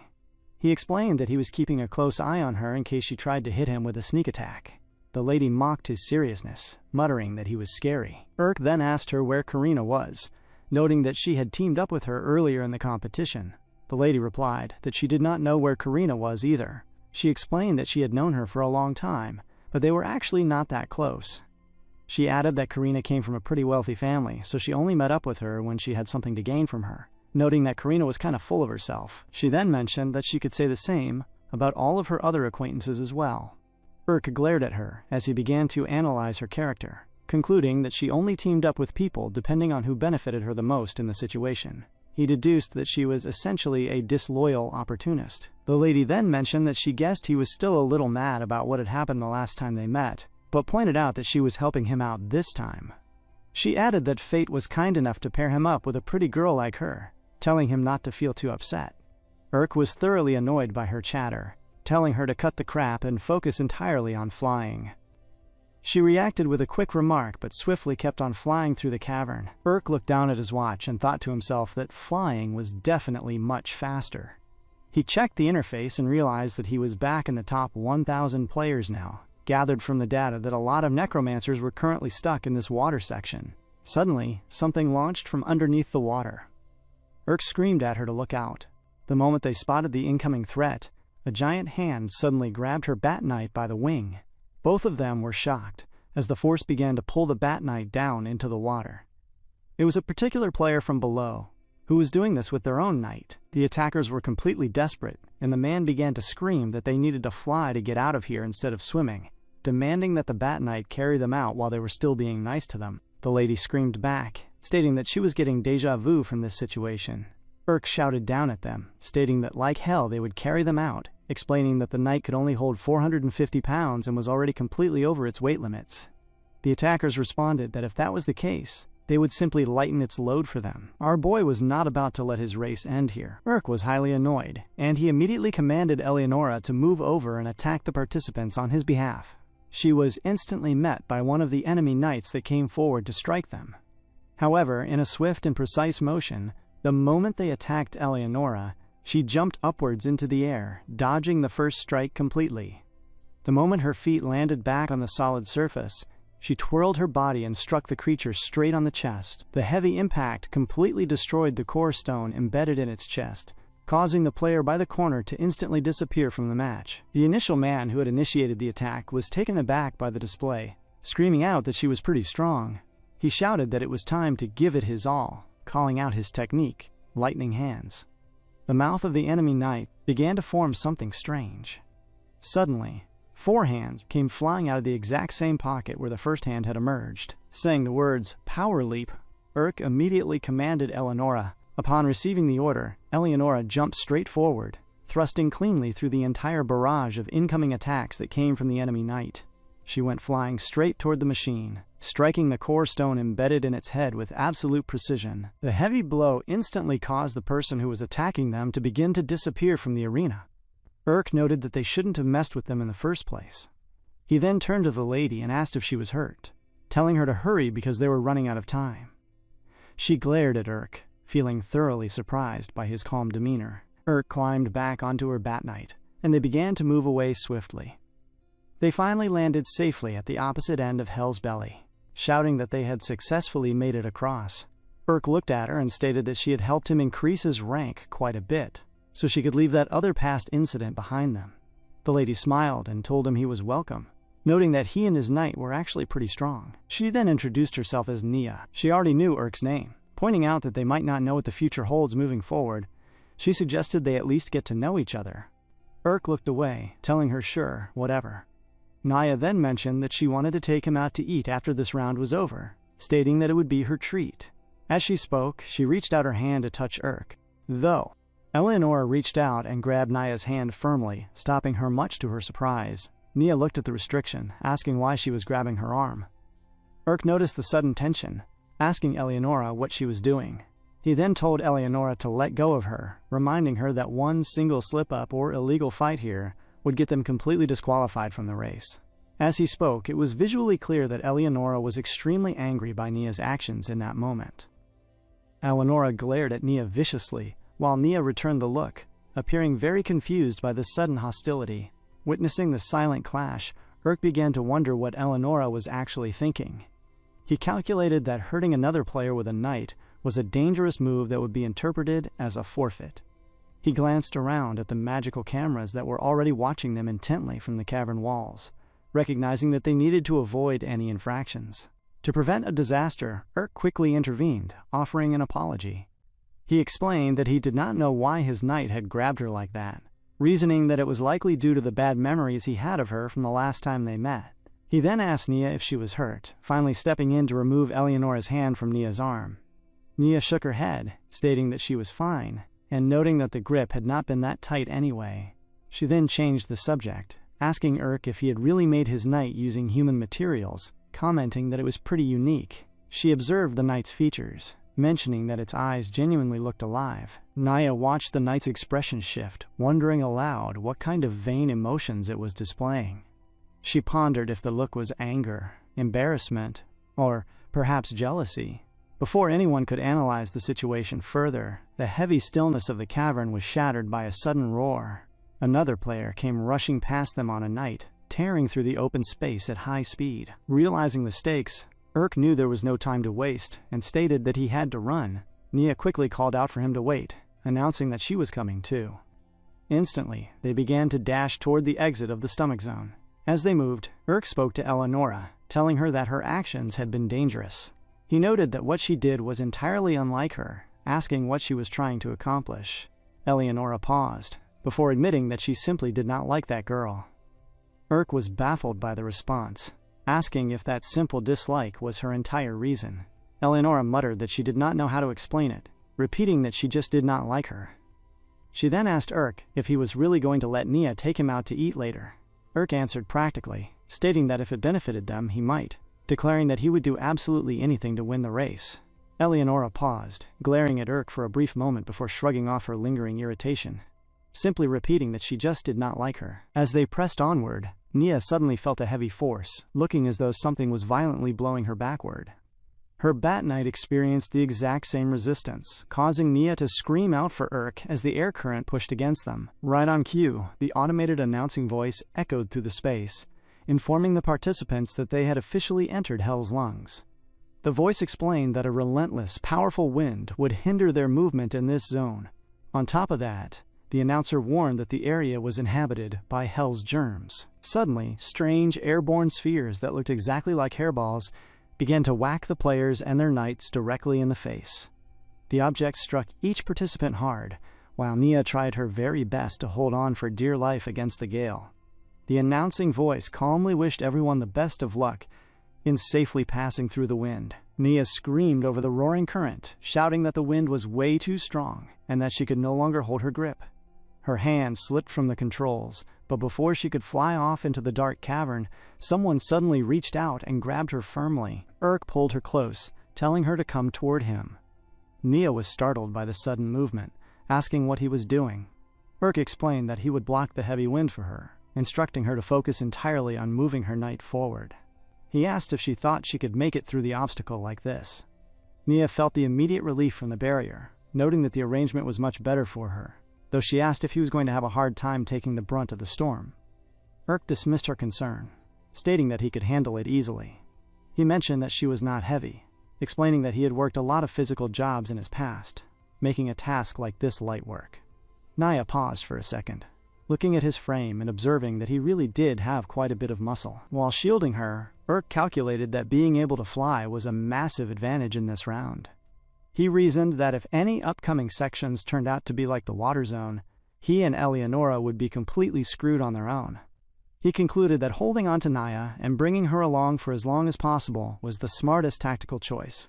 Nia began to blush as she looked at Urk's face. Watching the interaction from the side, Eleonora became visibly annoyed by their proximity. When one of the flying hairballs tried to strike Eleonora directly in the face, she swiftly snatched it out of the air and squashed it instantly. Finally, they managed to push through the gale and arrived at the exit of Hell's Lungs. Urk exhaled deeply, asking if they had actually made it through the storm. Nia confirmed that it looked like it. She turned to Urk, stating that he was the sole reason she had passed through safely, thanking him and promising that she would not forget his kindness. Urk accepted her gratitude pragmatically, warning her to just not stab him in the back later on. The moment they stepped into the next space, Urk was shocked by the sight before him as they scanned the massive chamber. The area was filled with multiple massive spinal structures leading upward, which other players were already actively climbing. The announcer's voice broadcasted through the cavern, stating that they had reached their final obstacle, known as Hell's Spine. The voice explained that the section consisted of a continuous vertical climb up to the vertebrae and straight through the final exit. The announcer added that in case anyone fell, the ground below was fully equipped with a soft Hell's Cat paw cushion to catch them safely without injury. The voice urged them to push themselves and persevere to the very end, noting that as long as they had the stamina to climb, they could ascend at any time. Urk was temporarily short of words as he looked at the massive vertical scale. Nia, however, screamed with excitement, shouting that this section would be another piece of cake for them, since they could fly. She turned to Urk and told him to get on. Urk smiled, noting that it looked like it was definitely worth bringing her along after all.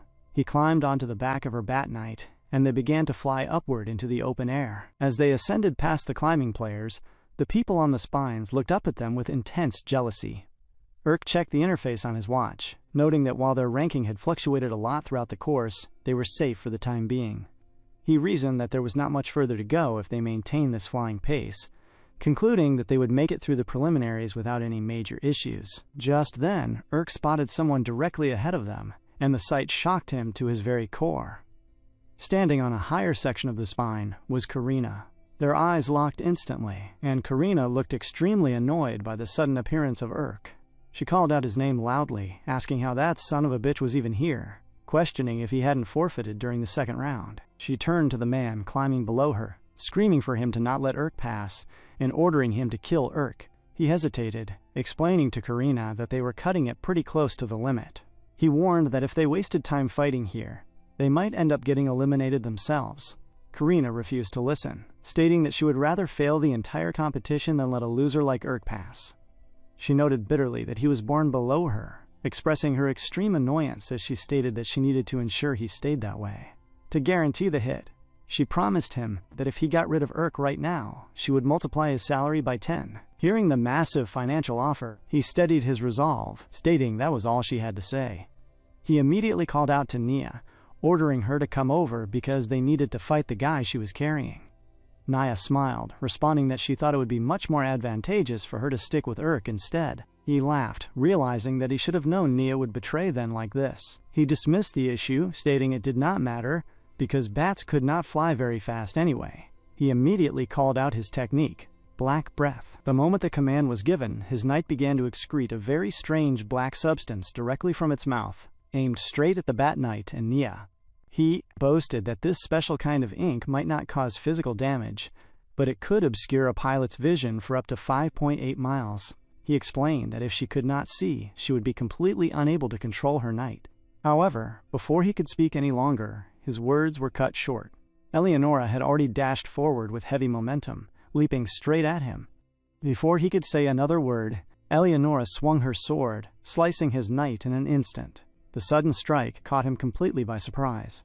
He began to wonder how Urk could possibly direct his knight when his vision was entirely obscured by the ink. He reasoned that all the knight had done was fend off a single attack, remembering that they were thousands of feet above the ground up there. He calculated that it would not be easy for Urk to fight off several opponents at once in such a precarious position. He then turned to Kasha below, telling him that he'd watch his back, asking him to attack the opponent, but Kasha snapped back immediately, telling him not to give him orders. Kasha thought to himself that he needed the money, so he had no choice but to work with these people. Despite his compliance, he knew that the strongest player on this team was actually himself. He smiled, reasoning that strong players recognized other strong players. He knew the opponent should not be taken lightly, but he calculated that Eleonora's previous movement had revealed a few weaknesses. He decided to attack those exact weak points, commanding his knight to jump. The creature leaped heavily toward Eleonora. In response, Eleonora stepped firmly onto one of the spinal structures and dashed forward. Eleonora struck straight through its face, killing it instantly. Kaisha was completely shocked as his body began to wither away before he could even attempt another move. The other teammate who was fighting earlier stood by, thoroughly shocked as he glared at Eleonora coming right toward him. Meanwhile, Urk and Nia were still dealing with the visual obstruction caused by the black ink. Realizing that since Eleonora could move entirely on her own, visual obstructions like this were completely ineffective against them. However, he calculated that they had already used their power leap technique 3 times now. He knew that if they used it again, there would be a random chance of her leg exploding, concluding that they needed to be careful. Karina screamed loudly, complaining that Kaisha had acted all tough, but that the moron did not do anything to help. She declared that she was going in herself, ordering the remaining teammate to cover her. Her knight dashed forward to attack Eleonora. Eleonora easily dodged the incoming assault. Karina's knight took multiple direct hits as Eleonora sliced the machine in different ways, much to Karina's absolute shock. The more Karina's knight tried to catch her, the more Eleonora dodged and wove through the attacks. Suddenly, the head of Karina's knight extended forward like a snake, shooting past Eleonora to chomp her from the front. Eleonora swung her sword once more, cleanly slicing the neck of the knight. Much to everyone's surprise, the knight's hand suddenly revealed a set of arrows, firing them directly at Eleonora before she could reposition. Suspended in the air, she looked to be in a compromised position, but she swung her blade wildly, striking the arrows out of the sky before they could touch her. Our boy's guardian was proving completely untouchable. At the extreme rear, the man under Karina began to scream, shouting that the opposing knight was simply too powerful and was totally overwhelming them. He screamed at Karina, stating that Urk was always several steps ahead of them. He admitted that he did not want to get eliminated like this, pleading with her to surrender. Karina was completely enraged, telling him to shut the hell up and asking if he was actually suggesting that a loser like Urk was better than her. She declared that such a thing was impossible. As she retreated, she was about to explain her reasoning, but the moment triggered a vivid memory from her past. In the memory, Karina was in a different space with her father. Her father told her that she was superior to all other human beings. Karina was very young back then, and her father pointed out a group of people, telling her to look at those stinking, disgusting pieces of human trash. In front of them sat Urk, right on the ground amidst the trash. Her father asked her if those things even looked like the same species as them. Karina glared down at them and answered no. Her father confirmed her response, explaining that just as they were completely different from those people, all humans were inherently ranked by their bloodline. He told her that a person's value is set at birth and never changes, declaring that their bloodline was better and more noble than anyone else's. He instructed her to live her life with pride, knowing she was superior. The young Karina smiled and agreed. Karina had been taught from a very young age that she came from a superior lineage, and that belief was her greatest source of pride and joy. That deep sense of superiority was exactly why she constantly criticized and looked down on others. However, when her father's once thriving business began to struggle, the family's lifestyle degraded rapidly. Karina began to feel incredibly uneasy, asking herself if she was not supposed to be superior to all other human beings. When she later found out that her father, whom she believed had been born superior, actually came from the exact same disgusting lower class she had always despised, she confronted him. She reminded him that he said their bloodline was superior and that the blood in her veins was better than anyone else's, accusing him of being one of them the entire time. Her father screamed back defensively, insisting that they were superior, which was exactly why he had become successful and different. He shouted at her, declaring that he was not trash like his parents. That sudden realization turned her unease into a deep obsession that slowly ate away at her. Karina stopped trying her best at anything because she knew that if she put in a full effort and still failed, it would prove that she was not actually a superior human being. She was terrified of facing that reality. Instead of trying, she chose to look down on people who were unsuccessful even when they made a massive effort. She would laugh at them, boasting that she could achieve great results without even trying, while they could not do the same even when working their hardest. That was how she managed her insecurities and maintained her self-esteem. But now, in this very moment, Eleonora struck down heavily at the teammate under Karina, causing the man to instantly disappear from the race. The person Karina looked down on and scorned the most, the one she believed to be the most insignificant human being of them all, was actively ascending higher than her. Eleonora had already completely beaten down Karina's knight. The exact truth that Karina had been avoiding her entire life, the terrifying reality that she might not have been born superior, had just been proven right in front of her. Her entire existence seemed to shamble right there in her eyes as she glared at Eleonora in complete and utter defeat. The moment Karina realized that she had no other options left, she began to scream. Looking up, she saw that Eleonora was positioning her blade, completely prepared to shatter the core stone embedded in her knight's chest. Eleonora swung her hand downward, letting the blade descend in a heavy strike. However, it was revealed that she had intentionally altered the trajectory, only slicing the neck of Karina's knight. Karina was taken aback by the mercy, wondering why Eleonora had not finished her off when she had the chance.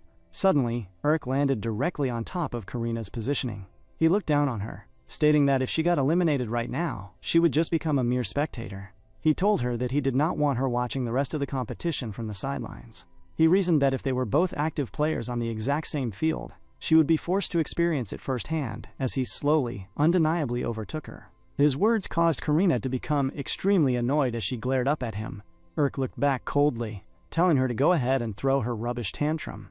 Karina screamed back at him, accusing him of wanting to become superior, special, and impressive just so that no one could ignore him. She shouted that he only felt this way because he could not stand his own pathetic, disgusting existence. Urk glared at her in clear annoyance as she continued her tirade. Karina pointed out that if he wanted to be superior, it inherently meant someone else had to be inferior to him, meaning he secretly desired to look down on other people. She asked him if he really believed he was any different from her. Those words hit a nerve, and Urk glared at her with visible annoyance, screaming back that he was absolutely nothing like her. Karina mocked his reaction, noting that the self-important expression in his eyes was one of the exact reasons she had always hated him. She told him that he looked just like her father whenever he made that face, which only made Urk glare at her with a deep look of disdain. Deciding not to bear her any more mind, Urk turned away and leaped forward toward Naya's Bat Knight.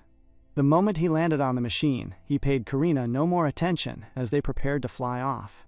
Karina stood there alone, hanging onto the spinal structure in complete silence, unable to do anything to stop them.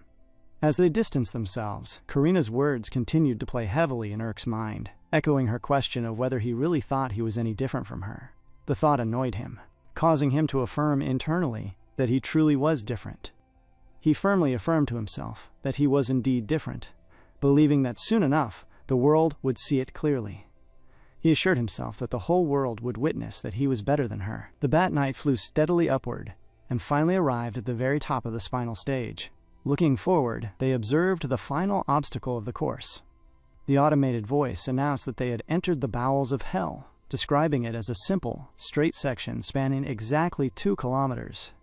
The voice clarified that in this basic structure, all they needed to do was run directly for the exit. The announcer added that the total number of players who had successfully passed was currently 677, noting that once 323 more participants made it through, the match would end. Nia felt a wave of discomfort, realizing that so many people had already finished. Almost instantly, the announcer updated the count to 679 players. Urk swore, realizing they had wasted too much time fighting back there, which had put them dangerously close to falling out of the top 1,000. He urgently ordered Nia to hurry up and fly, and the Bat Knight accelerated forward toward the distant exit. Below them, a massive crowd of other participants was desperately pushing toward the finish line, shoving each other and shouting.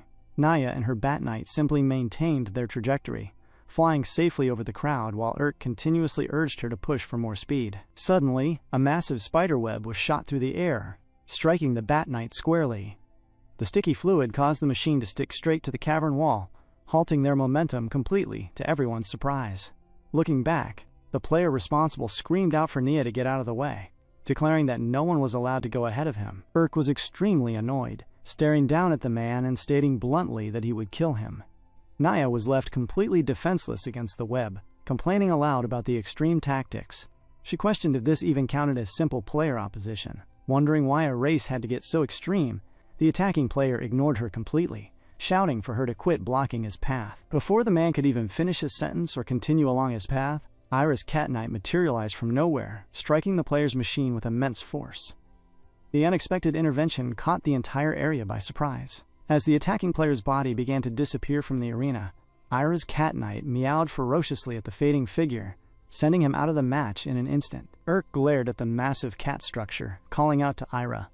He asked how many enemy knights she had to end during this round, just to make her machine look like that. He then told her not to forget about their position, and told her to get them out of here. However, Ira's Cat Knight simply turned away, paying his request no attention whatsoever as it dashed forward, moving rapidly toward the finish line on its own. Just then, the mechanical announcer's voice echoed through the space once more, stating that 785 players have now officially passed. At that moment, Eleonora pulled the spiderwebs from him, causing Urk to fall down to the ground. And then we see, as Nia began to scream, saying, "Now get me off too." But Urk stood up calmly, said, I don't have time to get you down as well."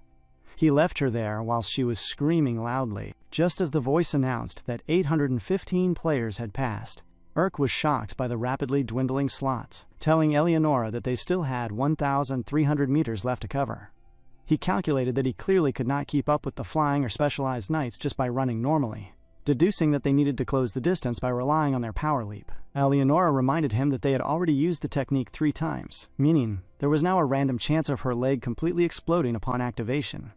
Urk reasoned that they would have to use it at least 3 more times to cover the remaining 1,300 meters and reach the exit. He stated that there was simply nothing else they could do, concluding that they had no choice but to rely entirely on their luck. Meanwhile, far behind them in the cavern, Bollock was still stranded. The other players left around him had completely lost their drive. One participant looked over at him, asking what he was still doing, and calling him Gramps. The man told him to just give up, stating that the match was effectively over, and that the players left in the back had absolutely no shot of catching up. Suddenly, a strange stillness took over, and Bollock strengthened his resolve once more, refusing to quit. The situation was mirroring itself elsewhere, as Karina was also seen straining against her placement. She continuously muttered to herself that she could not give up, looking highly annoyed as she insisted that she had to prove she was superior. Right on cue, the automated voice announced that 840 players had now passed. Hearing the update, Urk spoke to Eleonora. He explained that if she got too far ahead of him during the leaps, their sensory communication link would get cut. However, he assured her that as long as she still maintained her left arm and her right leg, they would still be together. Upon hearing this, Eleonora shifted her weight and took a firm stance, preparing her leg for the strain. Urk told her to just trust him, and to keep running forward. Eleonora closed her eyes, bending her head downward as she anchored her weight into the ground. The announcer's voice updated the crowd again, declaring that 850 players had successfully crossed the line. Suddenly, Urk centered himself in that moment, clenching his fists instantly to brace for the impact. And at the direct command of Urk's sorcery, Eleonora dashed forward into the distance with explosive speed, and she dashed forward swiftly. Urk monitored her progress through the communication device attached to her ears, asking if she was all right after the sudden burst of speed. Eleonora responded that she was still in one piece. Urk acknowledged the update, noting that was 1 leap down, and calculating that just 2 more leaps would get them to the finish line. Right on cue, the automated announcer's voice echoed through the space, stating that 894 players have now passed. Hearing the update, Urk shouted through the device, explaining that he was running as fast as he could but could no longer see her from his current position. He calculated that their communication link would probably get cut off entirely after her next power leap. He reasoned that if that happened, they would have to rely completely on feeling along to move through the remaining distance. He asked her if she thought she could manage under those conditions. Eleonora did not hesitate, stating that they had spent all this time practicing together, so she would trust him. She assured him that he could do this. Urk felt the weight of her words, recognizing the deep trust between them. Eleonora then stated that they should do the next leap right away, telling him to get ready. Her legs bulged heavily as she clenched her muscles, taking a firm, anchored stance before activating the skill for the second time, thrusting herself forward into the open cavern. Meanwhile, in a different part of the stage, the announcer updated the participants, stating that 900 players have now passed. A lady turned to her companion, mentioning that the match was officially over for her and noting that she had sunk so much money into the competition. The lady beside her offered some comfort, stating that making it this far on their very first try was still no small feat. She added that she was sure they could do even better next year. The First Lady agreed, reasoning that she had learned a lot during this attempt and concluding that next time they would get even better. Bollock stood in the corner near them, and as their conversation caught his attention, he spoke up. He asked them how they could possibly smile while thinking about a next time. He looked at them, stating that they had absolutely no idea how many next times there would actually be in life. His words made the two ladies feel a bit uncomfortable. One of them snapped back at Bollock, telling him to mind his own business, and asking if he really thought they were the same as him. Bollock felt the heavy weight of their words. Walking away from them, he reflected on his past. He remembered that he had simply liked creating creatures that represented himself, and he had always appreciated it when other people liked his creations too. He understood that was the exact reason he had chosen to become a necromancer in the first place. The first time he had ever tasted failure, it had been painful, but it had not made him sad because he figured he could simply do better the following year. However, as time went on, he slowly began to lose faith in himself. He had endured the disappointment, holding onto a tiny shred of hope for a single day, then a month, then a year, and eventually for 10 long years. When he looked back on his past now, he saw nothing but fragments of dreams that he had once loved but now completely hated. He strengthened his resolve as he thought about the choices he had made throughout his life, feeling nothing but deep regret. He wondered where the hell he had gone wrong. In his current state, he began to ponder whose fault it was that his life had ended up this way. As he walked further away from the ladies, he wondered if it was Urk's fault for flying away and leaving him behind. He quickly deduced that it was not, recognizing that there would ultimately only be one single winner in this battle anyway. He knew there was no way for them to go together, and he reasoned that he would have done the exact same thing if he had been in Urk's shoes. He then wondered if it was his necromancer teacher's fault for telling him that he had talent, and instructing him to never give up. He dismissed the idea as ridiculous, knowing they had done nothing wrong. He concluded that the only one who was truly at fault here was himself, the man who simply could not let this go, even though he possessed absolutely no talent. Bollock felt the crushing weight of his own realization, and his legs gave out as he fell lame to the ground. Crying heavily, he muttered to himself that he had thought if he tried his hardest, he would at least become someone notable. He questioned aloud if he was just inherently incapable of being even a little bit special, asking why he had been given such a strong desire without being granted any talent to back it up. He questioned his entire existence, as his loud cries echoed through the space.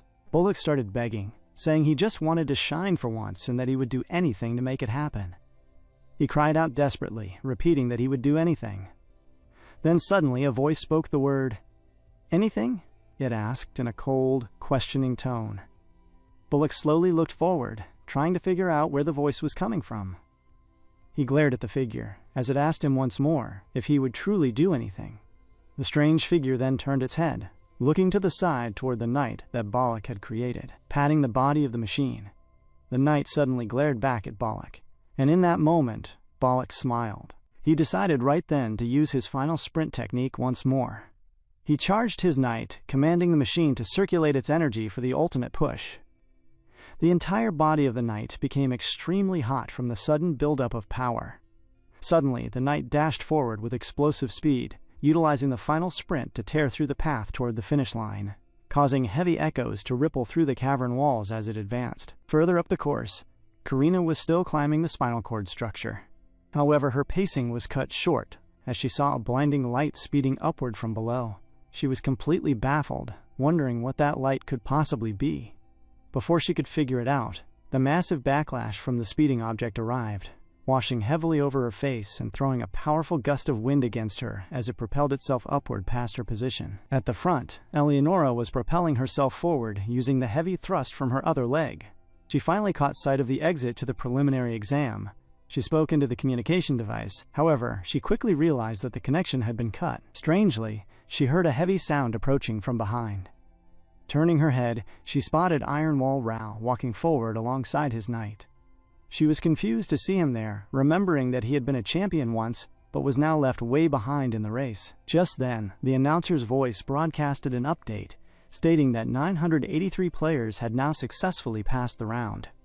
Eleonora tried to strengthen her resolve, dismissing the distractions and reminding herself that this was absolutely not the time to worry about other people. She took yet another firm stance. Her leg began to bulge heavily as she muttered to herself that she would put their very last bit of luck into this final movement. But before she could even initiate the movement, her leg took significant damage in an instant, and in that same moment, Balak's knight suddenly dashed forward from the rear, literally sprinting straight through the entire open space with terrifying velocity. Eleonora was left completely disoriented, having absolutely no idea what had just passed through her position in that split second. From the viewpoint of the spectators watching from the outside, people began to wonder what that light could possibly be. It literally happened in the blink of an eye, they all remarked, as they looked at the blinding illumination of Bullock's swift-moving knight dashing forward. An unknown player whom no one had taken any previous interest in had suddenly revealed an ultimate technique that he had poured everything into. Bullock's Roach Knight did not stop moving until it crossed the final line. By the time it arrived, most of its body was burnt up and torn apart, yet sparks and beams of light continued to shoot out of its frame, as if it were burning up all its remaining passion and energy. When the machine finally reached the finish line, it suddenly came to a complete halt and began to crumble on the spot. The spectators were thoroughly thrilled by the sight of the spectacular technique. Bullock, who had struggled for a lifetime in fear and pain, always afraid that his life had been worthless with nothing of value left, had successfully executed final sprint at last, shining for the first time in his existence. For just one moment, he became someone truly special. But did he feel satisfied after finally proving his worth? In the present time, the massive shockwave and noise caused by the tremendous speed of the Roach Knight left the entire area it had passed through in absolute chaos. Almost all of the surrounding players remaining on the field suffered temporary hearing loss and mind concussions from the blast. Although they were not completely unconscious, many players were injured by the pressure of the movement. After much discussion among the organizers, it was officially decided that Bullock did not intentionally harm the other players, allowing him to advance to the next round without any penalty. At this point, 984 players had officially passed, leaving exactly 16 spots remaining. The fight was far from over. Standing in the corner of the chaotic path, Urk recognized that in a situation like this, mental strength was far more important than physical strength. The first person to successfully get back on their feet was Urk. Instantly, his ears began ringing heavily, his head completely filled with a piercing sound that refused to stop. The physical pain hurt badly, reminding him of how the neighborhood kids used to call him a disgusting loser, while striking him with sticks, throwing him into a garbage bag, and beating him. Because he was accustomed to enduring such pain, he was able to run. He could not see clearly ahead of him due to his shaky vision, but since the physical disorientation was bearable compared to the memories of the stares from people who pointed fingers at him wherever he went, he kept moving. He had no strength left in his legs and felt like he was going to collapse at any moment. But his ultimate strength was his resolve, while Urk was literally running for his life, feeling as though he were being followed by the shadow of his own father, who had always degraded and insulted him. Because of that weight, Urk could not stop. Eleonora only had one leg remaining, because the power leap attempts she used just earlier had caused her other leg to explode.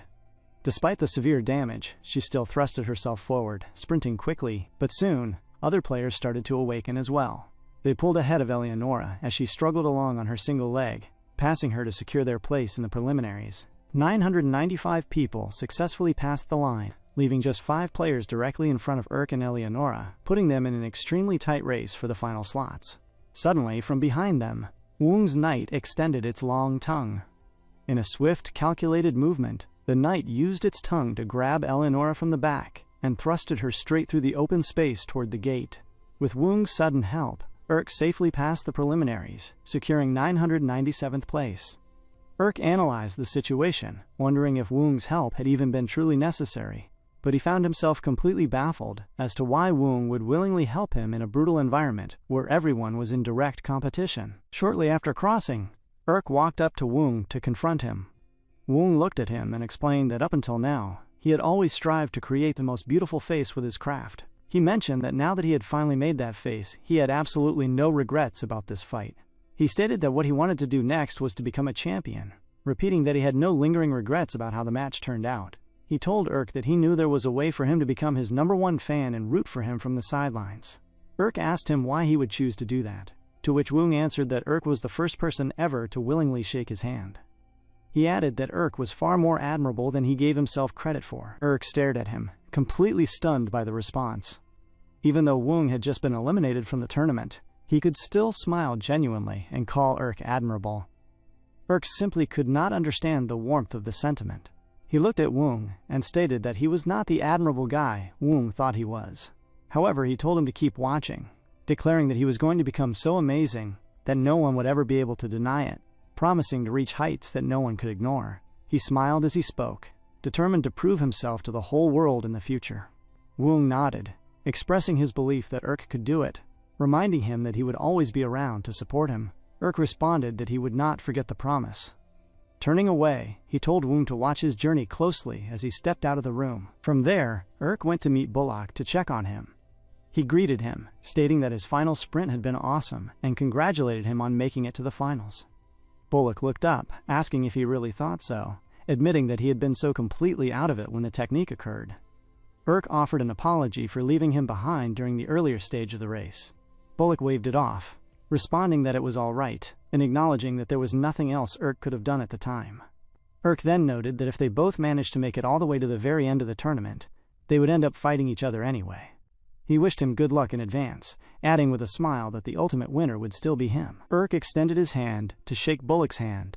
Bullock looked down at the gesture and slowly reached out to grab it. As their hands met, Urk looked up at him, clearly sensing a distinct tremble in Bullock's hand. He stood there, pondering on the gravity of the situation. Some people had won this brutal battle, while some had lost everything in the preliminary rounds. The opening stage, filled with countless amounts of joy and deep sorrow, had finally come to a close. Now a much bigger, more spectacular battle between those who had been recognized as true necromancers was about to unfold. As the remaining qualifiers gathered in the grand main space, the players looked up, with one person wondering aloud if that was the champion of the previous game. The crowd murmured in recognition, identifying the figure as Colleen Crow. They all glared forward at the lady as she stood before them. Colleen Crow returned their stares, looking down at the gathered crowd in that exact moment. As the main event of Corpse Wars was about to start, just then, from beside Colleen Crow, the leader of the entire competition walked out and welcomed the 1,000 necromancers who had advanced to the finals. He mentioned that everyone there had proven their worth, adding that the world would now be paying closer attention to them than ever before. He explained that wealth, popularity, and prestige, unlike anything they had ever known, might be in their future, depending entirely on their skills and efforts. He urged them to set their souls ablaze for the upcoming battle, as if their very lives depended on it. Upon hearing those words, everyone gulped, feeling a deep uncertainty about what lay ahead. The leader continued, stating that the greatest human being of this era was waiting for them all to meet her at the very top. He announced that the greatest necromancer, Colleen Crow, had a message for all of the challengers. Colleen Crow glared at the gathered crowd, while everyone remained completely silent in expectation. She pulled the microphone close to her mouth and stated flatly that they were all puny bugs. Immediately after saying those words, she threw the microphone away and walked off, looking at them as if they were nothing more than insignificant swine. Urk glared after her, thoroughly shocked by such discourteous words. The focus then shifted to the commercial aspects of the tournament. It was understood that every advancing player could sign a sponsorship contract with up to 4 companies.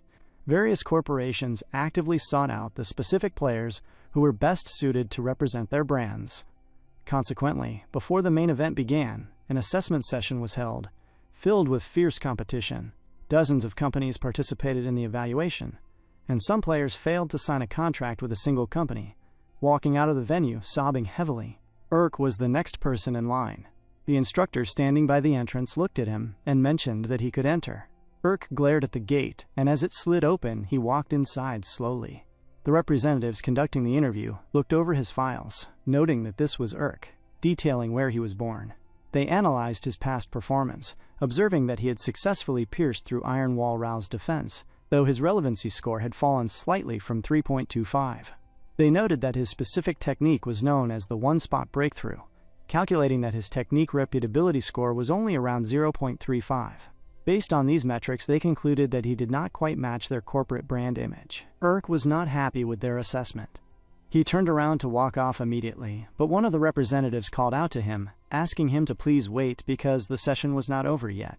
Urk paused and stated that he had only attended because he was told it was required, but he had absolutely no interest in any of their corporate deals. He turned back toward them and declared that the only name he would ever be displaying on his back was his own. Hearing this, a man sitting behind the glass partition remarked that he was an interesting rookie. Urk turned and glanced at him as the man asked why he had chosen to speak that way. The man questioned if Urk felt the companies would be stealing some of the credit for his success when he had made it this far entirely through his own efforts. The man then pointed toward the guard standing next to Urk, explaining that the guard was one of the best, hired specifically because of his elite status. He noted that in order to be where he was today, the guard had been required to endure rigorous training and work endlessly to a degree that ordinary people could hardly imagine. He argued that the guard's efforts were not any less worthy than Urk's, yet the world would inherently place a much greater value on Urk's efforts as a player, and remember him as a more impressive person, asking if Urk knew why that was. He explained that it was solely because of the massive industry backing him, an industry that was not created by Urk himself, but was built over ages of sweat and sacrifice from countless people. The man told him to learn some humility, warning the rookie that if he failed to do so, he would end up exactly like his father. Urk was completely shocked by the sudden mention of his family.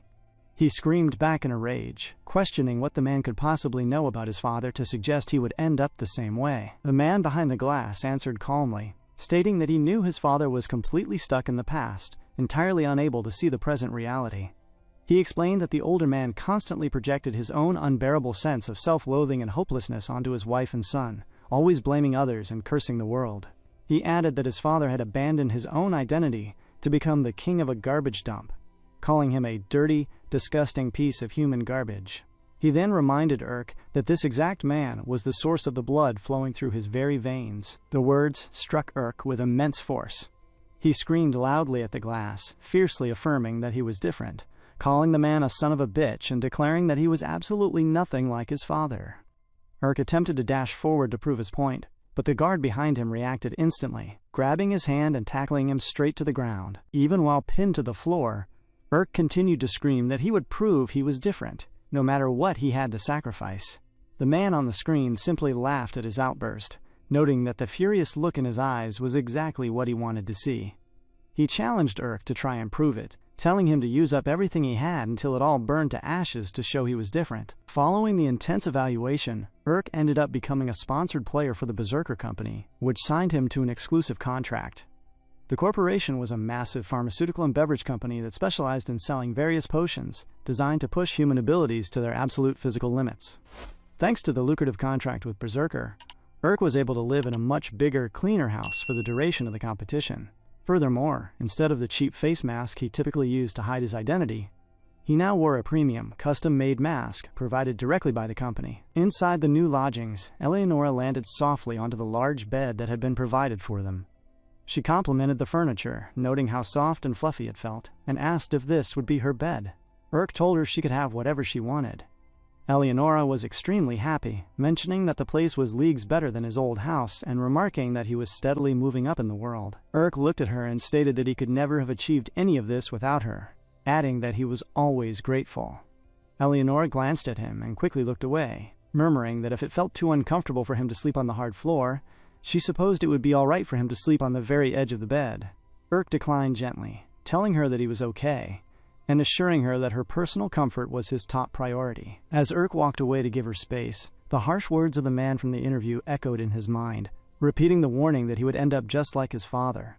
The memory caused him to become even more annoyed in the present moment. Meanwhile, the scene shifted to Iron Wall Rao, sitting inside his private office. He struck his hand heavily against the table, complaining loudly that the number of his fan letters had dropped by another 30%. Even worse, he noted that there were 40% fewer articles being written about him, and the few articles that did exist were entirely negative. He turned to Sophie, stating that finishing in the 900s during the third preliminary round was a soul-crushing mistake, complaining that absolutely everyone was talking about his downfall. Sophie tried to offer some comfort, acknowledging that while he had received fewer fan letters than he used to, he still maintained a large number of dedicated supporters. She suggested that it might encourage his spirits to actually read through the letters. Raul questioned the idea of supporters bitterly. He explained that players who win matches typically receive about 10,000 fan letters, while players who land in second place receive around 2,000 or 3,000. He asked her if she really believed any of those letters actually meant anything special. Raul stated coldly that the letters were all just numbers, figures determined strictly by what the audience saw during those fights. He added that those specific numbers kept telling him exactly how pathetic he was.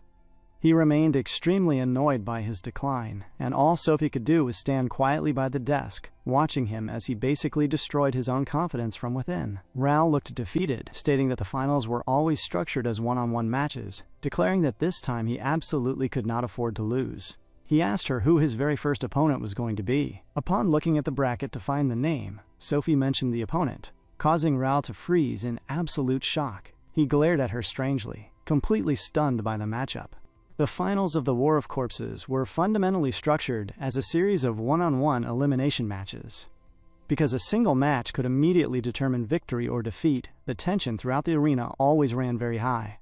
The fun rivalries between fans who supported different players became another entertaining aspect of the sport for the massive viewing audience. The first phase of the finals was designed to wipe out 500 players en masse. So many competitors considered it the most important match in the whole game. Since the match pairings were decided completely randomly in order to accommodate first-time or less experienced players, the lower-ranked participants were given one opportunity to refuse a matchup. However, declining a matchup did not guarantee being paired with an easier opponent next time, adding another complex strategic element for the players to consider. Sophie looked over the official bracket and informed Raul that his first opponent was Riviana. She explained that this player would be his next challenger, to which Raul responded that he felt like he had heard that name before, asking who she was. Sophie explained that Riviana was 23 years old and went by the nickname Lightning Strike Rivi. She held a diamond rank, and what made her stand out significantly was that in her very first tournament appearance, she had been eliminated in the first preliminary round. However, in the next competition, she had climbed to silver, then progressed to gold, and finally reached diamond. Sophie noted that if Riviana followed her current trend, she would continue to advance. The worry was clearly visible on his face as he turned to Sophie, reasoning that she was still only a diamond rank, which was much lower than his own status. He then asked who the media predicted would win the match. Sophie answered honestly, stating that the prediction results she had read indicated there was a 90% probability that he would be defeated. Raul was extremely saddened by the news, bringing a heavy silence to the table as the reality of his declining reputation became very clear on his face. At that same moment, the scene cut over to Riviana's preparation room as she suddenly called out Raul's name. She was speaking to a lady behind her, complaining that her drawn opponent was Iron Wall Raul, which the lady quickly confirmed.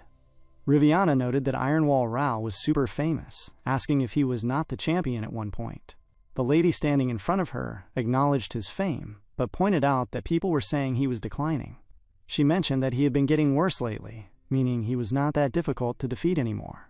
She reminded Riviana that since they were ranked lower, they still had the option to refuse the matchup, asking what she wanted to do. Riviana pondered the choice for a second.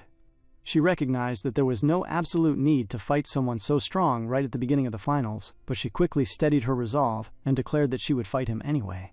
She reasoned that her fans would really like to see a match like that. The lady smiled, stating she knew Riviana would say that, and mentioned that some fan letters had arrived for her. She noted there were about 30 letters along with a few gifts, promising to leave them by the door. Riviana was genuinely excited upon hearing the news. She immediately began to rummage through the letters, opening one sent from a fan named Emma, which stated that she had recently had a baby and was coming to watch the next match. As she read through the letters, the other lady stood by the wall, smirking warmly as she watched Riviana enjoy the support. In a completely different space, Raul was screaming loudly at his development team, commanding them to tear everything down. He shouted that the current build would not work, insisting they had to redesign everything from scratch. He ordered them to use the specific data and features he had compiled so far to redesign the knight with the most efficient, perfect combination possible. They all affirmed his instructions. Standing behind him, Sophie asked if he was all right. Raul looked away, feeling the weight of his situation. He understood that numbers never lie, and currently, all of the numbers were telling him that he was falling, constantly whispering his decline to him. Sophie watched him with deep concern as his overall morale sank. The scene then cut to the Grand Stadium, where a massive crowd was cheering loudly for Rivi. Raul arrived on his podium in front of the massive stage, while some other sections of the audience began chanting for Raul as well. Riviana walked up to her respective podium, waving and thanking everyone for coming to see the match. She proclaimed to the crowd that she would do her absolute best to show them all a great game. Suddenly, a passionate fan screamed out that Rivi looked so cute today just like always, shouting that she had this match won and praising her glasses. The fans were incredibly passionate about the way they chanted for her, so much so that some of the other spectators in the stadium were taken aback by the extreme energy displayed by that single supporter. One of the spectators turned away from the crowd, noticing the field and pointing out that Raul's knight looked completely different, observing that it did not look like a traditional wall anymore. On his podium, Raul began to think to himself about his standing. He had objectively calculated all of the clear data he had accumulated so far, and selected only the most recently matched materials to create a new knight. He had built a machine designed to be perfectly balanced for both offense and defense. Although they had been incredibly short on time, he concluded that in terms of pure numbers and data, the build was flawless. The tournament rules stated that a core stone could not be completely covered with armor or body parts, meaning it needed to be easily visible on the knight's exterior. After analyzing various data points, Raul had determined that the safest position for the core was the crown of the head. On top of that, he calculated that a position placed between 25 to 30 feet high would be the most difficult for an opponent to attack. Additionally, to prepare for any incoming attacks from above, he had integrated a moving shield into the crown to increase his defensive capabilities. The results of his analysis of recent matches revealed that long-distance attacks had a 23.5% higher success rate than melee strikes. To capitalize on this, he equipped the knight with a massive 900-pound weight made entirely from a black dragon's calf bone. He calculated that this weapon could fire at a maximum speed of 100 feet per second to attack the opponent and destroy the terrain, effectively equipping the machine with a devastating long-distance attack. The ranged weapon system was powered by compressed muscles that could shoot up to 240 bone sticks, heavily increasing its offensive output. To ensure absolute coverage, he also integrated various secondary weapon systems and defensive measures specifically designed for close combat. Raul deduced that all of these elements were in perfect harmony with his statistics and data, making him absolutely sure that he would win. He kept reiterating the certainty of his victory over and over in his head. The stadium announcer's voice boomed over the loudspeakers, confirming that both players were fully ready. With that declaration, the first match of the War of Corpses finals was ordered to begin. Instantly, Riviana quickly got a bit more comfortable as she swiftly took off her cape. Her expression turned very fierce as she commanded her knight to begin its lightning bolt attack. Riviana's knight began to shine brilliantly, infusing a strange, crackling lightning directly into its chest compartment before firing the electrical attack straight toward Raul's newly designed wall. Meanwhile, in a completely different waiting space, Eleonora and Urk were having a quiet conversation. They looked over the upcoming schedule, realizing that they were paired against a competitor named Potpourri. Eleonora noted that the opponent was ranked Emerald, remembering that they had fought another player ranked Emerald before and recalling that the previous fight had been incredibly difficult. She turned to Urk, asking if he was going to use their single refusal option for this matchup. Urk questioned the very idea of refusing. He looked at her and asked why he would ever do that, stating that at this point, he could not even imagine them losing as long as they worked together. Eleonora smiled warmly at his confidence, agreeing that she could not imagine it either. Urk then admitted there was still one minor thing concerning him, which surprised Eleonora. He explained that the player's nickname was Potpourri the Furry Queen, asking what that was supposed to mean. Eleonora admitted she was not sure either. Urk noted that he did not know much about them, having only heard that they really liked creatures covered in thick fur. Regardless of the mystery, he reasoned that their match was not scheduled for a little while yet, meaning they had plenty of time to prepare. He then thought to himself about the current schedule, noting that Raul was in today's opening match, and wondered internally how that fight was turning out. Just then, the scene cut directly back to the live arena, where Raul was standing on his podium, his face completely frozen in extreme shock at what he was witnessing directly in front of him. The strongest force in this world is the desire to protect something. That was what Ironwall Raul's father had always said to him. Raul reflected on these words, explaining that as a stonemason, His father carved stones and built walls for a living. He moved one step at a time, always progressing slower than the others, but he worked harder than anyone else to build the perfect wall. Ral exhaled deeply and closed his eyes for a second, admitting that he used to think his father was pathetic for it.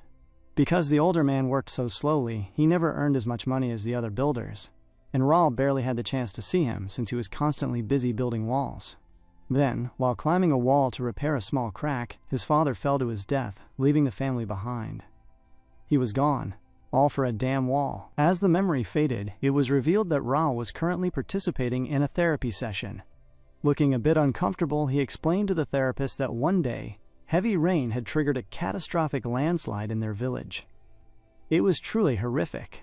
The therapist nodded, noting that the event was indeed the famous Brenner's Mountain tragedy. Ral continued, stating that all of the standard walls were brought down by the force of the mud, leaving countless people and livestock buried alive underneath. He grew annoyed and very serious, mentioning that for days afterward, you could hear the distinct sounds of sobs and groans coming from underneath the ground. Yet his own family had remained completely unscathed. The wall that his father had built protected them, shielding him and countless other people while keeping everyone behind it perfectly safe. It was in that tragic moment that Ral was finally able to see the truth. This wall, built by his stubborn father who had always had trouble expressing himself and communicating, had been built entirely out of a love for his family and a deep desire to protect them. The therapist paused for a moment before asking if that was the exact reason why Ral created walls now. Ral agreed, stating that he also wanted to prove that there could truly be an unbreakable wall capable of keeping people protected. The therapist told him that she found his philosophy truly admirable, noting that it was the core reason why she, along with so many other fans, supported him. However, she warned that continuing to stick to the same basic defensive strategy was more likely to become a weakness as more time went by. She asked him what decision he would make if, down the line, this philosophy became his Achilles heel. Ral looked at her and answered sternly, stating that he knew exactly where to keep his focus, and he knew how to fight, so of course he would adapt. His response was cut short as the scene flashed back to the present match. Ral glared right in front of him, completely shocked as the very first lightning attack from Riviana struck his newly designed knight, instantly piercing through one of its legs. He immediately screamed the command for an abyssal strike. Upon his order, the heavy shield attached to the face of his knight propelled forward to launch a counterattack. However, Riviana's knight was incredibly swift, managing to dodge the incoming strike instantly. Ral's knight did not pause, immediately opening fire with a multiple arrow system against Riviana's machine. Riviana's knight seemed compromised. Suddenly, Riviana shouted the command for a force field.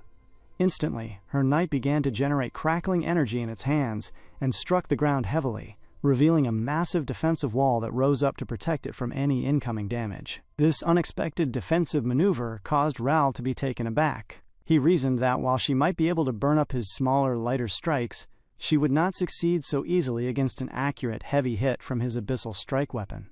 He then used his sorcery to pull back the abyssal strike mechanism to ready the knight for another blow, but strangely, the weapon refused to pull back smoothly. Ral grew deeply uncomfortable, wondering why it still felt so unnatural to move his knight. According to his calculations and numbers, everything about the build was supposed to be perfect. Ral was seen looking very confused on his podium, as the mechanics failed to align with his data. Riviana did not give him any additional time to think. The way her next attack struck the machine left the spectators shocked, with people in the crowd wondering aloud what was going on, noting that Ral felt entirely different than normal, as his knight just kept getting pushed back. Another spectator agreed, mentioning that even when Ral had lost matches in the past, he had always put up a spectacular fight, but now his style was just kind of boring. Ral could clearly hear their criticisms from the stands. All his knight could do in its current state was sustain more and more damage, being pushed back heavily by the weight of the impacts from Riviana's knight. Ral's knight had already lost 2 of its legs at this point. He analyzed the situation, deducing that since it was difficult for her to attack the core stone positioned on the crown of the head, she was planning on systematically cutting off all of his knight's legs so the main body would fall over. He knew that even this scenario had been predicted by the data and the usage manual. He screamed across the arena at Riviana, telling her not to dare look down on him. Suddenly, his knight began to emit a thick, strange gas from its sides to completely block her field of vision. As Riviana watched the smoke spread across the field, she became uncomfortable, recognizing that Ral's knight possessed a wide range of attacks and strategies. She realized that even though the machine appeared to be something he had recently made in a hurry, Ral was still controlling it quite skillfully. She reminded herself that she could not afford to let her guard down. Riviana then monitored her own status, noting that the bar on her knight's head represented its stored power, and she had already used up quite a bit of it. She calculated that if she used up all of the stored power, her machine would be left entirely defenseless. She concluded that she would have to calculate her attacks much more carefully so that she could save enough energy to use her last lightning blast once his knight's main body finally fell over. Riviana activated her lightning blast once more, striking yet another leg of the target. While Riviana's knight was moving to escape the range of a counter, Ral's knight swung its heavy weapon in a wide arc, causing the crowd to cheer loudly as the battle finally began to get a little bit heated. Both Ral and Riviana were giving their absolute all to overcome each other. Just then, a wide, sweeping attack from Riviana struck the open space and pierced cleanly through yet another leg of Ral's knight. Deprived of its balance, Ral's knight fell limp and crashed heavily to the ground. Riviana saw the opening, thinking to herself that its core stone was finally exposed, and it was time for her final lightning strike. Ral refused to back down, screaming that she shouldn't make him laugh, declaring that he would use up every last bullet he had left to strike her down.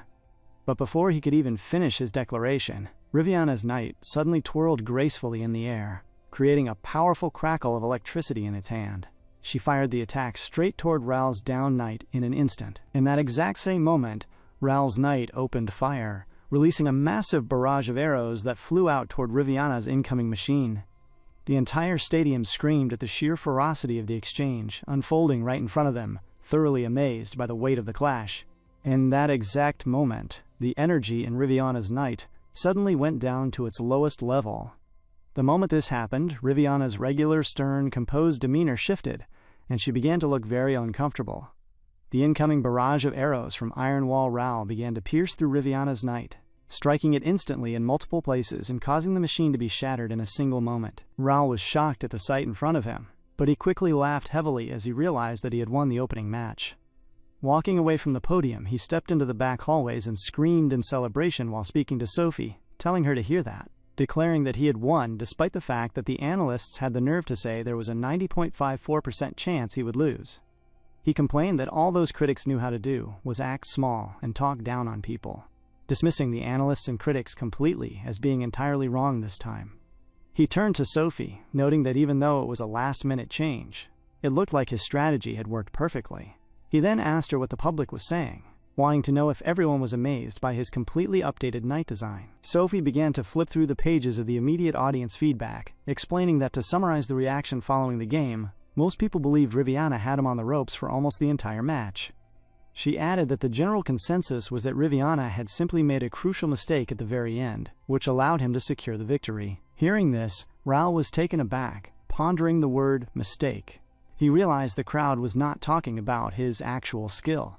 Sophie confirmed his thought, stating that the reaction survey showed 7 out of 10 audience members favored Riviana, while the analysts were explicitly saying that if it were not for Riviana's final miscalculation, he would have lost the match. Ral's expression turned very stern, thoroughly annoyed by the feedback. He began to walk away through the corridor until he heard someone sobbing quietly by the corner. Turning his attention toward the sound, he saw Riviana sitting alone, questioning herself as to why she had made such a dumb miscalculation right at the end after all that practice, muttering that she could have been better. Ral called out her name, causing Riviana to turn her gaze toward him.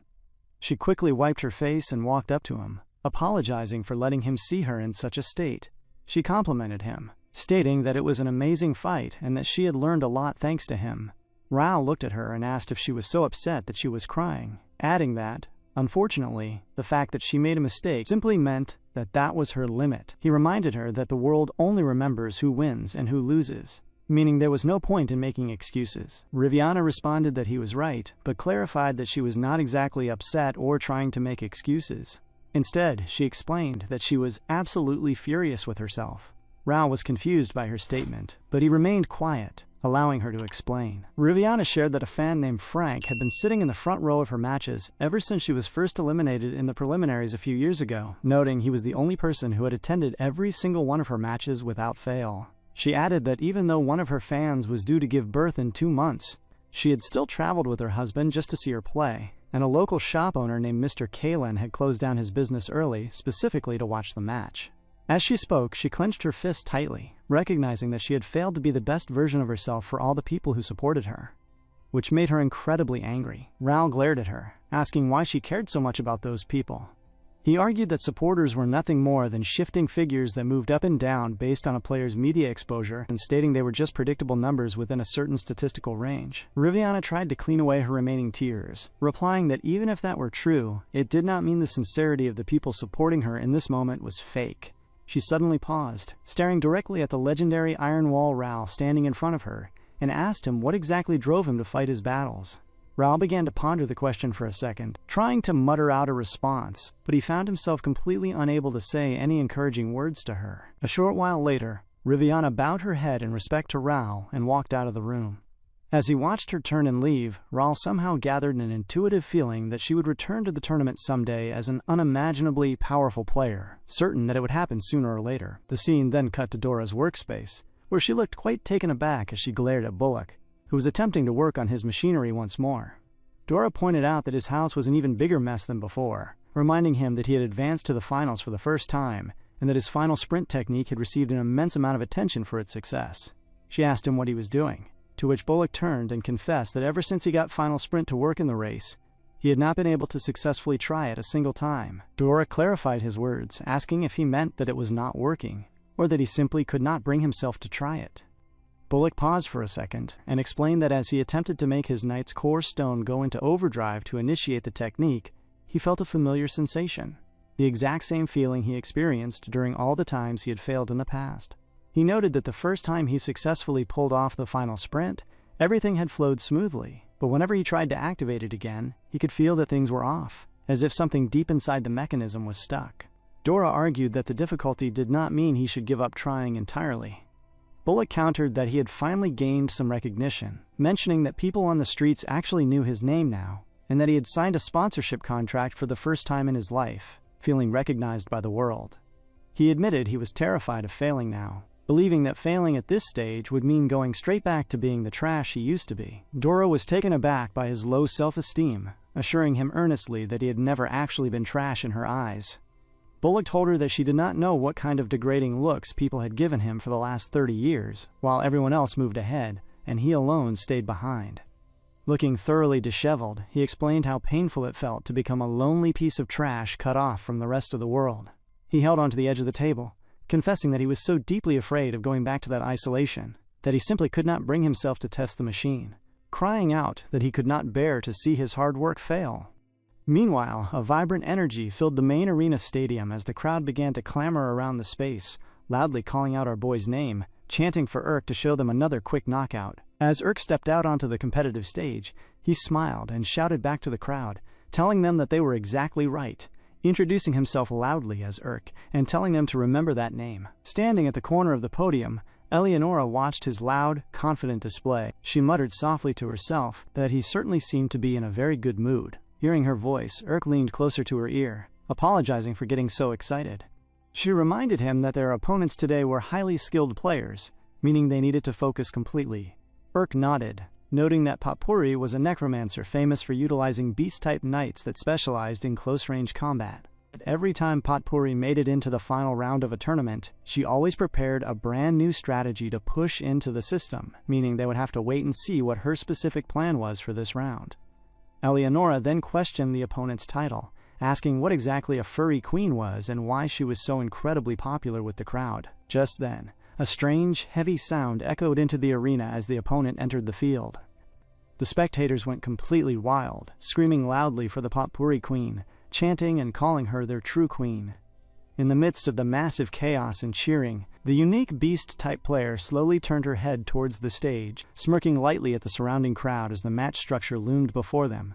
In this world, if you do not like what you see in the mirror, and you want to possess a new, lovable appearance, do you find yourself liking fluffy, adorable creatures?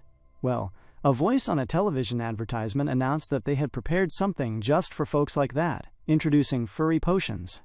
The speaker explained that all of their products had successfully passed the rigorous 5-stage quality assurance test, fully screened by the Ministry of Magical Food and Drug Safety. The advertisement claimed that it was the safest potion in the world, and that its effects lasted for an incredible 5 hours. Right at that moment, the scene showed a consumer as he drank the contents of the bottle.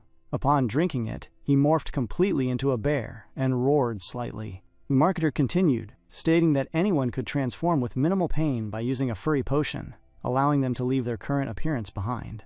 The advertisement urged the viewers that they too could become a cute, adorable, loving, and lovable anthropomorphic animal. However, the speaker added a warning that it was completely impossible to reproduce while using the product, so any use other than its intended purpose was strictly prohibited. Inside her house, Potpourri was watching television, paying close attention to this exact advertisement. As the commercial finished, she suddenly smiled strangely in immense excitement about the whole thing. The scene shifted heavily to the grand arena in the present moment, where Potpourri stood firm on her podium while the entire stadium chanted her name. The massive crowd continuously echoed the chant across the physical space. Potpourri looked out at the audience, stating that it was good then, addressing the lovely animals out in the crowd and declaring that they should begin the best fight she had ever prepared. Upon her command, her beast-type knight took a firm stance on the battlefield. She called out the command for a penetrating strike, and her knight instantly began to attack swiftly. Eleonora was positioned directly in front of the machine, but she managed to move her weight in time to dodge the first incoming strike. Eleonora warned herself to be careful, recognizing that the heavy whip had flown straight at her, and calculating that if it had hit her directly, it would have torn her completely apart. Potpourri did not offer any pause, immediately calling out the command for a spiral strike. Upon saying those words, the whip began to twist violently to launch another attack at Eleonora. But just as the weapon struck the ground, it was revealed that Eleonora had anticipated the trajectory. It was also revealed that her knight had successfully deployed its shield to protect her from any severe physical impact. Using the strength of her deaf-cussed legs, Eleonora executed a power leap. She dashed forward with immense momentum. From the sidelines, Urk was focused. He reasoned to himself that no matter how fast or dangerous that whip appeared to be, whips ultimately possess a set trajectory. He deduced that if they just judged its movement pattern from its exact starting point, they were absolutely sure to find an open gap in the defense. However, as the whip was thrust forward at Eleonora once more, our boy's technical assessment did not seem to benefit her in the moment, because the weapon began moving in a whole different way. The whip unexpectedly encircled Eleonora's leg, and before she could comprehend what was happening, the opposing knight grabbed the other end of the weapon and began to pull her uncontrollably across the dirt. The force of the pull dragged her body until she struck the stone wall by the corner instantly. Urk called out immediately, asking if she was all right. Eleonora answered that she was hanging in there. She noted that the whip was moving strangely, admitting she was baffled since she had gathered that Potpourri was supposed to be a necromancer who specialized strictly in close-range combat. She questioned why she was using a long-range whip. The crowd continuously chanted Potpourri's name in the background. Potpourri smiled, shouting across the field that they must have been surprised by her wonderful, beautiful whip. She explained that the weapon was made of delicately connected tissue fiber, making it entirely unbearable for opponents and completely unbreakable. She boasted that it perfectly blended all of the special training she had experienced over the years with her own personal touch, calling it the ultimate beautiful culmination of her queenly dignity itself. Hearing this, the crowd began to scream back, calling her Your Majesty and bizarrely begging her to punish them. Potpourri declared that she would not allow the opponents to approach her so impertinently, ordering them to stay far away and fall helplessly. Upon saying that, her beast knight swung its heavy whip at Eleonora once more, but Eleonora was able to bend her body down low to dodge the impending strike. As she dashed forward, running in a different direction to find an opening, she asked Urk what their plan should be. She suggested using the power leap technique again so she might have a chance to grab the opponent.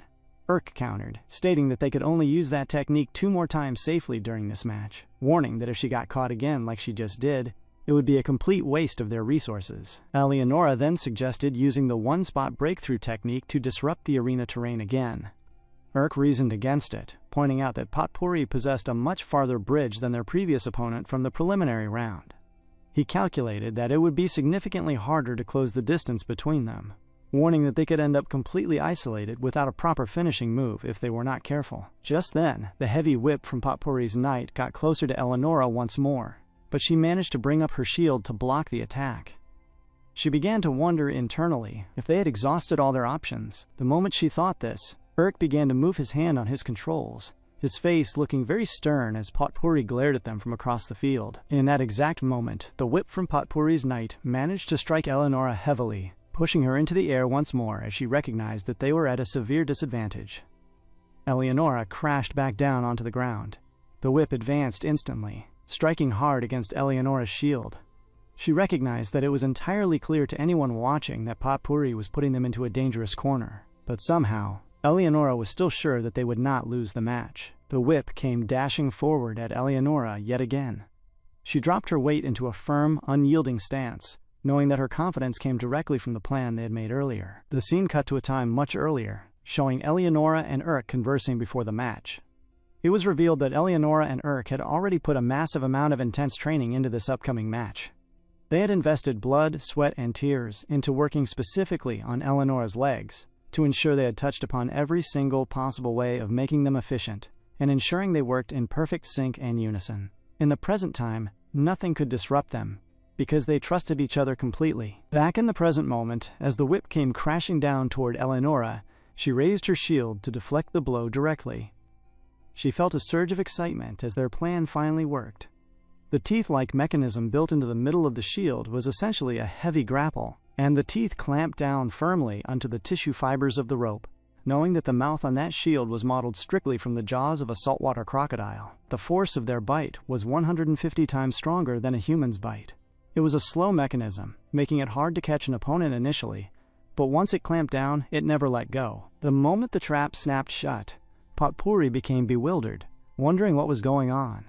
Urk's confidence returned, declaring that it was time to get this real battle of strength started.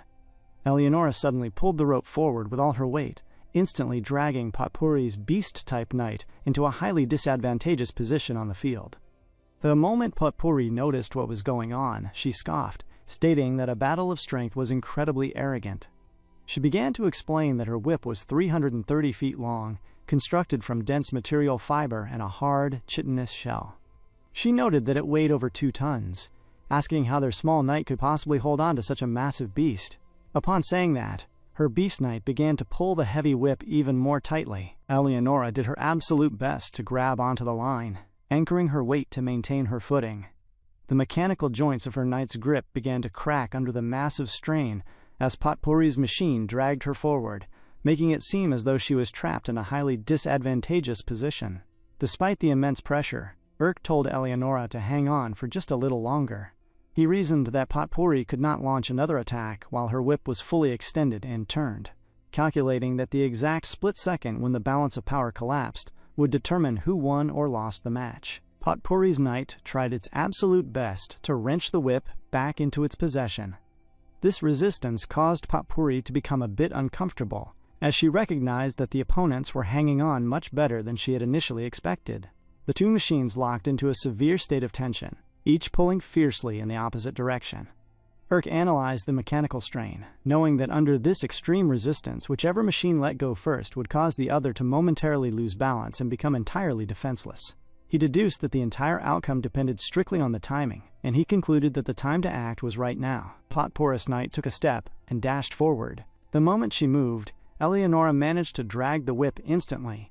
This sudden movement caused the heavy line to tighten up once more, forcing Potpourri's knight to pause in its tracks. This counteraction was highly shocking for Potpourri.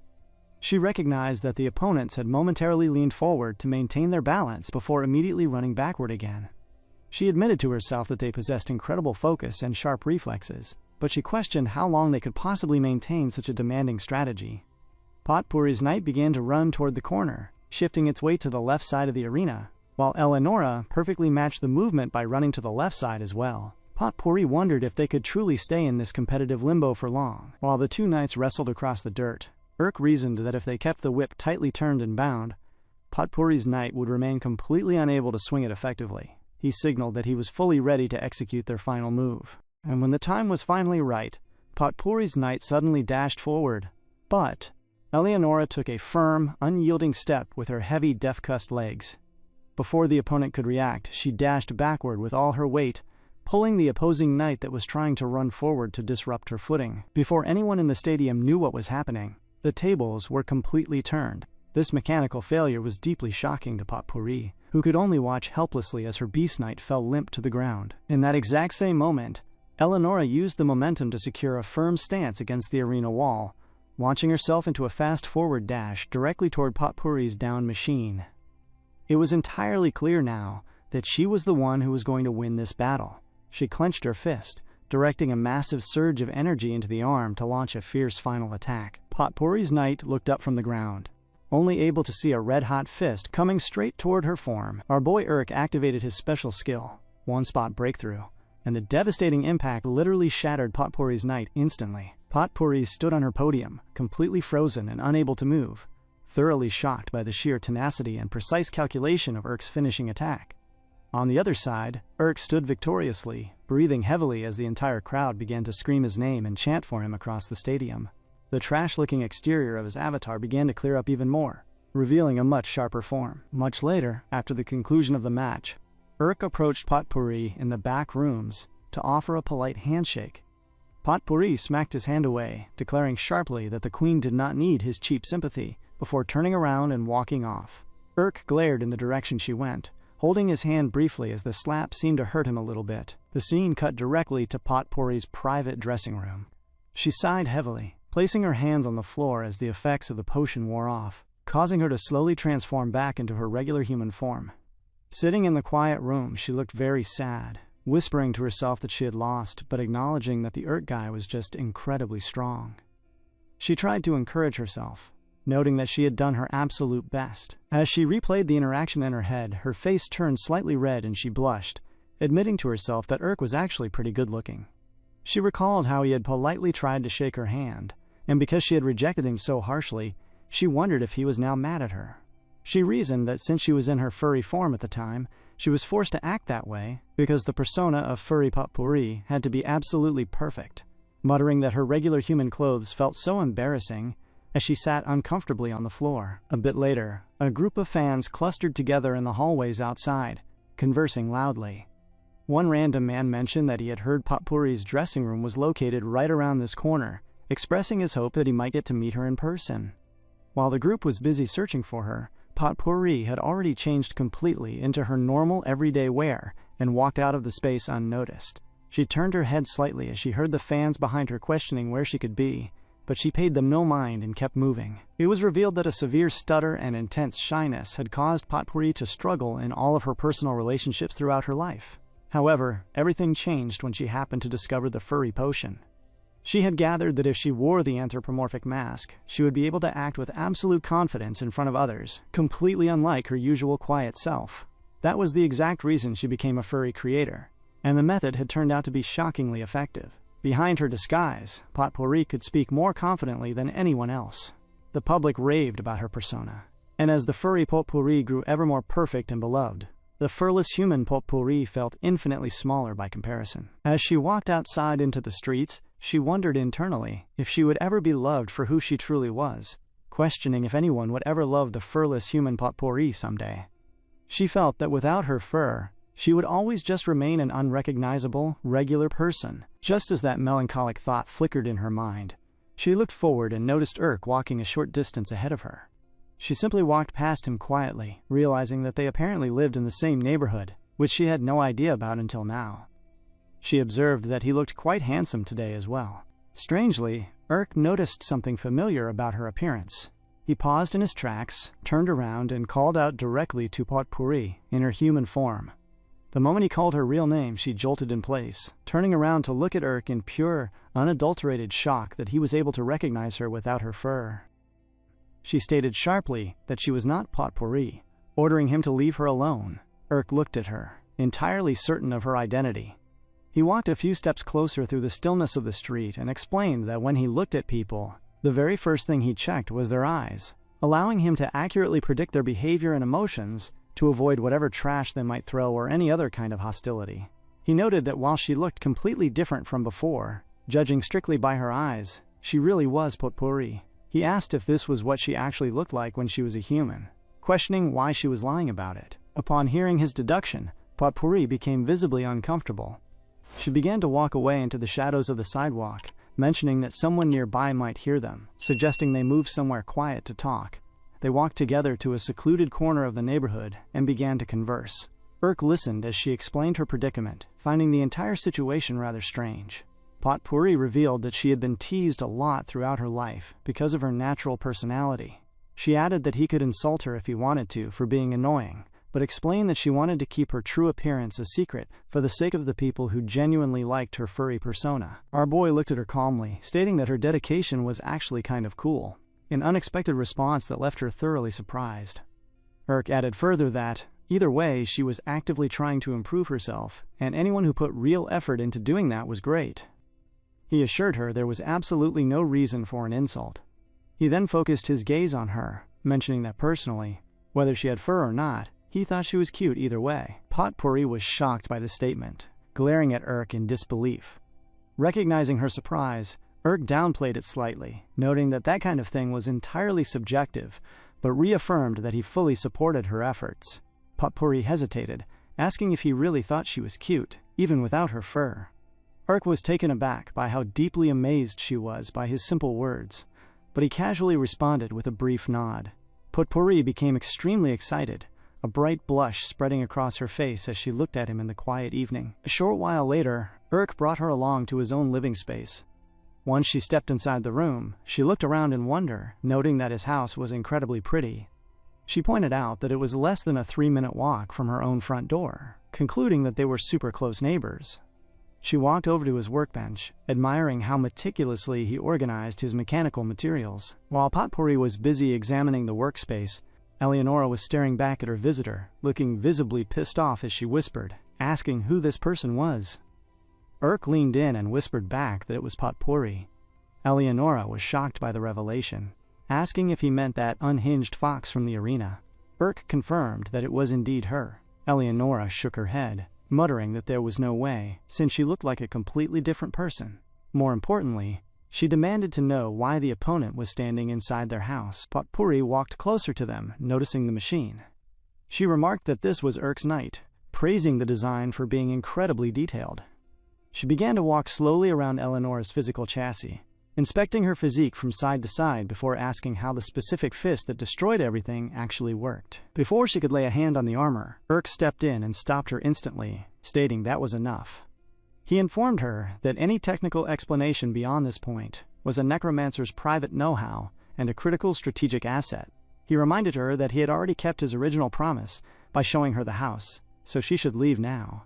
As he spoke, he literally placed his hand forward as a physical barrier between Eleonora and Potpourri to protect the secrets of Eleonora's build. Potpourri apologized quickly, admitting she had gotten carried away because the mechanics were just so interesting. She thanked him politely for showing her the house. Urk gave a brief response as she glared at him a bit awkwardly before turning around to walk toward the exit. Just as she arrived at the door, she halted in her tracks and turned back to face Urk. She mentioned that she had briefly caught a glimpse of his weapon blueprint earlier and had thought of something similar, noting she had a few ideas about the layout. She asked if she could maybe come back sometime to help him with the structural design. Urk declined, stating that he did not need her help. Potpourri remained completely adamant, explaining that the furless Potpourri did not have a single friend to talk to about these things, and she had found this interaction to be quite fun. She looked at him, pleading for just one more visit. Urk glared at her for a silent second, his mind briefly drifting back to his own past when he was also entirely friendless, causing him to ponder the emotional weight of her request. Though he was not entirely pleased with the arrangement, he simply let out a sharp click of his tongue. It was a subtle sign of reluctant acceptance. The scene cut to a short while later, showing Eleonora complaining loudly to Urk about the decision. She asked him if he had completely lost his mind, pointing out that he was fully aware of their difficult tournament situation, yet he still wanted to invite an Emerald rank competitor over to their base. Urk answered that it was just for one session, explaining that while she might not look the part in her human form, Potpourri was an Emerald rank player who possessed genuine expertise. He admitted there were a few structural parts of the design he had been struggling with, and she might actually provide a solution. Eleonora crossed her arms, asking where that left her, demanding to know if she was just supposed to stand there like background scenery. Urk pondered the objection briefly before responding that standing for that long would be uncomfortable, so she should just lie down instead. Annoyed by the teasing response, Eleonora screamed at him, kicking a loose object away in frustration as she stormed off to the other side of the room, muttering about how annoying the entire situation was. Much later, Potpourri arrived back at the house as promised. She called out a polite hello and presented a tray of baked goods, explaining that they were famous skeleton bread cookies she had brought along for him. Urk took a cookie, mentioning that she did not have to bring anything, but as he bit into it, the savory flavor hit his tongue. He admitted that it was incredibly tasty. While they were conversing at the main table, Eleonora remained in the far corner, looking visibly annoyed by Potpourri's presence as she glared across the room.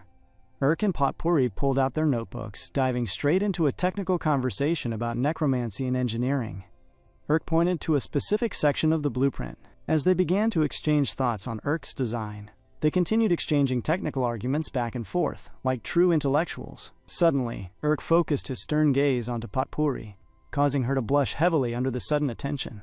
She looked away nervously, stating that she felt too embarrassed in this human form, and asked if she could change her appearance for a moment. Urk was taken aback by the request, but before he could say anything, Potpourri activated her potion, instantly shifting back into her furred anthropomorphic form. She let out a long sigh, mentioning that she could finally breathe properly now. Looking at Urk with renewed confidence, she reopened the notebook. As she explained the concept, she began to move her body significantly closer to Urk. Eleonora watched every single movement from the corner as Potpourri became quite handsy. As she detailed the mechanics to Urk, her tail began to wag heavily behind her, revealing her immense excitement at being so physically close to him. Eleonora's fist clenched in absolute rage at the sight. After a very long, detailed lesson, Potpourri finally exhaled and smiled, thoroughly satisfied with the work. Urk sat quietly, glaring at the modified blueprints as he absorbed all the technical data she had provided, while Eleonora remained thoroughly displeased in the background. As time passed into the late evening, Potpourri sat down on a low stool, with Urk sitting down right beside her. She looked at him elegantly, stating that he was truly amazing, calling him the most skilled necromancer she had ever met.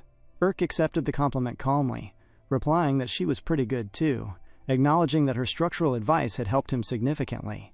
Potpourri noted that the overall design still felt far from finished, asking if he wanted to meet again tomorrow to discuss the remaining blueprints. Urk looked at her, about to reply that the session had been helpful, but before he could finish his sentence, Eleonora suddenly screamed in anger. She lunged forward from the corner, extending her hand fiercely to grab Potpourri tightly by her furred hair, ordering her not to try anything sneaky with him. Potpourri was frozen in pure shock by the sudden physical assault, and Urk was equally taken aback, having never expected Eleonora to completely reveal her true colors and violent communication style to an outsider. Potpourri was extremely shocked and screamed loudly as she dashed away to create some distance. Urk called out to Eleonora, completely bewildered, and wondering what was going on between them. Potpourri pointed a trembling finger, asking how that corpse was talking, and demanding to know how such a thing was even possible. Urk raised his voice in frustration, shouting that this was bad, and asking Eleonora what the hell she was thinking. Eleonora removed her mask, screaming back that he was one to talk since he had been grinning at the opponent all googly-eyed. She demanded to know if he was planning to marry that wacky fox, calling him a perv and stating she had no idea he was into fur like that. Potpourri was completely confused by the accusation, asking why liking her fur would make him excited. Eleonora snapped back instantly, telling her to shut up and calling her an ugly thing. Potpourri was offended, questioning the insult. Eleonora doubled down, stating that Potpourri looked like a soggy hairball. While the two of them were bickering loudly, Urk reasoned to himself that he had never seen Eleonora go on the warpath like this before. He was entirely puzzled as to why she was acting so aggressively. He concluded that the underlying reason was not important right now because he needed to handle the immediate situation.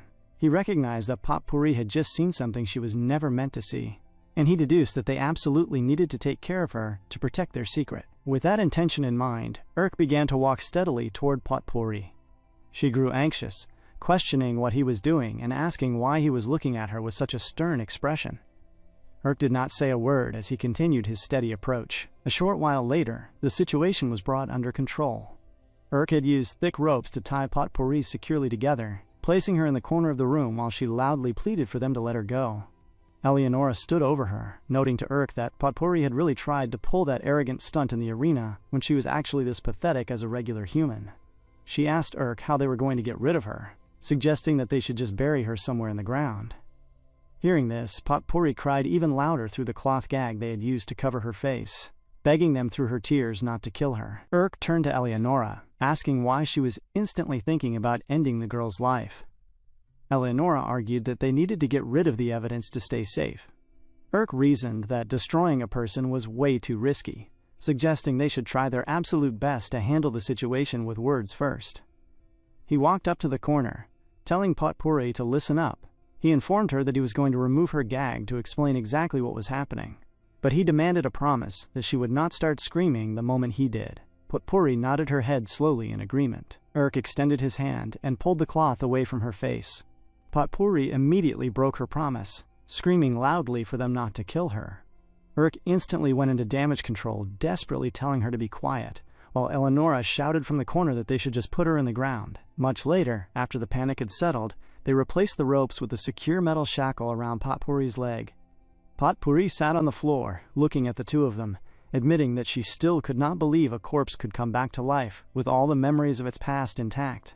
Urk looked at her sternly, stating that this secret could never get out to the public, explaining that they might have to keep her as a prisoner until they knew for certain that she could be trusted. Potpourri looked a bit uncomfortable with the arrangement, but she admitted that while it would be a little inconvenient for her, it sounded like a reasonable precaution after hearing their full story.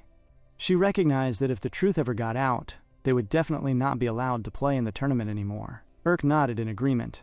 Potpourri added that the authorities might even have to put the entire tournament on hold. She assured him that she really had no plans to tell anyone about this because she knew Urk would get into severe trouble. Urk relaxed slightly, thanking her for being so understanding. He noted that since they had not known each other for very long, he still needed her to give him some more time until he could fully trust her word. Potpourri smiled, concluding that for the time being, they would simply have to stay by each other's side all day long. Urk answered that he guessed so, which caused Potpourri to chuckle softly. The sound of her happy chuckling made Eleonora even angrier. Later that evening, Potpourri and Eleonora were made to lay on the exact same bed to keep her under guard. Urk laid his blankets down on the hard floor, wishing everyone a good night. Potpourri spoke up, declaring that she wanted to sleep in the middle of the bed. Eleonora snapped back that that was absolutely not happening. Potpourri frowned. She looked over at her bedmate, asking if Eleonora actually needed to sleep like a normal person. Eleonora answered that she did. Potpourri remarked that it was fascinating, concluding that if that was true, Eleonora was basically a living person. Eleonora remained entirely silent, refusing to respond. Potpourri continued, reasoning that if Eleonora were to lose a fight in the arena, she would truly die, asking why she would go this far to do all of this. The heavy questioning made Eleonora angry. She glared at Potpourri, asking why she would ever have to tell her something so personal. Potpourri quieted down, murmuring that she did not have to answer. Before she could finish her thought, Eleonora cut her short, telling her to stop talking nonsense and just go to sleep. Potpourri pulled the cloth cover over her face, feeling a bit uncomfortable, while Urk was already snoring heavily on the floor. Potpourri whispered her last words into the quiet room, noting that lying here together like this felt like they were friends on a camping trip, adding that it was sort of fun. Eleonora screamed back into the dark, telling her to just shut up. The next morning, the physical space was quiet as the sun began to rise. When Potpourri woke up from her sleep, she looked over to the corner and saw Urk already awake, reading and studying his notes. She noted that it was barely sunrise, expressing her surprise that he was already up. Eleonora spoke up from the bed, stating that he was always like that, adding she had never seen him sleep for more than 6 hours. Potpourri questioned the statement, looking at Urk with sheer astonishment. She poured a cup of water, walked over to his desk, and offered it to him. Urk looked up from his papers, asking what it was. Potpourri explained that it was actually jasmine tea, mentioning that she always kept some with her to drink whenever she felt tired.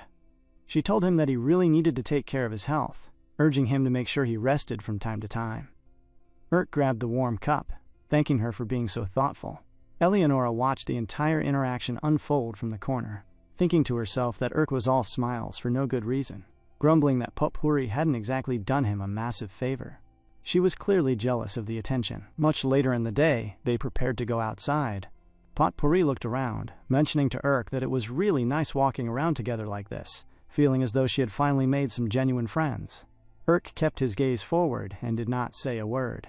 Potpourri continued talking, mentioning that during the previous night, she had remembered some old rumors circulating among the players. Urk turned his head, asking what kind of rumors.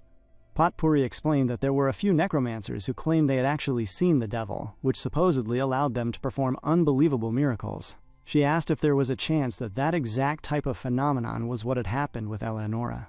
Urk answered firmly, stating that he had never seen anything like the devil, adding that he did not believe in any of that superstitious stuff. Hearing his blunt answer, Potpourri calmed down and began to ponder the mechanics of the world.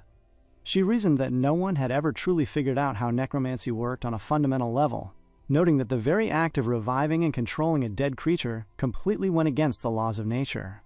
She asked if he thought there was a chance that all of this was just a giant prank from the gods. Urk paused for a brief second as he listened to her theory.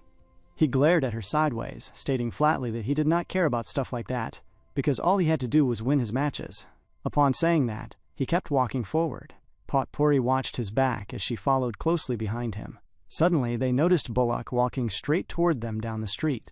Urk called out his name in surprise, and Bullock responded in a friendly manner as the two players closed the distance between them. Urk greeted him, mentioning that, come to think of it, today was supposed to be Bullock's very first match of the final rounds. He asked him what the results of the race were. Urk focused his gaze on him in quiet anticipation of the response, and the three of them paused there together in the street for a quick, heavy second.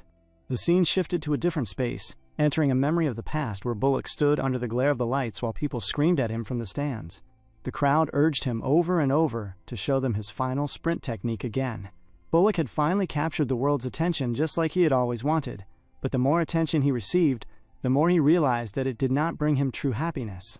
Instead, he felt an overwhelming sense of limitation regarding his own talent. He had concluded that fighting with just a single technique was far too limiting. He had tried several different ways of incorporating other styles beyond the final sprint, but sure enough, every single attempt failed. He was always average or even below average in those categories. He knew he did not possess a special innate talent, and he struggled simply because he did not know how to execute the movements correctly. He had reasoned that if he just kept at it, he would eventually experience some kind of breakthrough. Yet during his quiet hours of study, he couldn't help but think that he was trying to force something that just wasn't possible. Standing there in the absolute silence, he slumped his head downward, wondering if Urk would have handled things differently. The more he realized that the final sprint was the only thing making him stand out, the less he felt capable of using it. Back in the arena, the pressure mounted as people continuously screamed for him to use the technique. Bullock knew he had to show them the final sprint, but the fear of failure weighed heavily on him. Looking down, he remembered the previous version of himself, the version nobody knew and nobody cared about. He worried that if he failed now, he would drop right back to that forgotten position. The chants from the audience continued, demanding the final sprint, until he finally called out the command to activate the skill. The person positioned on the opposite side of the arena was Raite, a truly special human. Raite had created and controlled his very first corpse knight at the mere age of 6. After graduating as the top student from the prestigious school for gifted necromancers, he entered the War of Corpses at 15, making him the youngest participant in the history of the event. He had passed the preliminary rounds on his very first try, and became the youngest person to ever secure a spot in the finals. The public had given him the title of Mr. Talent. However, during the very first round of the finals, a ridiculous tactical mistake resulted in his sudden defeat. Before that moment, Raite had never once experienced failure in his life. The harsh criticisms that followed were words he had never dreamed of hearing. People everywhere muttered that the kid was no good, and those comments pulled him down entirely.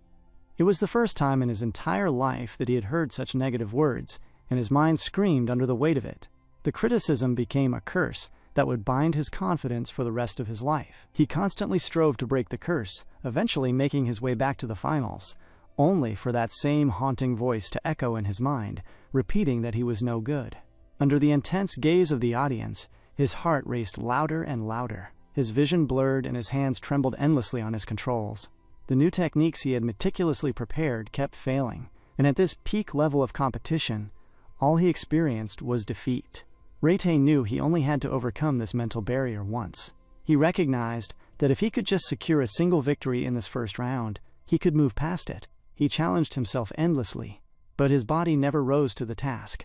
By the time he reached 18 years of age, his severe stage fright hadn't gotten any better. It had only gotten worse.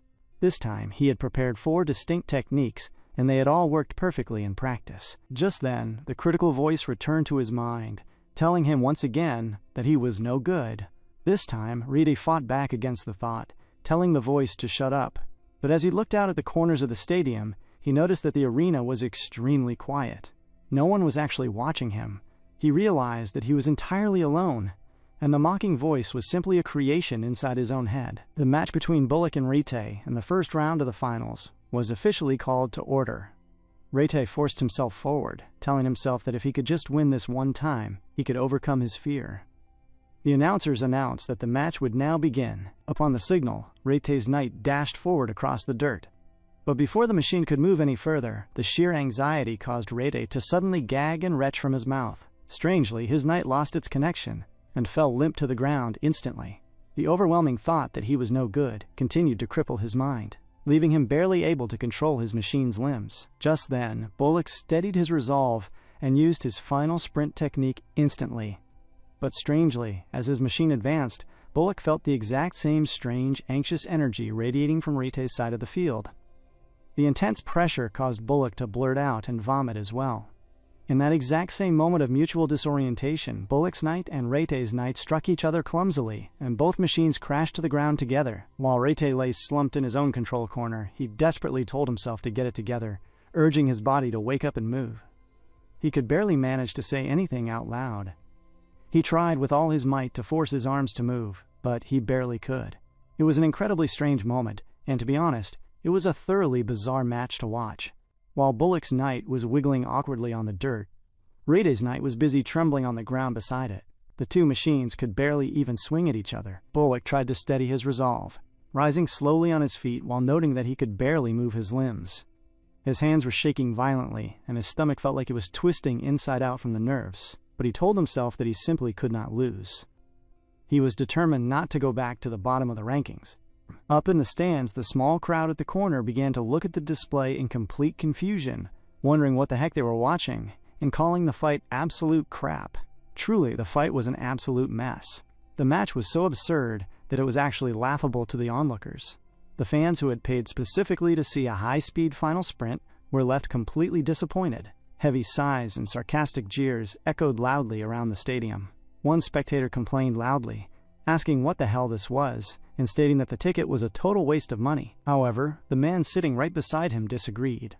He looked at the field in absolute shock, stating that this was actually the first time he had ever witnessed such a fierce match. He recognized the intense mental desperation occurring on the field. Down below, Rete was fighting as hard as he could against his paralyzing stage fright. He cried out loudly in his mind, begging the voice to just give him a single victory this once, pleading for the mental torture to spare him. On the other side of the arena, Bullock spoke to his own inner thoughts, muttering that he was the one who actually needed sparing. He reasoned that Rete was still young and had time, whereas he was just an old man with nowhere else to go. All the while, their two knights continuously shoved and pushed against each other on the ground in a clumsy, comedic struggle. The cries and desperation from both players intensified, and their knights launched into another mutual attack. The physical clashing of the two machines grew much heavier, grinding together on the dirt. But there was still no final result in sight as the struggle continued. Back in the present time, Urk looked at Bullock, asking why he had stopped his story right there and demanding to know what happened next. Urk noted that, judging by his face, he guessed Bullock had lost the match. To his surprise, Bullock answered that he had actually won. He then explained the mechanics of the victory, stating that he was so nervous during the match that he couldn't concentrate at all, but his opponent was even worse off than he was. He noted that the young prodigy never even came close to launching a successful attack against him. Bullock looked deeply sad, mentioning to Urk that he saw his opponent right after the match and still couldn't forget the look on the boy's face. He explained that Rete looked completely disheveled and defeated within himself. Urk was thoroughly puzzled by the old man's attitude, pointing out that this was the very first time Bullock had ever advanced to the final rounds, and since he had just won his first match, he should be happy. Urk questioned why he looked like he was sitting on death row instead. Bullock replied that he was simply lucky this time, admitting that his victory was based entirely on chance rather than true skill. He reasoned that he wouldn't get ridiculously lucky like that a second time, concluding that next time he was absolutely going to be defeated. He stated firmly that if he couldn't use the final sprint technique effectively, he was 100% going to lose the next round. Urk tried to encourage him, stating that he should just use the technique then. He reminded Bullock that he had already successfully pulled it off in the past, asking what was so scary about trying it again. Bullock glared at him, his head slumping downward once more as he muttered that he envied a young'un who could say such things with total confidence. Upon saying that, He walked off, leaving Urk very confused in that moment. Urk then began to walk away from the area. Potpourri asked him who that old man was, to which Urk answered that his name was Bullock. He explained that he was an older competitor who had taken 30 long years just to make it to the final rounds. He added that Bullock had found sudden success with his unique final sprint technique, which had made him a little famous among the fans. Urk admitted that it was a really exciting and impressive technique, noting that he would like to see it executed once again himself. Potpourri looked at him with clear admiration, remarking that Urk was always so completely honest and never seemed to get jealous of other people's success either. She noted that such a mindset couldn't be easy to maintain, asking how he managed to do it. Urk looked forward, questioning the very idea of jealousy. He reasoned that if being jealous actually did him any practical good, then of course he would choose to feel it. But since jealousy did a person more harm than good, he chose to ignore it. He stated firmly that he was definitely going to win this entire competition and become the absolute best, explaining that he only did exactly what he needed to do to achieve that goal. Potpourri blushed at how incredibly cool his words sounded. As they proceeded down the path, she leaned in slightly, asking Urk what his specific type of woman was. Hearing the blunt question, Eleonora stepped in immediately, warning her not to get any wrong ideas. The scene cut to a short while later at Urk's workspace. Someone knocked heavily on the front door, calling out that he was delivering the official instructions for round 2 of the finals. Inside the room, Potpourri looked up, noting that time was really flying. Eleonora turned to Urk, asking who their next opponent was going to be. He announced to the room that their next opponent was Bellator. Upon hearing the name, Eleonora paused, mentioning that she felt like she had heard that name somewhere before. Urk re-examined the file, explaining that it was that crow guy they had met previously during the preliminary round. Eleonora scoffed, remembering that weakling, and noting that she guessed even someone like him could make it to the finals. She stated confidently that this next match was going to be an absolute breeze for them. Urk agreed that it seemed that way. He noted that while they still didn't have any useful new weapon designs completed, he guessed he could simply rework their old shield for the match. Potpourri intervened, pointing out that facing the exact same opponent they had already defeated in the preliminaries meant the odds were incredibly low. She admitted it wasn't entirely impossible, but she paused, repeating Bellator's name out loud. She began to wonder where else she had heard that name before, while Urk glared at her in complete confusion. The scene cut directly to a different, disheveled space, where dark worms were wiggling around the floor. The entire room looked messy and unkempt. Bellator was sitting in the dim light, checking his official match notes, and noticed that Urk was the opponent he was scheduled to fight next. He muttered to himself, recognizing that this was the exact guy he had fought back then, admitting that Urk was definitely strong and that winning this match might be incredibly difficult. He gritted his teeth in frustration, reasoning that if he lost right here, he would remain stuck below that asshole forever. Bellator became extremely annoyed, violently striking his head multiple times against the hard wall in front of him out of sheer frustration, repeating that he refused to be stuck below that asshole again, forcing himself to persevere to ensure a victory. The scene cut back to the massive arena. Our boy Urk walked out onto the dirt, waving calmly at the massive audience while the stadium loudly chanted his name. Up in the stands, people in the crowd were conversing about his appearance, remarking that Urk was pretty good looking. Hearing this comment from the crowd, Potpourri felt a bit uncomfortable, speaking up to defend him by stating that he wasn't sickly at all, but was actually very kind and manly. Just then, loud shouts erupted from the audience as people pointed toward the main entrance, wondering what was happening.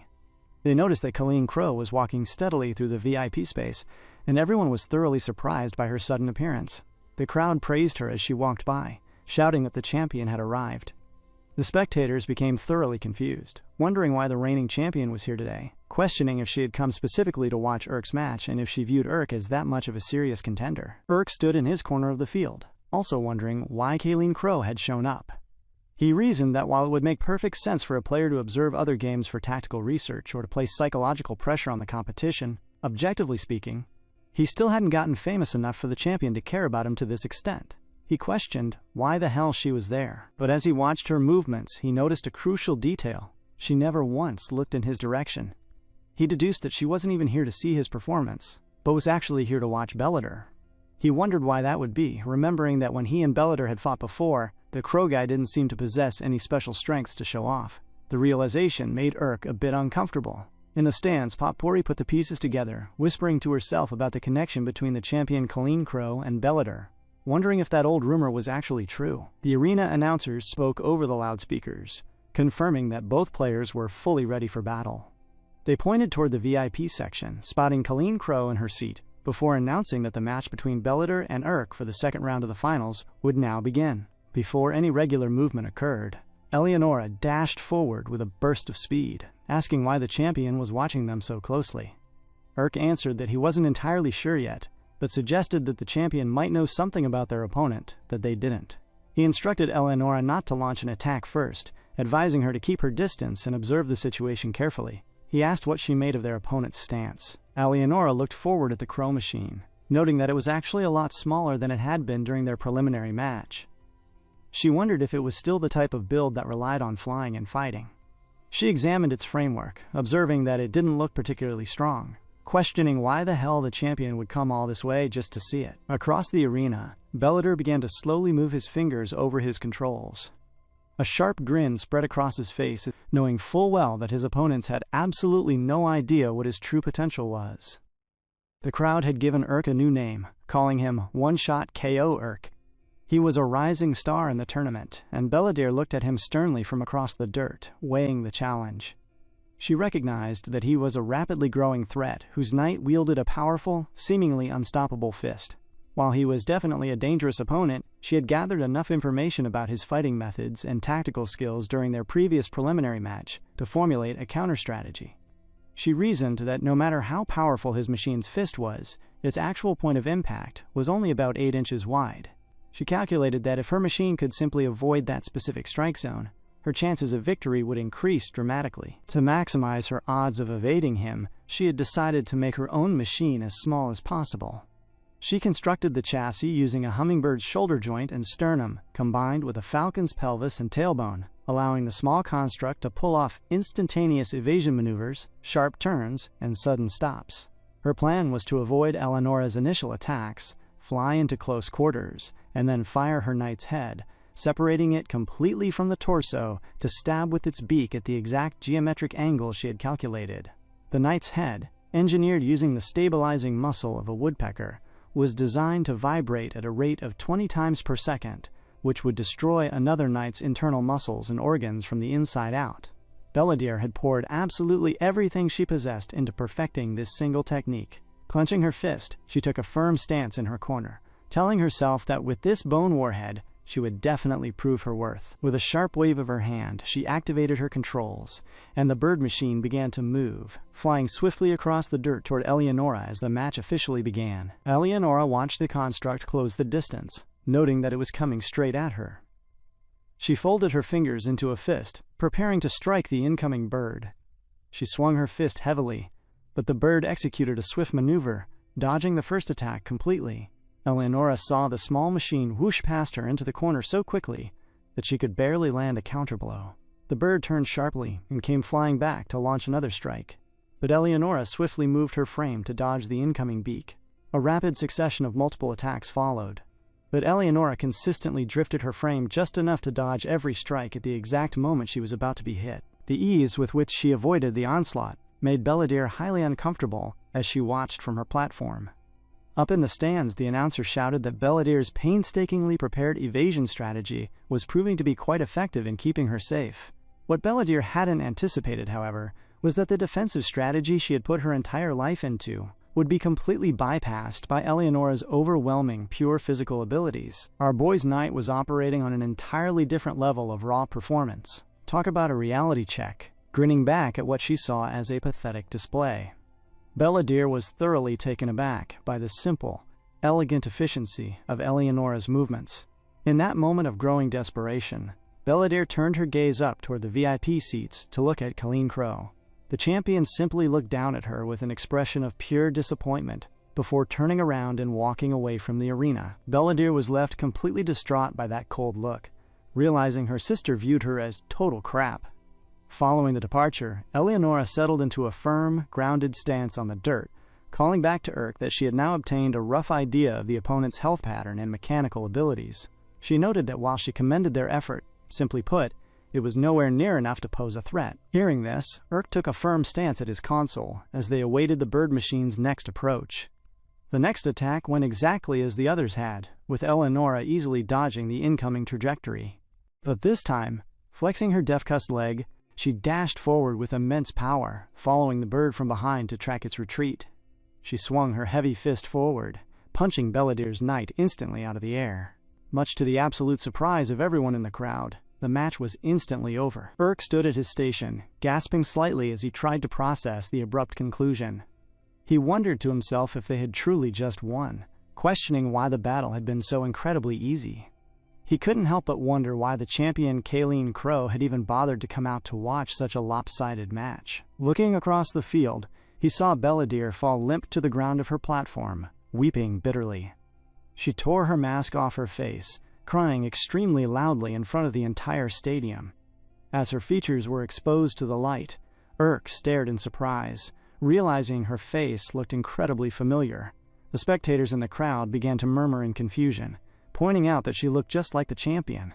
They noted that while her eyes were somewhat different, her features and even her hair color were an exact match for Caleen Crow. In the stands, Potpourri looked down at the weeping girl, admitting that she hadn't believed it at first, but it appeared the old rumors were entirely true, that one of the current competitors was indeed the champion's twin sister. On the field, the arena instructor began calling out loudly for the medical team to come and remove Belladir from the arena, noting that she didn't seem to be doing well physically. She was literally gasping for breath while crying on the ground over her terrible defeat. As she lay there, Belladir's mind drifted deep into her childhood memories. She remembered the cold environment of her home and the exact words of her mother, who had stated that she intended to raise a single lion cub rather than 2 weak hyenas. Her mother had stood firmly in front of the young Belladir and Caleen, informing them that although they had both come out of her womb, she would only accept the more exceptional of the two as her actual child. She explained that she would grant the right to bear the prestigious Crow family name to whichever daughter proved to be superior, along with a special earring, a family heirloom from her own father that served as the ultimate symbol of their household. She had shown them the jewelry, explaining that the earring, passed down through generations, contained a one-of-a-kind jewel created by mixing the literal blood of their family members. She told them that possessing this earring meant the wearer was her perfect complement and the only true member of the family. The 2 young girls had stared at the glittering jewel in quiet anticipation, wondering who would inherit the future it represented. In that moment, their mother suddenly squeezed her fist closed. She ordered them to prove to her which one of them was the superior human being, stating that she expected them to be filled with jealousy, competitiveness, and hatred toward one another. Smiling down at her children ruthlessly, she told them to prove their individual worth until the day they died. Back in the present, Caleen Crow was the one who wore that family earring, having won the cruel competition of their childhood. When a voice called out to her, noting that she had gone to see Belladir after all. It was her mother who walked into the quiet space, pointing out that Caleen had disobediently skipped a professional meeting that had been quite difficult to arrange. Caleen Crow looked at her mother, offering a polite apology for her absence.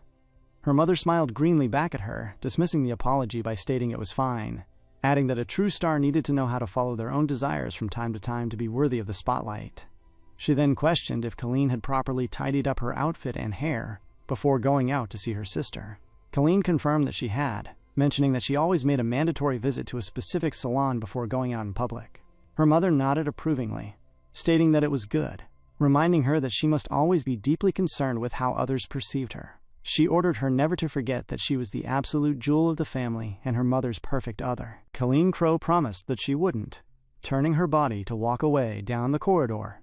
Her mother called out to her back, asking how it actually felt to look upon the inferior failure of the family after all this time. Caleen Crow paused in the quiet hallway. Before she could deliver her final response, her mother simply glared at her, awaiting her words with cold anticipation. Caleen Crow looked ahead, stating that, at the end of the day, she thought it was only natural things turned out the way they did.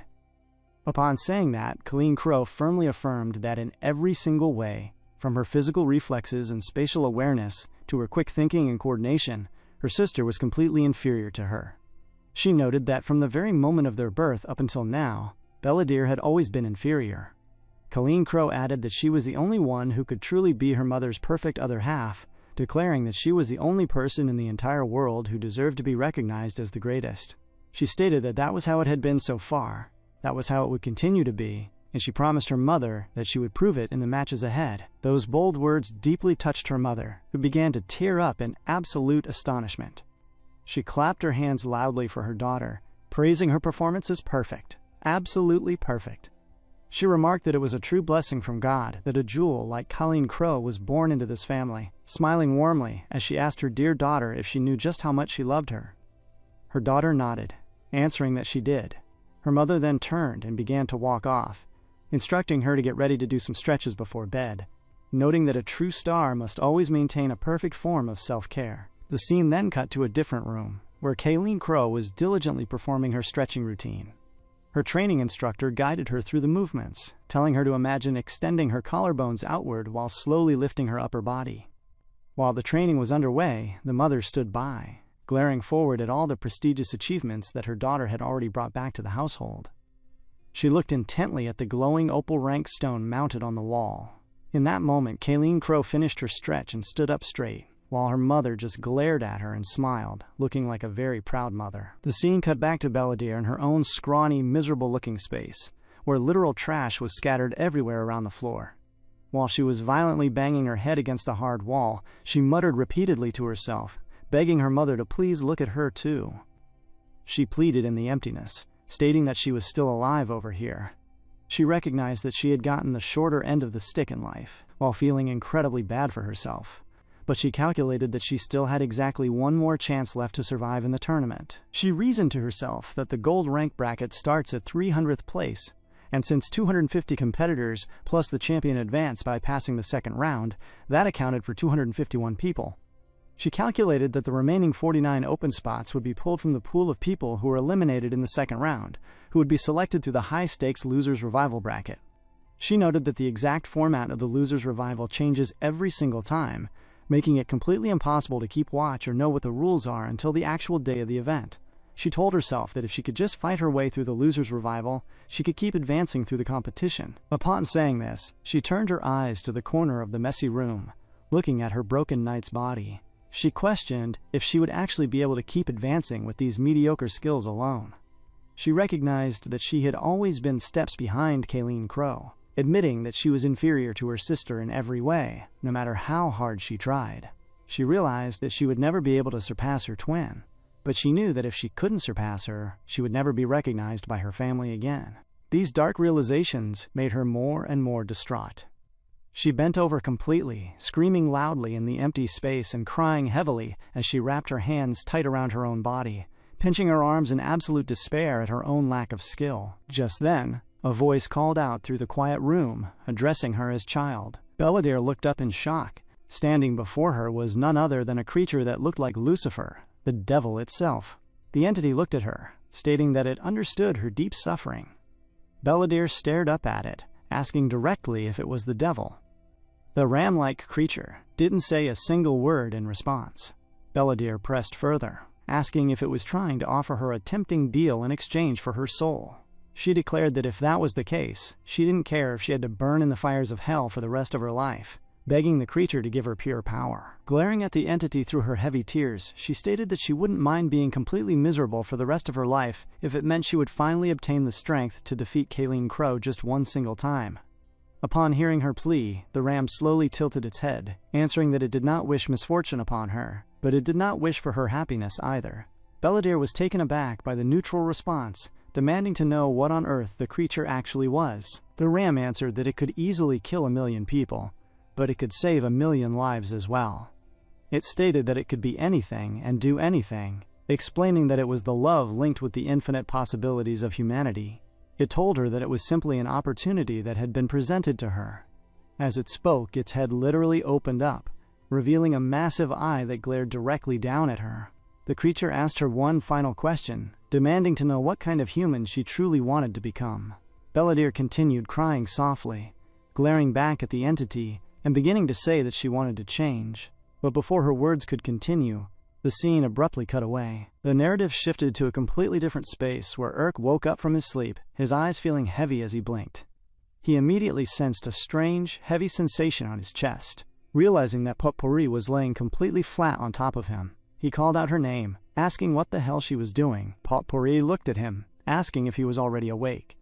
She offered a quick apology in case she had made him uncomfortable, explaining that his body was just so warm that she had laid down beside him before she even realized what she was doing. She smiled, noting that his body naturally gave off a lot of heat. Urk looked highly uncomfortable with the physical proximity, but Potpourri continued talking, mentioning that he was secretly pretty sturdy under his clothes, possessing a lot of lean muscle. She joked that he must be incredibly popular with the ladies, asking how many girls he had dated in the past, betting it was a large number. Urk glared at her in response, questioning the very idea of dating. He told her flatly that he had never dated a single person in his life, explaining that he had never even had regular friends to hang out with, let alone been in a romantic relationship. This disclosure was a very surprising revelation for Potpourri. She noted that that was exactly the same as her own past experience, and the cheerful life seemed to drain from her eyes for a moment. She then suggested that, if he was interested, they could learn about dating together. She smiled, offering to make him fresh jasmine tea every single morning. Hearing the offer, Urk hesitated, wondering out loud how they would even go about learning such a thing. Before he could finish his thought, Eleonora appeared from out of nowhere with a loud scream. She reached down, grabbing Potpourri aggressively by the ears, demanding to know how many times she had to tell her not to say such stupid things to him. Eleonora threatened that she could easily end her right here without a single soul ever finding out, adding that she was perfectly capable of making that dumb jasmine tea herself, so Potpourri needed to shut up. Potpourri screamed in pain, arguing back that jasmine tea brewed with genuine human warmth was much, much more delicious than tea prepared by a cold corpse. Eleonora snapped back instantly, reminding her that she wasn't even acting like a proper human being right now. Turning her focus away from Potpourri, Eleonora faced the pilot. She told Urk that he needed to stop being so incredibly wishy-washy with the girl, complaining that Potpourri kept getting the wrong idea because of his passive behavior. She demanded that he get the pecking order straight between them once and for all, asking him what it was going to be, and forcing him to choose between her or Potpourri. Urk was thoroughly confused by the sudden outburst, asking her what kind of pecking order she was talking about. Eleonora clarified the ultimatum, asking him that if she and Potpourri were both drowning in deep water and he could only manage to save one of them, which one of them would he actually choose to save? Urk stood there in the middle of the room, completely stuck and not really knowing what to say at that tense moment, and in that exact moment, he reached out and firmly grabbed Eleonora's hand. He informed her that he would save her, explaining that right now, she was truly the most important person in the world to him.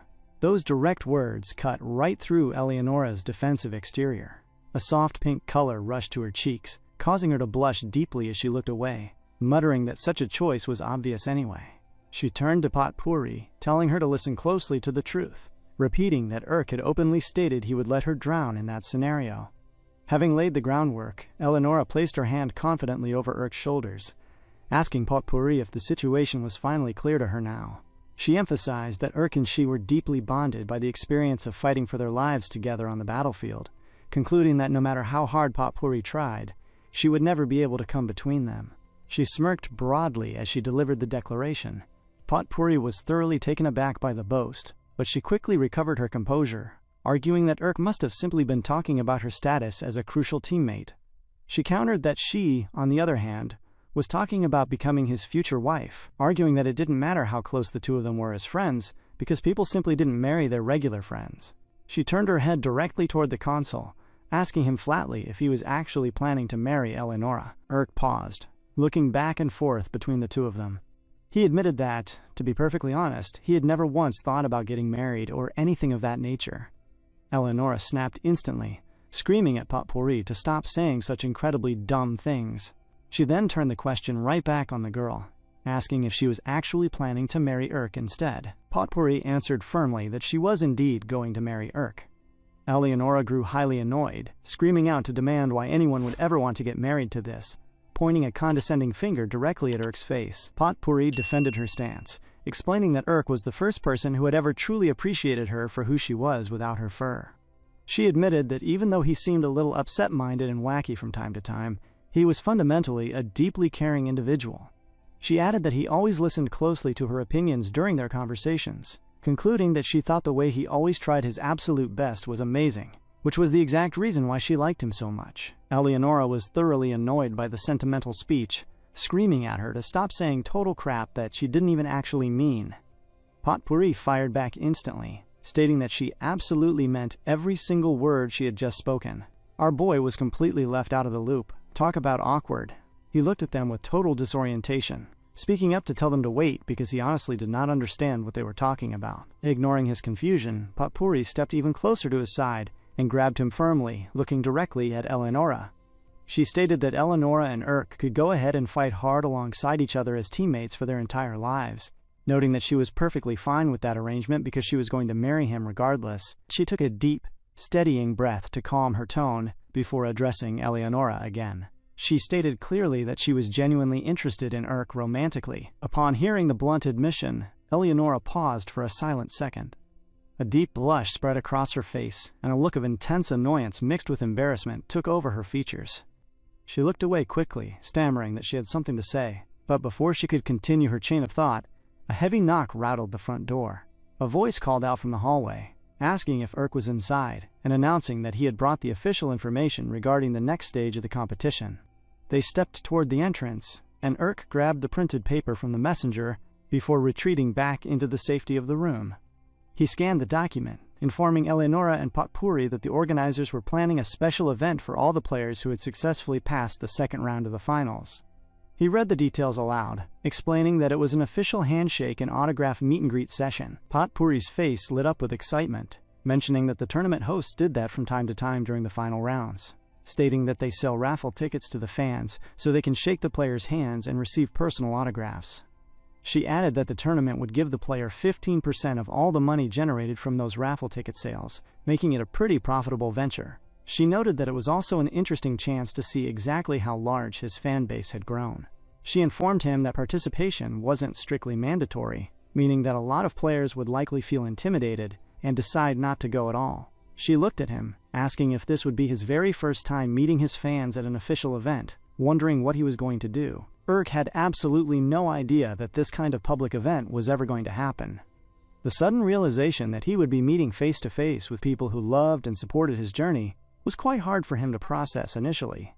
He looked down at the paper, and a sudden wave of excitement washed over him as he stated that, of course, he was going to attend. Eleonora looked at his excited expression and remained entirely silent.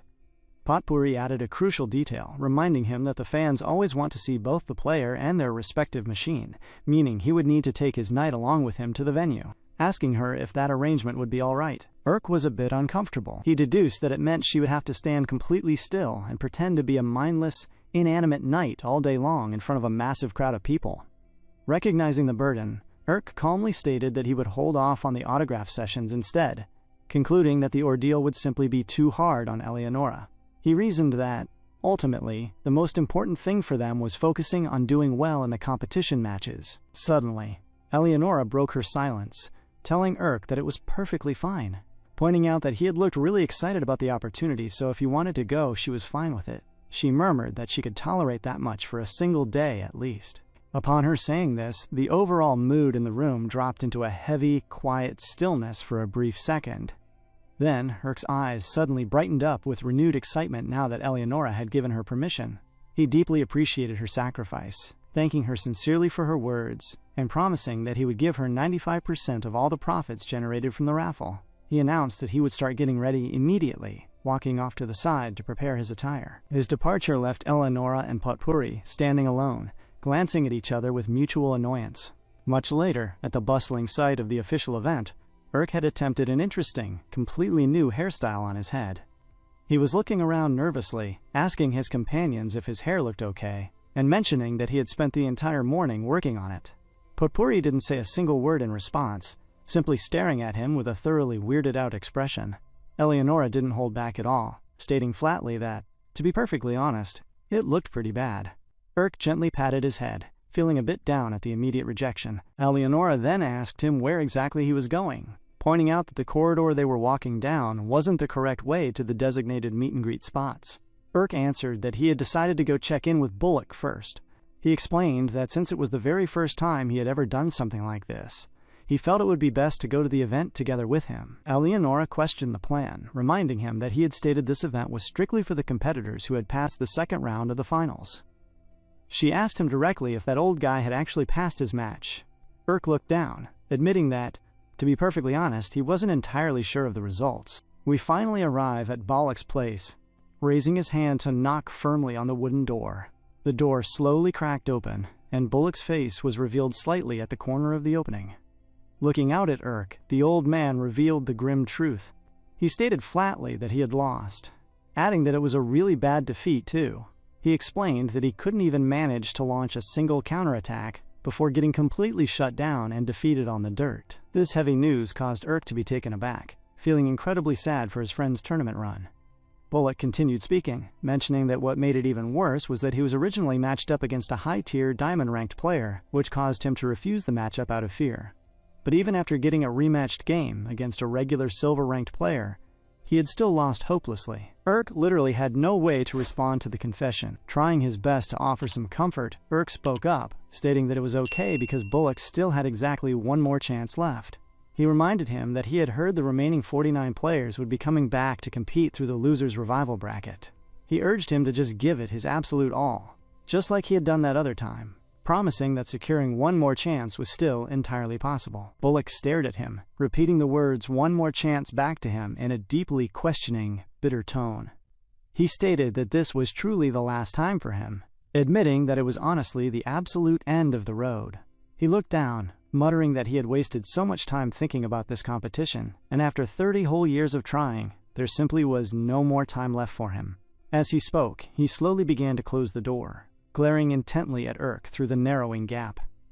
He asked him directly if Urk thought he was pathetic too, didn't he? Urk glared back at him in silence. Before another word could be spoken, Bullock slammed the door right in Urk's face, retreating back into the darkness of his room. Much later, inside the crowded players' waiting room, Urk stood quietly in the presence of Eleonora and Potpourri. Sensing his mood, Eleonora asked him if he was all right, noting that he looked sort of depressed. Urk looked up, admitting to her that he was just a little down. Upon hearing his answer, Eleonora glared at him silently, choosing not to say a word to give him space. The heavy atmosphere was suddenly disturbed by a loud announcement over the venue's loudspeakers, instructing all eligible players to enter the main hall because the meet-and-greet session was about to begin. Hearing the call, Eleonora turned to Urk, telling him that they needed to deal with the task at hand for now. She reminded him that he had been looking forward to this all day, pointing out that it was his first official time meeting up with his actual fans. She asked him if he didn't want to see how many people had turned out just for him. Upon hearing her encouragement, Urk turned his gaze toward Eleonora. He forced his facial muscles to move, trying his best to form a genuine smile as he told her that he did. He took a step toward the exit, telling himself to get it together, and announced to his team that they should get started. The exact moment he pulled the handle and opened the heavy door, a massive wave of hustle, bustle, and loud clamor rushed into his ears. The moment Urk opened the heavy door, a wave of motion hit his eyes. There were a lot of busy staff members and event personnel in front of him, walking around in every direction to organize the venue. Urk paused, looking around the space with a slight sense of confusion. He had assumed the entire event would start right away, but it looked like everyone was still getting their individual booths fully set up. Potpourri stepped up beside him. She mentioned that she had heard more than 100 total players had arrived to participate, so there was an immense amount of preparation work left to do before the doors could open. In that moment, Eleonora glanced forward into the open hall, her eyes scanning the layout until she noticed their designated empty room. She noted that the booth structures looked pretty well put together, observing that the thick divider partitions were built so that they couldn't see whichever competitors were stationed on either side of them. Having assessed the room, she turned to Urk, asking him if he was seriously planning to walk out in public with his hair looking like that. She admitted that she knew he had worked incredibly hard on it all morning, but she stated flatly that it looked super weird. Urk shifted uncomfortably as he asked her if it was really that strange. Eleonora didn't sugarcoat it at all, answering that it absolutely was, comparing his new hairstyle to a patch of tall grass growing straight out of his head. Feeling a bit self-conscious, Urk turned his face toward Potpourri, asking her if his hair looked weird to her as well. Potpourri paused for a brief second, looking at his eager expression, before she suddenly began to nod her head randomly in agreement, affirming exactly what Eleonora had just said. Realizing his styling attempt was a total failure, he fixed it back to normal before the meet and greet. Just as he finished smoothing it down, an official announcement rang out across the venue's loudspeakers, instructing all competitors to immediately finish setting up their booths, because the meet and greet event would begin in exactly 1 minute. Urk felt the pressure on his end. He knew that right behind the main entrance doors were actual fans who loved and supported his journey. Yet a sudden wave of self-doubt crept into his mind. Right on cue, that strange, mocking voice that always tormented his thoughts echoed clearly inside his head, asking him if he truly believed anyone had actually come to see him. As the dark thoughts filled his mind, Urk looked upward, sensing that strange, oppressive internal presence once more. A sudden wave of intense disorientation washed over him, and beads of cold sweat began to pour heavily down his face as he struggled against the psychological weight. Outside the closed doors of the hall, the atmosphere was entirely different. A massive crowd of spectators was clamoring around, working their way into tight clusters. The venue's automated announcements rang through the corridors again, ordering the crowd to strictly follow the directional signs as they entered the main meet-and-greet hall. The fans grew increasingly nervous and thrilled, waiting in the crowded lines for their own turn to finally walk into the grand hall. Inside the quiet booth, while Urk remained seated at the table, Eleonora stood firmly beside his chair. Noting his rigid posture, she checked in on him, mentioning that the doors were finally opening and asking him if he was doing all right. Urk forced his posture to relax, answering that he was fine, though in reality, he was still feeling incredibly uncomfortable because of the dark, mocking voice he had heard earlier. He took a slow breath, trying his best to get himself back together. Suddenly, a bright voice cut through the background noise of the hall, asking if he was indeed the competitor named Urk. Upon hearing his name called, Urk literally jolted upward in his seat to see who had entered. Standing across the table was a young lady who was absolutely beaming with excitement the moment she saw him. Urk smiled politely, answering that, yes, he was Urk. Potpourri stepped up right beside the visitor, offering a warm smile as she asked the lady if she could please see her entry ticket first. The fan handed it over immediately, before turning her full attention back to the table. She excitedly informed Urk that she had been watching his progress closely, ever since his incredible 3-on-1 battle back in the preliminary rounds. She confessed that it was the very first time in her life she had ever witnessed someone fight so remarkably well. She added that she had actually tried to become a professional record man herself, but she quickly realized she didn't possess the necessary talent for it and had eventually given up on the dream.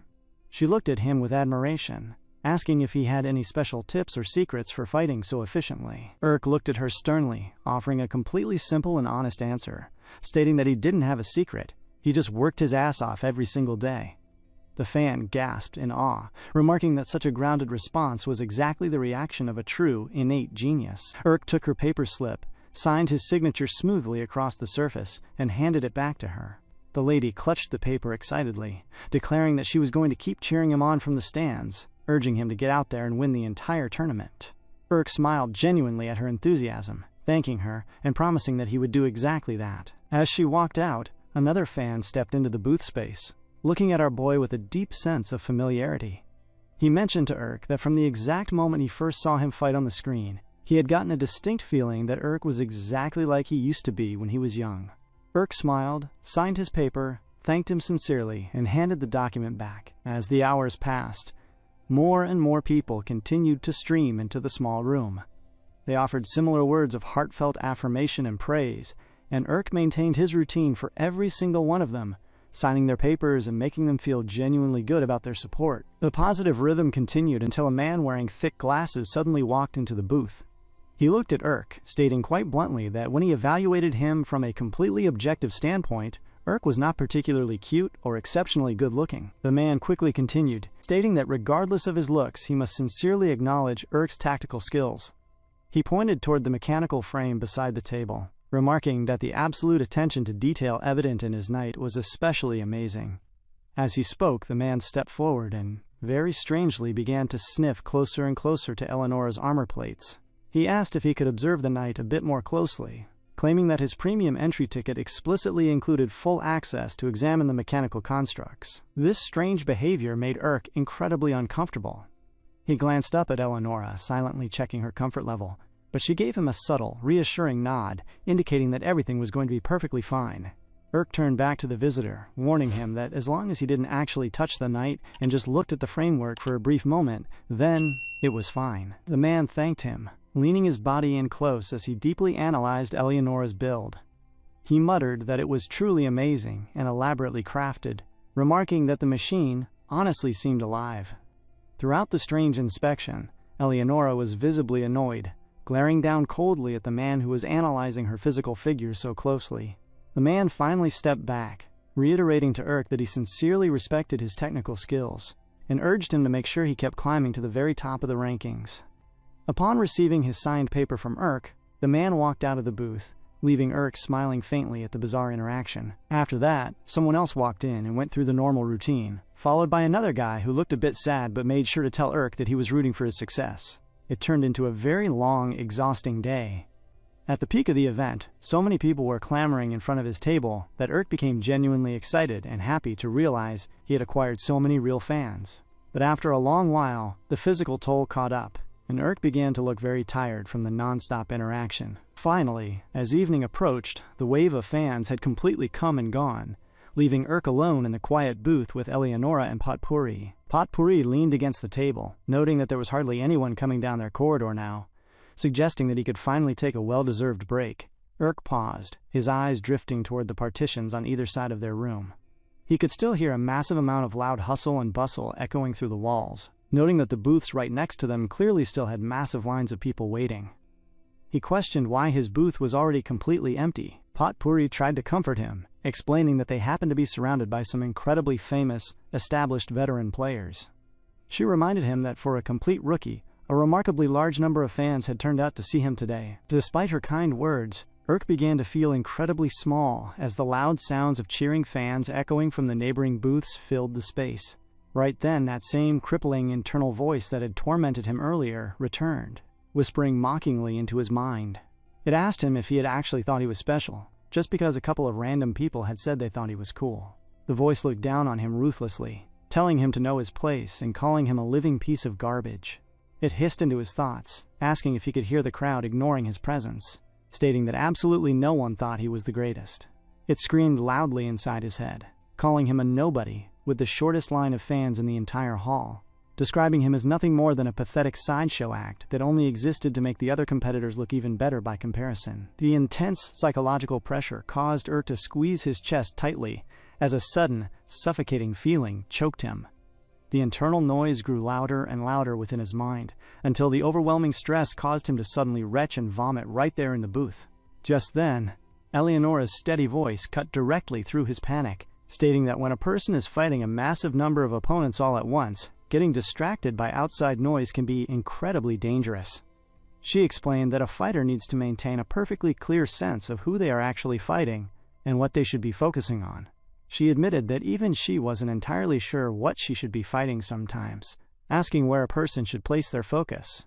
Eleonora paused, looking directly into his eyes, before concluding that she hoped he could learn to focus first on the actual people who chose to support him. Upon saying those words, she reached out and gently patted Urk on the shoulder, telling him firmly that he was doing well right now, so he didn't need to worry about anything else. Her grounded words completely broke the spell, allowing Urk to finally calm his racing mind. He lifted his arm, reaching up to pat Eleonora gently right back while her hand was still resting on his shoulder. Watching this warm, intimate gesture from her corner of the room, Potpourri became extremely annoyed, her expression souring instantly. Potpourri spotted a new shadow stretching across the floor. She called out, asking the approaching visitor to please allow her to check their entry ticket first. The figure didn't pay a single shred of attention to Potpourri's request, simply looming closer and closer to the table, with a heavy, deliberate stride. Potpourri tried to step into his path to get his attention once more, but the massive figure completely bypassed her, stopping right in front of the desk. The person stood there in the dim light of the booth, staring directly down at our boy, stating coldly that he had finally found him, carrying an intense presence that felt like an old ghost returning straight from the past. Urk looked up, studying the man's features, before stating plainly that he didn't think he had ever seen him before, asking the stranger who he actually was. The covered guy questioned if Urk had already forgotten him. He added that it wasn't easy for ordinary people to gain access to the secure areas where necromancers live, explaining that he had been patiently waiting for an absolute opportunity just like this one. Upon saying that, the person reached up and removed his mask. Eleonora glared intently at the man's face, but her expression shifted to total shock as the stranger called out her name directly. With the mask gone, everyone realized that the person in question was actually Neyron. He looked thoroughly annoyed, addressing Eleonora directly, and stating that he had come there specifically to rescue her. Eleonora plopped her hand flat against her face, while Urk looked visibly uncomfortable with the sudden drama. Eleonora quickly cut in, formally clarifying to Urk that his name was Sir Neyron, Urk nodded, remembering the connection, before asking him bluntly why exactly he was here. Naren didn't hesitate. Reaching his hand deep into his clothes, he questioned why Urk would call Eleonora a corpse knight when she can talk and move on her own, claiming that the whole setup was completely ridiculous. He stated that Urk had clearly utilized some incredibly cruel tactics to exploit her, forcing her to pretend to be a mindless corpse and fight for his sake. He announced that his absolute top priority right now was to completely eliminate the person behind this heinous act.